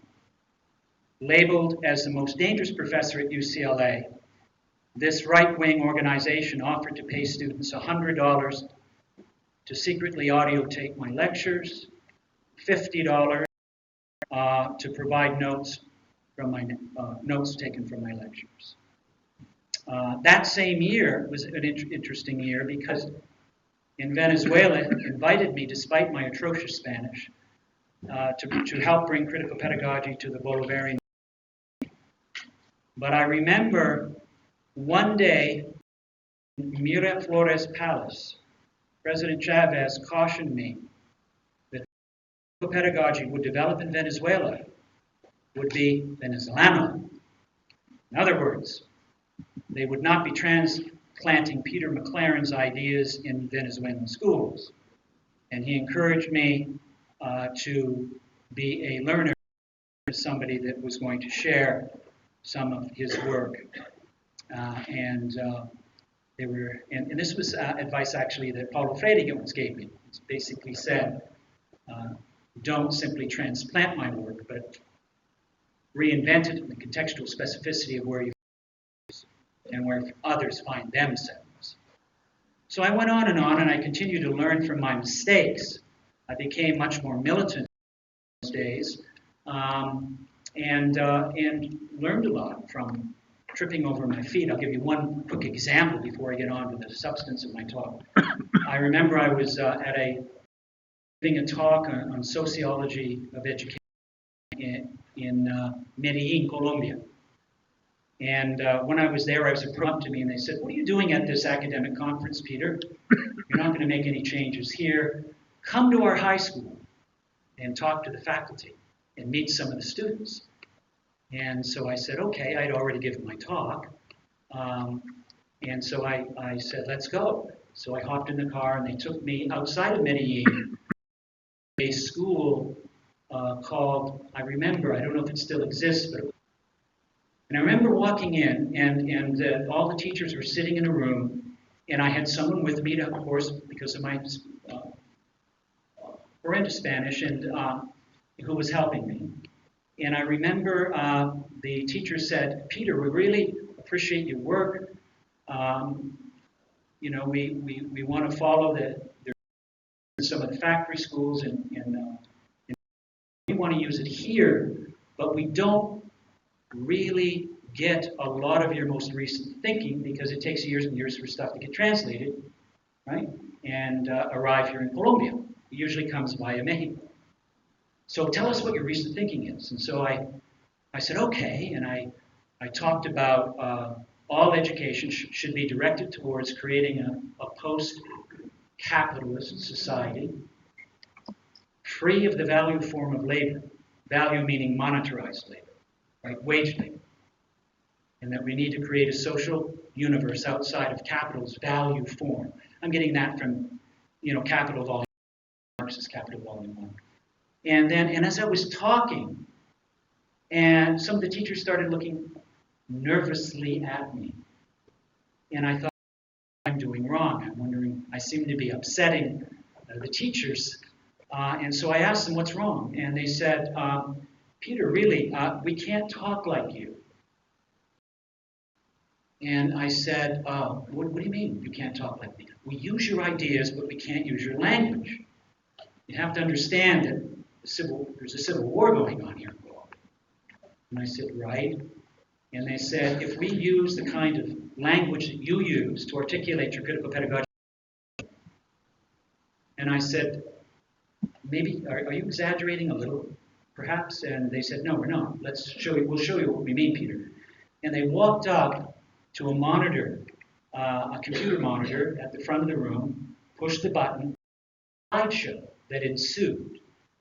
And it showed young people holding up white sheets on the sidewalk. There looked to be like some commotion and bodies hither and thither. And I said, well, what is this that you're showing me? And they said, Peter, a few years back, we had a visit from the state. And I said, we had a visit from the state. Your neighborhood had a visit from the state. They said, our neighborhood and our school had a visit from the state. I said, I don't know what that means. They said, well, at our school, we don't let the paramilitary come and proselytize. And we don't let the FARC come, the guerrilla come and proselytize. They want to come into our school in our neighborhood. We can't stop them. And so they came in the form of a Black Hawk helicopter provided by the United States, a tank, artillery, 4,000 troops. And when they left the neighborhood, the military came through, and that was worse. They dragged people out of their homes onto their front porches by their hair and shoot them in the forehead in front of their families. So they said, Peter, we can't really use your language. And I said, right. But we're very interested in your ideas, and we have a different approach. We try to address the trauma of our students, the trauma that they face in their everyday lives. And I said, well, I understand that. So you you focus on the affect, what we used to call in Bloom's taxonomy, the affective domain. And I said, how successful has your program in critical pedagogy been? And they said, well, before we instituted critical pedagogy and started to engage in your work and the work of other people, 99% of our graduates wanted to join the military and paramilitary after graduation just to protect themselves. Now 99% of our graduates want to go on to university. And I said, that's pretty good. That's pretty good evidence for me that you should continue your program. More recently, my work has taken me to northeast China, or what was formerly Japanese-controlled Manchuria, where I work at Northeast Normal University in Changchun. Under the streets of the city of Changchun, canisters of poison gas manufactured by the Japanese are still packed into storage rooms from the 1940s. The Japanese have offered to come and clean things up under the streets, but the Chinese still don't trust the Japanese enough to do it. Museums are opening up showing biological experiments on Chinese citizens by the Japanese Imperial Army. I'm, again, trying to start a center for critical pedagogy research. They asked me to be the honorary director, but things are moving very, very slowly. Critical pedagogy is asking dangerous questions, and in a sense calling forth repressed memories in a country where there's a lot of censorship that's very, very difficult. But we're moving very slowly,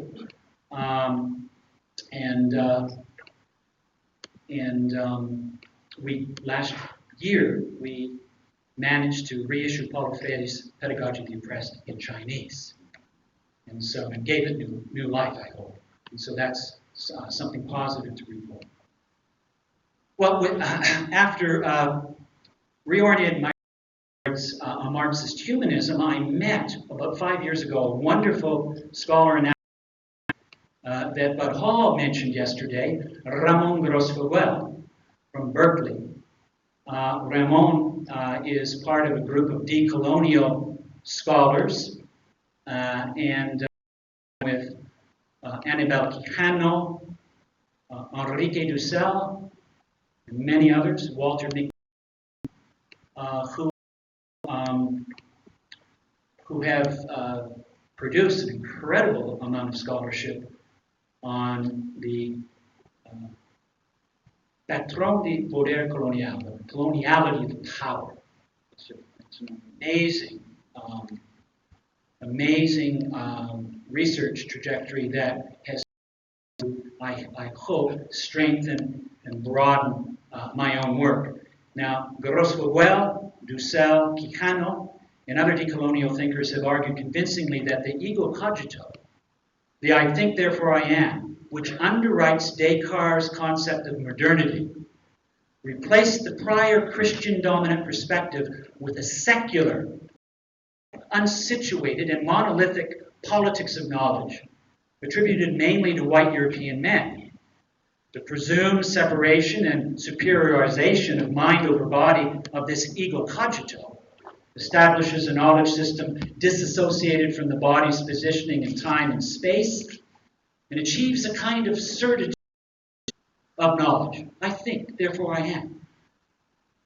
As if inhabiting a solipsistic universe by means of some kind of internal, isolated from social relations with other human beings. This ego cogito did not suddenly drop out of the historical and epistemic conditions of possibility developed through what Enrique Dussel calls the ego conquero, the I conquer, therefore I am. And the link between the I conquer, therefore I am, and the I think, therefore I am, is the ego extermino. I exterminate you, therefore I am.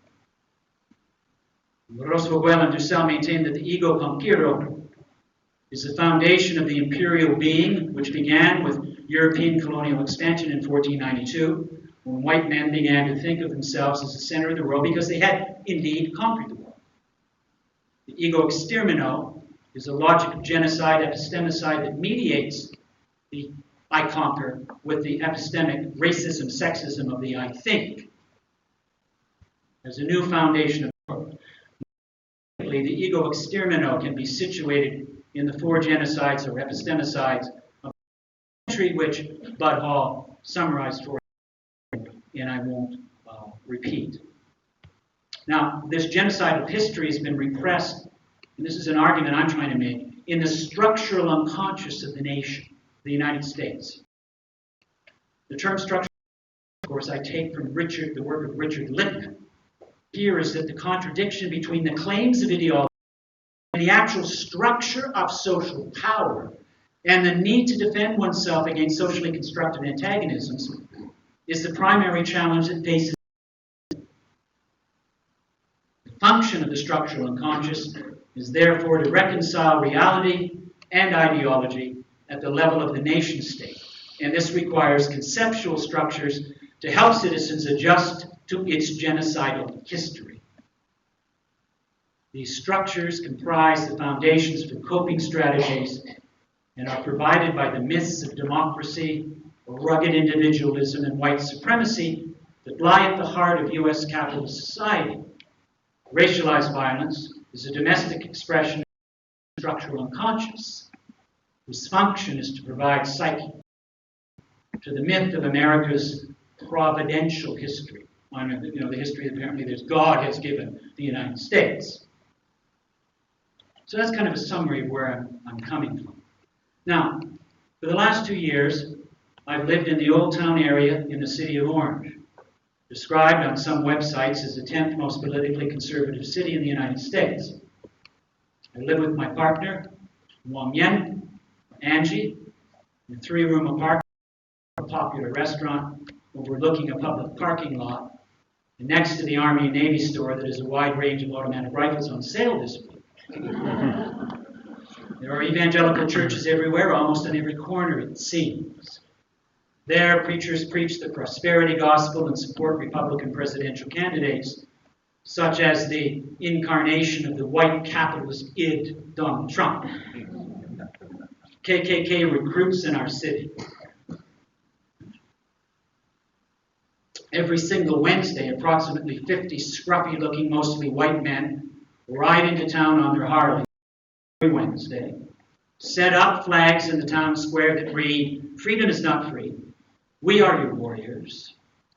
They set up a microphone and share war stories and describe kill shots from the Vietnam War and speak to an audience of about 30 to 40 townsfolk. I pass them every single Wednesday because I teach on Wednesdays, and I pass them on my way to Chapman University. Now, the city of Orange was once run by the John Birch Society, as John Birch Society ran most of Orange County, although more and more Democrats seem to be moving in, whatever that really means. Chapman stands on Tongva, Nero, and Huizenyo lands. I teach philosophy, social movements, philosophy, Marxist theory, spirituality, and social movements at Chapman University. At night, the sky lights up from fireworks from Disneyland, or when somebody hits a home run at Angel Stadium. On the way to campus, I nod my head to the shopkeepers who seem to feel comfortable enough now to nod back. On any given day, I may winner in economics, Vernon Smith, on the sidewalk on the way to my office, or I might decide to pause at the only existing statue of Paulo Freire in North America and place a flower behind his ear. Of course, Paulo gets lonely sitting there among the other statues that dominate the landscape at Chapman. That include Margaret Thatcher, Ayn Rand, Ronald Reagan, George Shultz, Milton Friedman, and founders of various banks.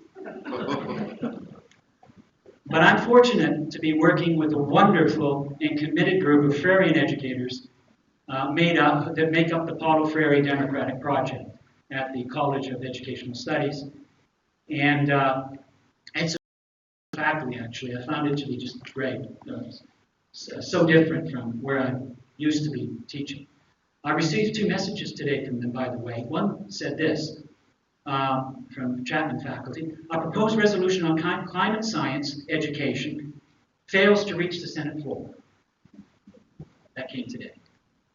The other was from the assistant dean, who commented on the heroic role played by 2 teachers during last night's shooting in a movie theater in Lafayette, Louisiana. About that.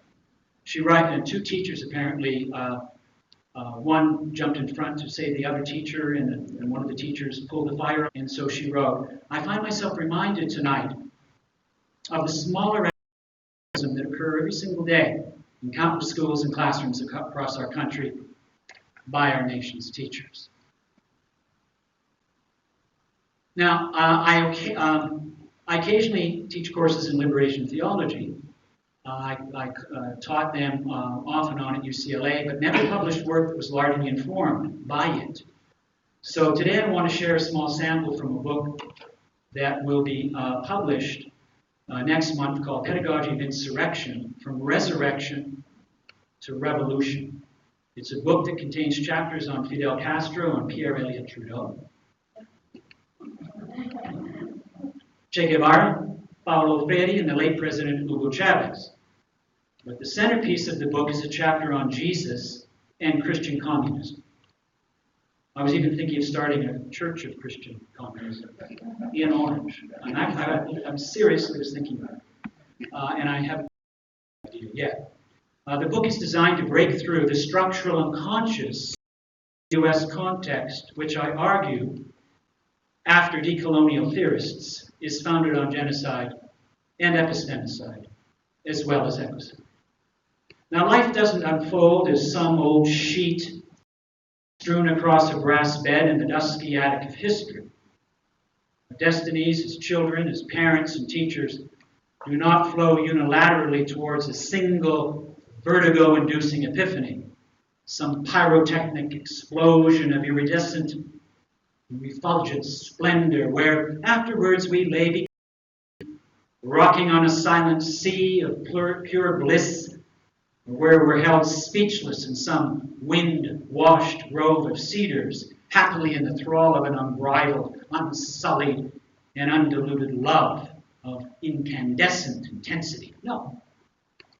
Our lives are not overseen by a handsome God who blithely sits atop a terracotta pedestal and with guileless simplicity, quiet paternalism, and in smiling earnestness rules over his, and I emphasize his, eager and fumbling brood, every so often rumpling the curly heads of the rosy-cheeked cherubim in the saints in blissful conversation about quantum theory.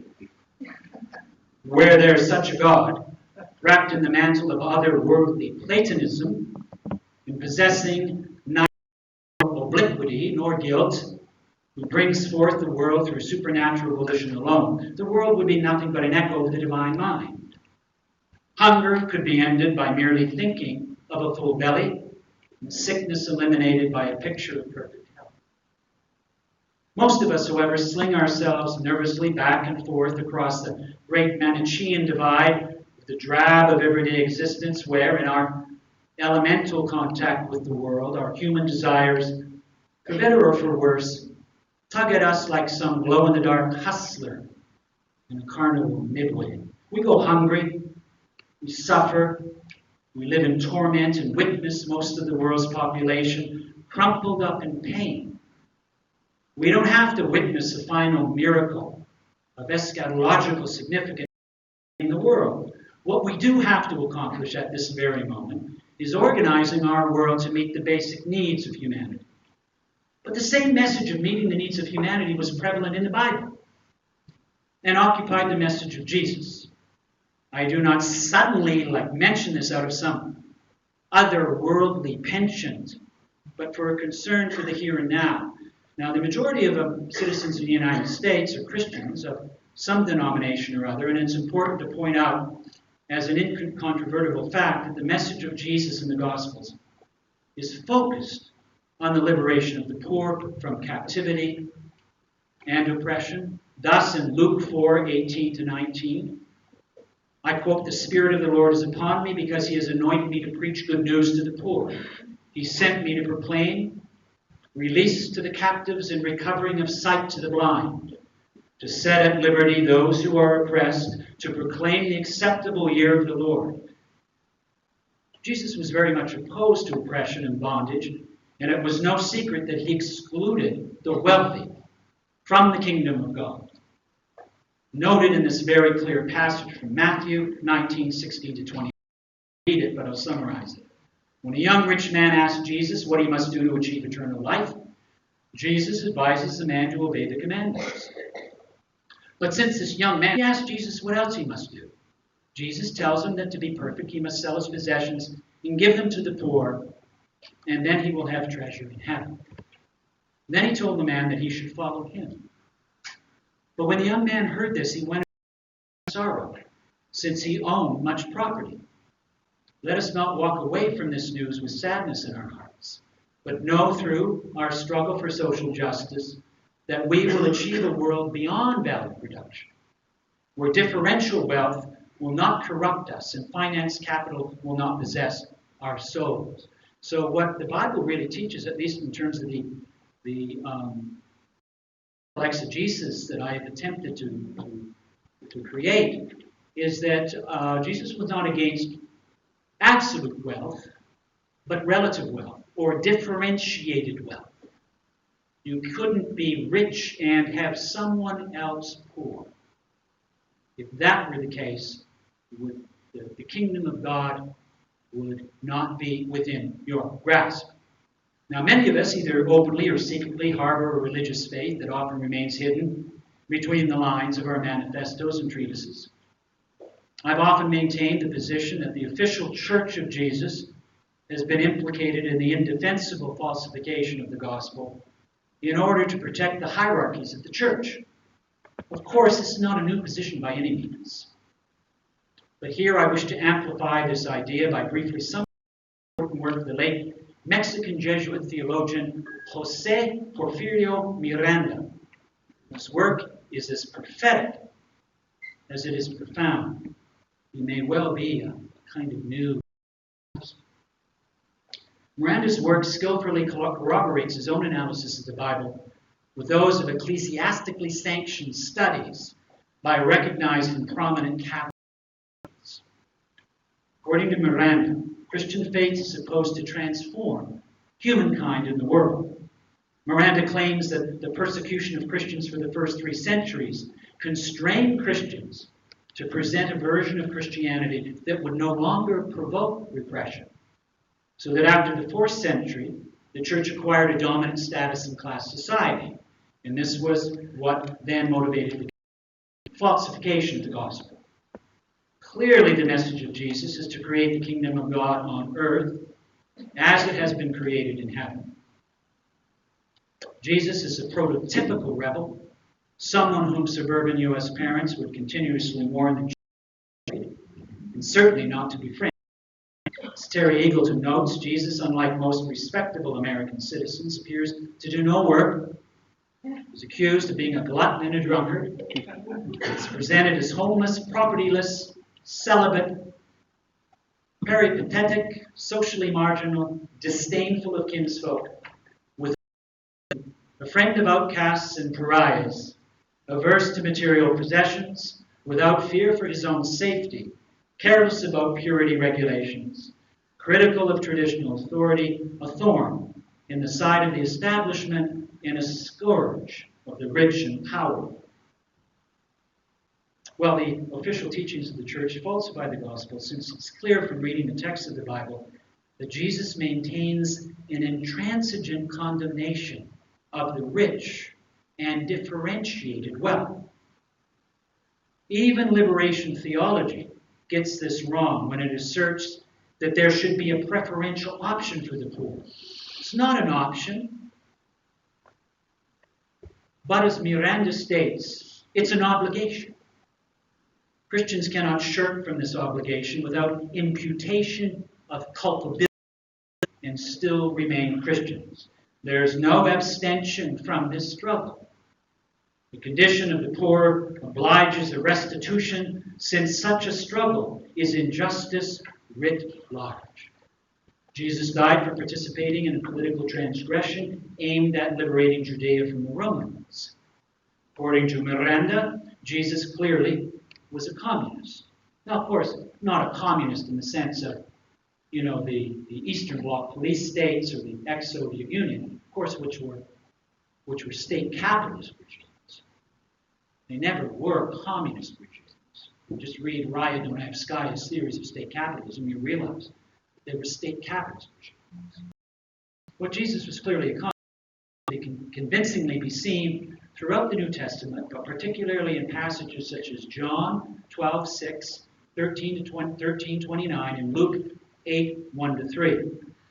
Jesus went so far as to make the renunciation of property a condition of the kingdom of God. And when Luke says, "Happy the poor, for yours is the kingdom of God," Luke and adds, "Woe to the rich, because you have received," repeating Mark 10:25, when Jesus warns that the rich cannot enter the kingdom. The Bible then makes clear through Jesus' own sayings that the kingdom is a state of being after death. Rather, the kingdom is now, here on earth. Essentially, Jesus is saying that in the kingdom there cannot be social differences. That the kingdom, whether or not it pleases the conservatives, is a classless society. Consider what Luke says in Acts. Quote, "All the believers together had everything in common. They sold their possessions and their goods and distributed among all in accordance with each one's need. The heart of the multitude of believers was one, and their soul was one, and not a single one said anything of what he had was his, but all things were in common. There was no poor person among them, since whoever possessed fields or houses sold them, bore the proceeds of the sale and placed them at the feet of the apostles. And was made to each in accordance with Acts 4:32, 34, 35. Benjamin Corey describes the early strong communal bonds. He writes, these are a strong sense of community, often meeting in small house churches, a practice that facilitated deeper intimacy as they wrestled with this new faith together. In addition to exploring their faith in a relational way, they also put undiluted community into practice by rejecting the concept of individual ownership in lieu of, and according to need, according to ability, redistribution of wealth, a practice that enabled them to eradicate poverty in the community.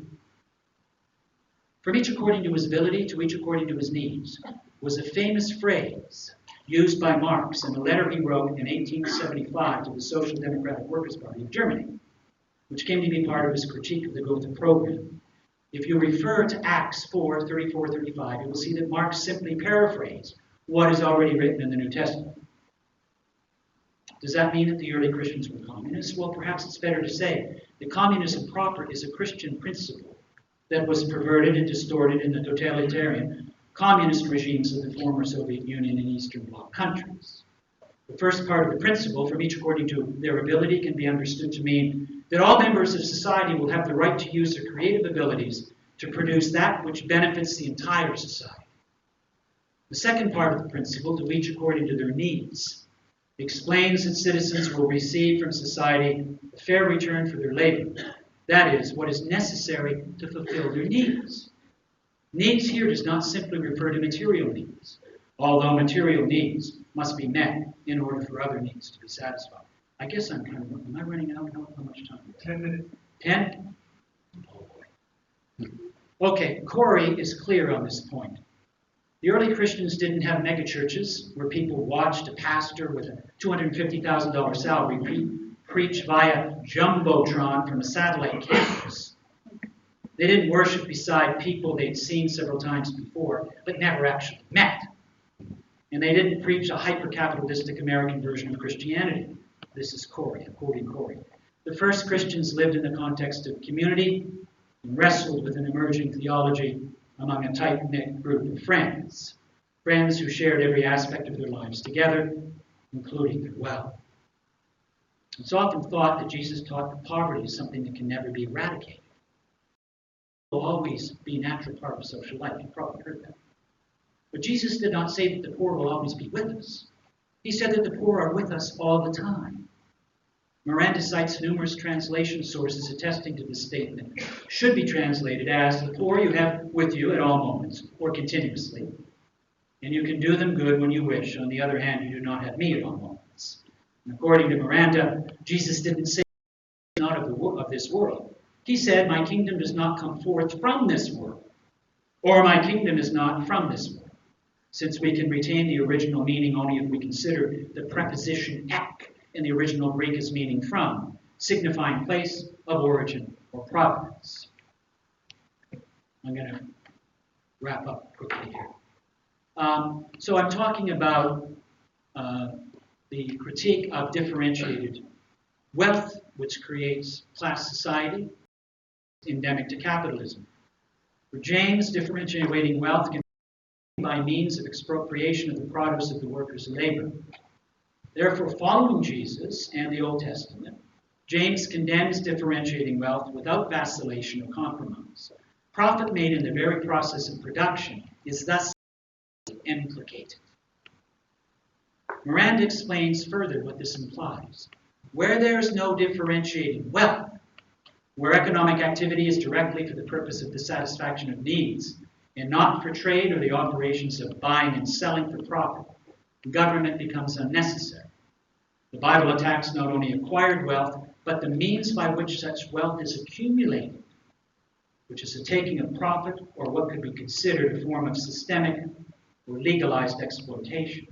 Even the prophets such as Micah and Amos understood that no differentiating wealth can be acquired without spoliation and fraud. Well, I could go on and talk about social sin And that's what I'm basically examining now, is structural sin or social sin, and using liberation theologians to help. I'm just going to make one more point here, and then I will conclude. The great Brazilian Dominican friar, Frei Beto, a close friend and co-author with Paulo Freire, maintained that we in the Ivory Tower tend to view the Bible as a window, whereas peasant or base communities see it as a mirror. According to Brown, we tend to use the Bible as a window, enabling us to see what's happening somewhere else. Oh, this happened in Bible times, when God was fairly available, apparently. And we hope to be transformed to be what we see out there. In contrast, members of the base communities and Latin use the Bible as a mirror, not a window, in which they see their own reality reflected and hope to learn about themselves in the process. Ernst Bloch's ontology of knowledge that exists in a tension between a meta-ontic full being and an ontic being in process can provide a new eschatology of religion, what we call eschatological communism, grounded in the concept of concrete utopia, which opens the path to a new type of praxis, or what I could call a new type of orthopraxis. So, to conclude, my concluding paragraphs. Our moral imperatives oblige us to duty, to action. We are obliged to treat people of the future as having infinite dignity, and we appeal to rationality to negate the distinction between what is just and what is unjust. Here we are not guided by procedural ethics imposed by democracy, but by our criteria and content when we affirm that all people are to be treated with infinite dignity, which entails some degree of reciprocal respect, the real meaning of Rousseau's general will, in contrast to his will of all. Here, educators committed to social transformation through incremental means can take heed from the words of Miranda. The true revolutionary abjures reformist palliatives, because these divert the efforts of the people most capable of fomenting rebellion against the bourgeois system into rejuvenating and refurbishing it. Such palliatives thus constitute the system's best defense. By the same token, the revolutionary must find any change in the socioeconomic system to be inadequate. If that change does not involve a radical revolution in people's attitudes towards each other, exchange value and the desire for personal gain continue to exist, they will inevitably create other oppressive and exploitative economic systems. And this is a little sort of Catholic, if you could forgive me, just the concluding. Perhaps one day while decamping from your conference on the Common Core, or instruction, you'll find time to ponder this choice. After your continental breakfast at Motel 6, you might consider glancing across the street at the empty lot of Jimson Wig, concrete shards, gasoline-soaked soil, and mercury vapors. There you'll find a man in seamless twill-woven pants, clutching his rake handle with a long iron ridge nail driven into the tip, colorfully festooned with collapsed styrofoam cups and Chuck E. Cheese and Happy Meal coupons. He's the one spearing paper wrappers along the spongy gutters. Look to the right. You'll notice a communion chalice and a bagel crust sitting on a collapsed lawn chair.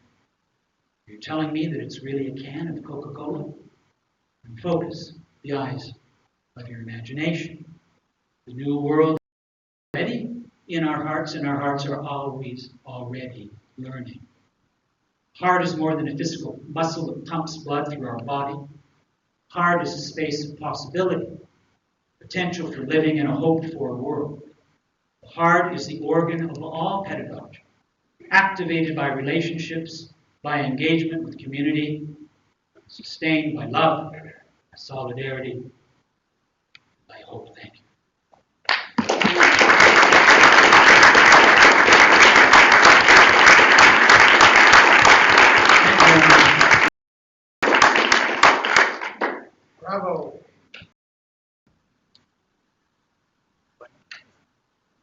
Yes, please, sir.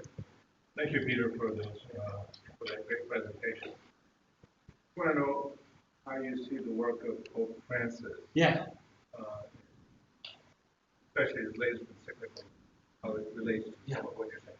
Fantastic question. Can I grab this? It's kind of a long run. Kind of wander around. Okay, I won't try it.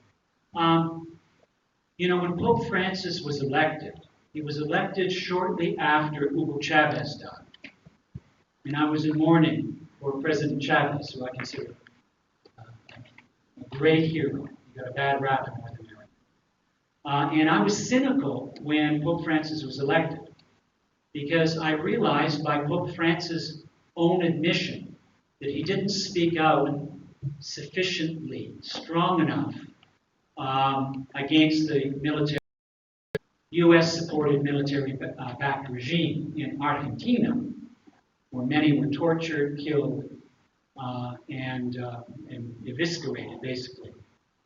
And I suspected that they'd elected a Latin American pope to calm down the rising leftist regimes of America Latina. I thought, he's there to calm things down, to calm the Colombianos, Venezolanos, Mexicanos down, who were starting to rise up in protest against capitalism and neoliberal capitalism,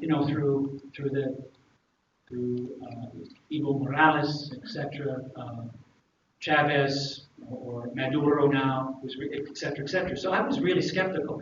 And I wrote a kind of cynical piece. I published it. I'm not sure where I published it. I think it was Policy Futures or something. And I now resent that. I regret doing that. And I revised my opinion of Pope Francis. I think that I've heard that a lot of conservative Catholics are waiting for him to die. I also heard he gave one lung, and they're waiting for him to die.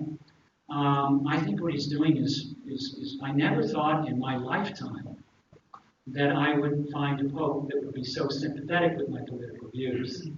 Now, it's interesting. The Catholics, it's interesting. When he critiques capitalism, they will go on their websites, which I check regularly, and they will say, the Pope's not really criticizing capitalism. He's criticizing greedy capitalists.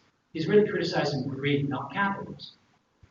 And the interesting thing about, at least the work I'm doing, as a Marxist humanist, by humanist I don't mean atheist, I'm a relatively devout Catholic, that Pope Francis is, I don't really know who Pope Francis is what Pope Francis is really referring to, but my sense is that my intuition tells me that he's critiquing capitalism as a system. The work that I'm doing, of course, would argue that it doesn't matter if you have good capitalists. I know a lot of great capitalists. They're loving, giving people that give to charities, etc. And it's not a question of good capitalists. It's a question of capitalism. When the workers brought me to Argentina in their reoccupied factories, Naomi Klein did a documentary on these factories. And they wanted a meeting with me in Buenos Aires, and they said to me, Peter, we've achieved socialism in our factories. And I said, well, you've gotten rid of the capitalists, but capitalism. It's not a question of moving moving the private ownership of the means of production to the collective ownership of the means of production. It's still the capitalist means of production. You've got to move against value production. But it's interesting about Marx because now I find in Latin America we have conferences now, the Instituto McLaren, which is just, I'm an honorary member. I don't benefit from it at all, but they named it Instituto McLaren. But we have conferences every year in different cities around Mexico called Volver a Marx, Return to Marx. And it's interesting, the indigenous communities that are very interested in representatives who come to our conferences. Marx was kind of anathema to a lot of indigenous groups.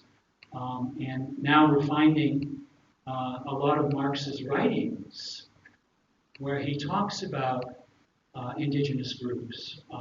Marx was thought to be this sort of Western guy who looked at, the land as something to be exploited. But in fact, as the work of John Bellamy Foster and others have shown, Marx, in some ways, it could be argued that he was one of our first ecologists, if you really look at his work carefully. So there's been a lot of myths about Marx which need to be exploded. But yes, I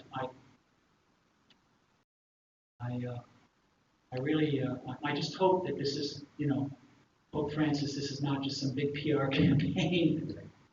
And I wake up one day and go, oh my goodness. Thank you. Yes. Last one. Then we'll break. Thank you so much, Peter. I never expected to hear anybody, including yourself, combine what felt to me like Berg and Marx and Jesus all in one sort of, very, very wonderfully, kind of literary, poetic discourse. So it's really a thrill to experience that. As you know, and many of us who work in, in the decolonization or the anti-oppressive kinds of movements of all of these years. In Africa, for example, the church, the Catholic Church, not the Catholic Church, but I'll include that. It has been the instrument for of epistemicide, killing African tradition. It's been the same in Canada. Many of the residential schools are Catholic schools, and we know that some of those evangelical churches that you live around, across the street from where you are handmaidens of this market utopian dream. So I'm curious. Your discourses around education and knowledge and so forth, pedagogy over the years. I knew where one would go with those, who you could talk to, how you could. Where do you think? Where do you think this discourse of Comrade Jesus? How do progressive? How would we use this? And is this some kind of fire that we can spray all over those evangelicals, or what's going to happen here? Well, I want to reclaim Jesus from the right and from the what's called well, let me answer it this way, that is, quickly as I can.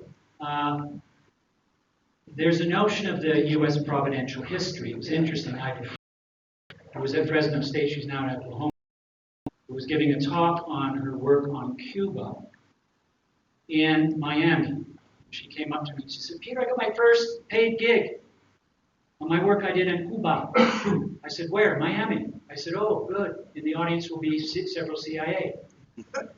And she said, come on, Peter, you're always exaggerating. You're kind of a storyteller. I said, no, you'll find there'll be CIA. And so they might actually identify themselves.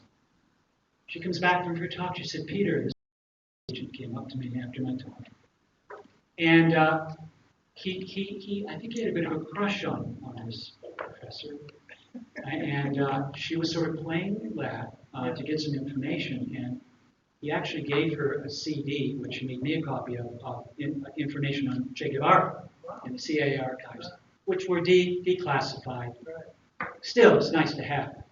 And then she showed her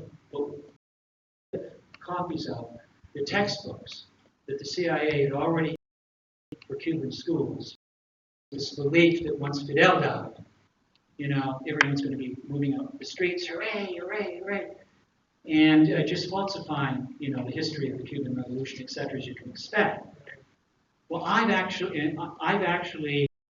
had in my hands books that are being used in some of the charter schools. Religious charter schools, that talk about Americans' providential history and basically saying, whatever the United States does, we can't understand God's reason, but the United States will never make a mistake. Actually, George Bush Sr. said that. He said, I will never apologize for the United States, no matter what the United States does.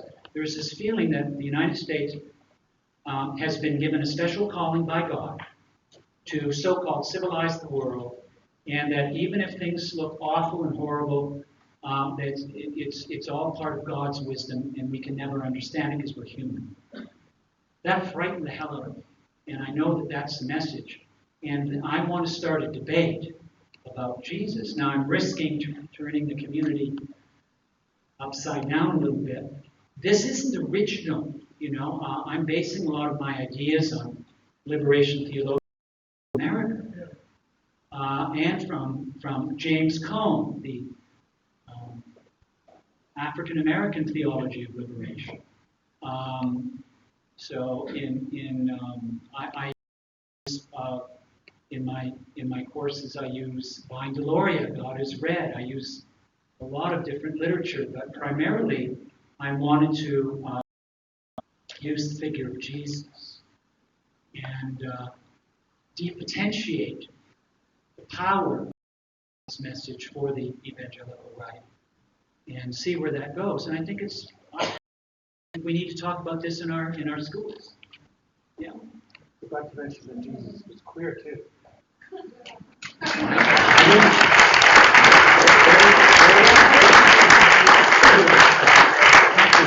you so much for your spoken of our appreciation. Thank you very much. Thank you all. Thank you. Explain what's going on right now. Yeah. There's maybe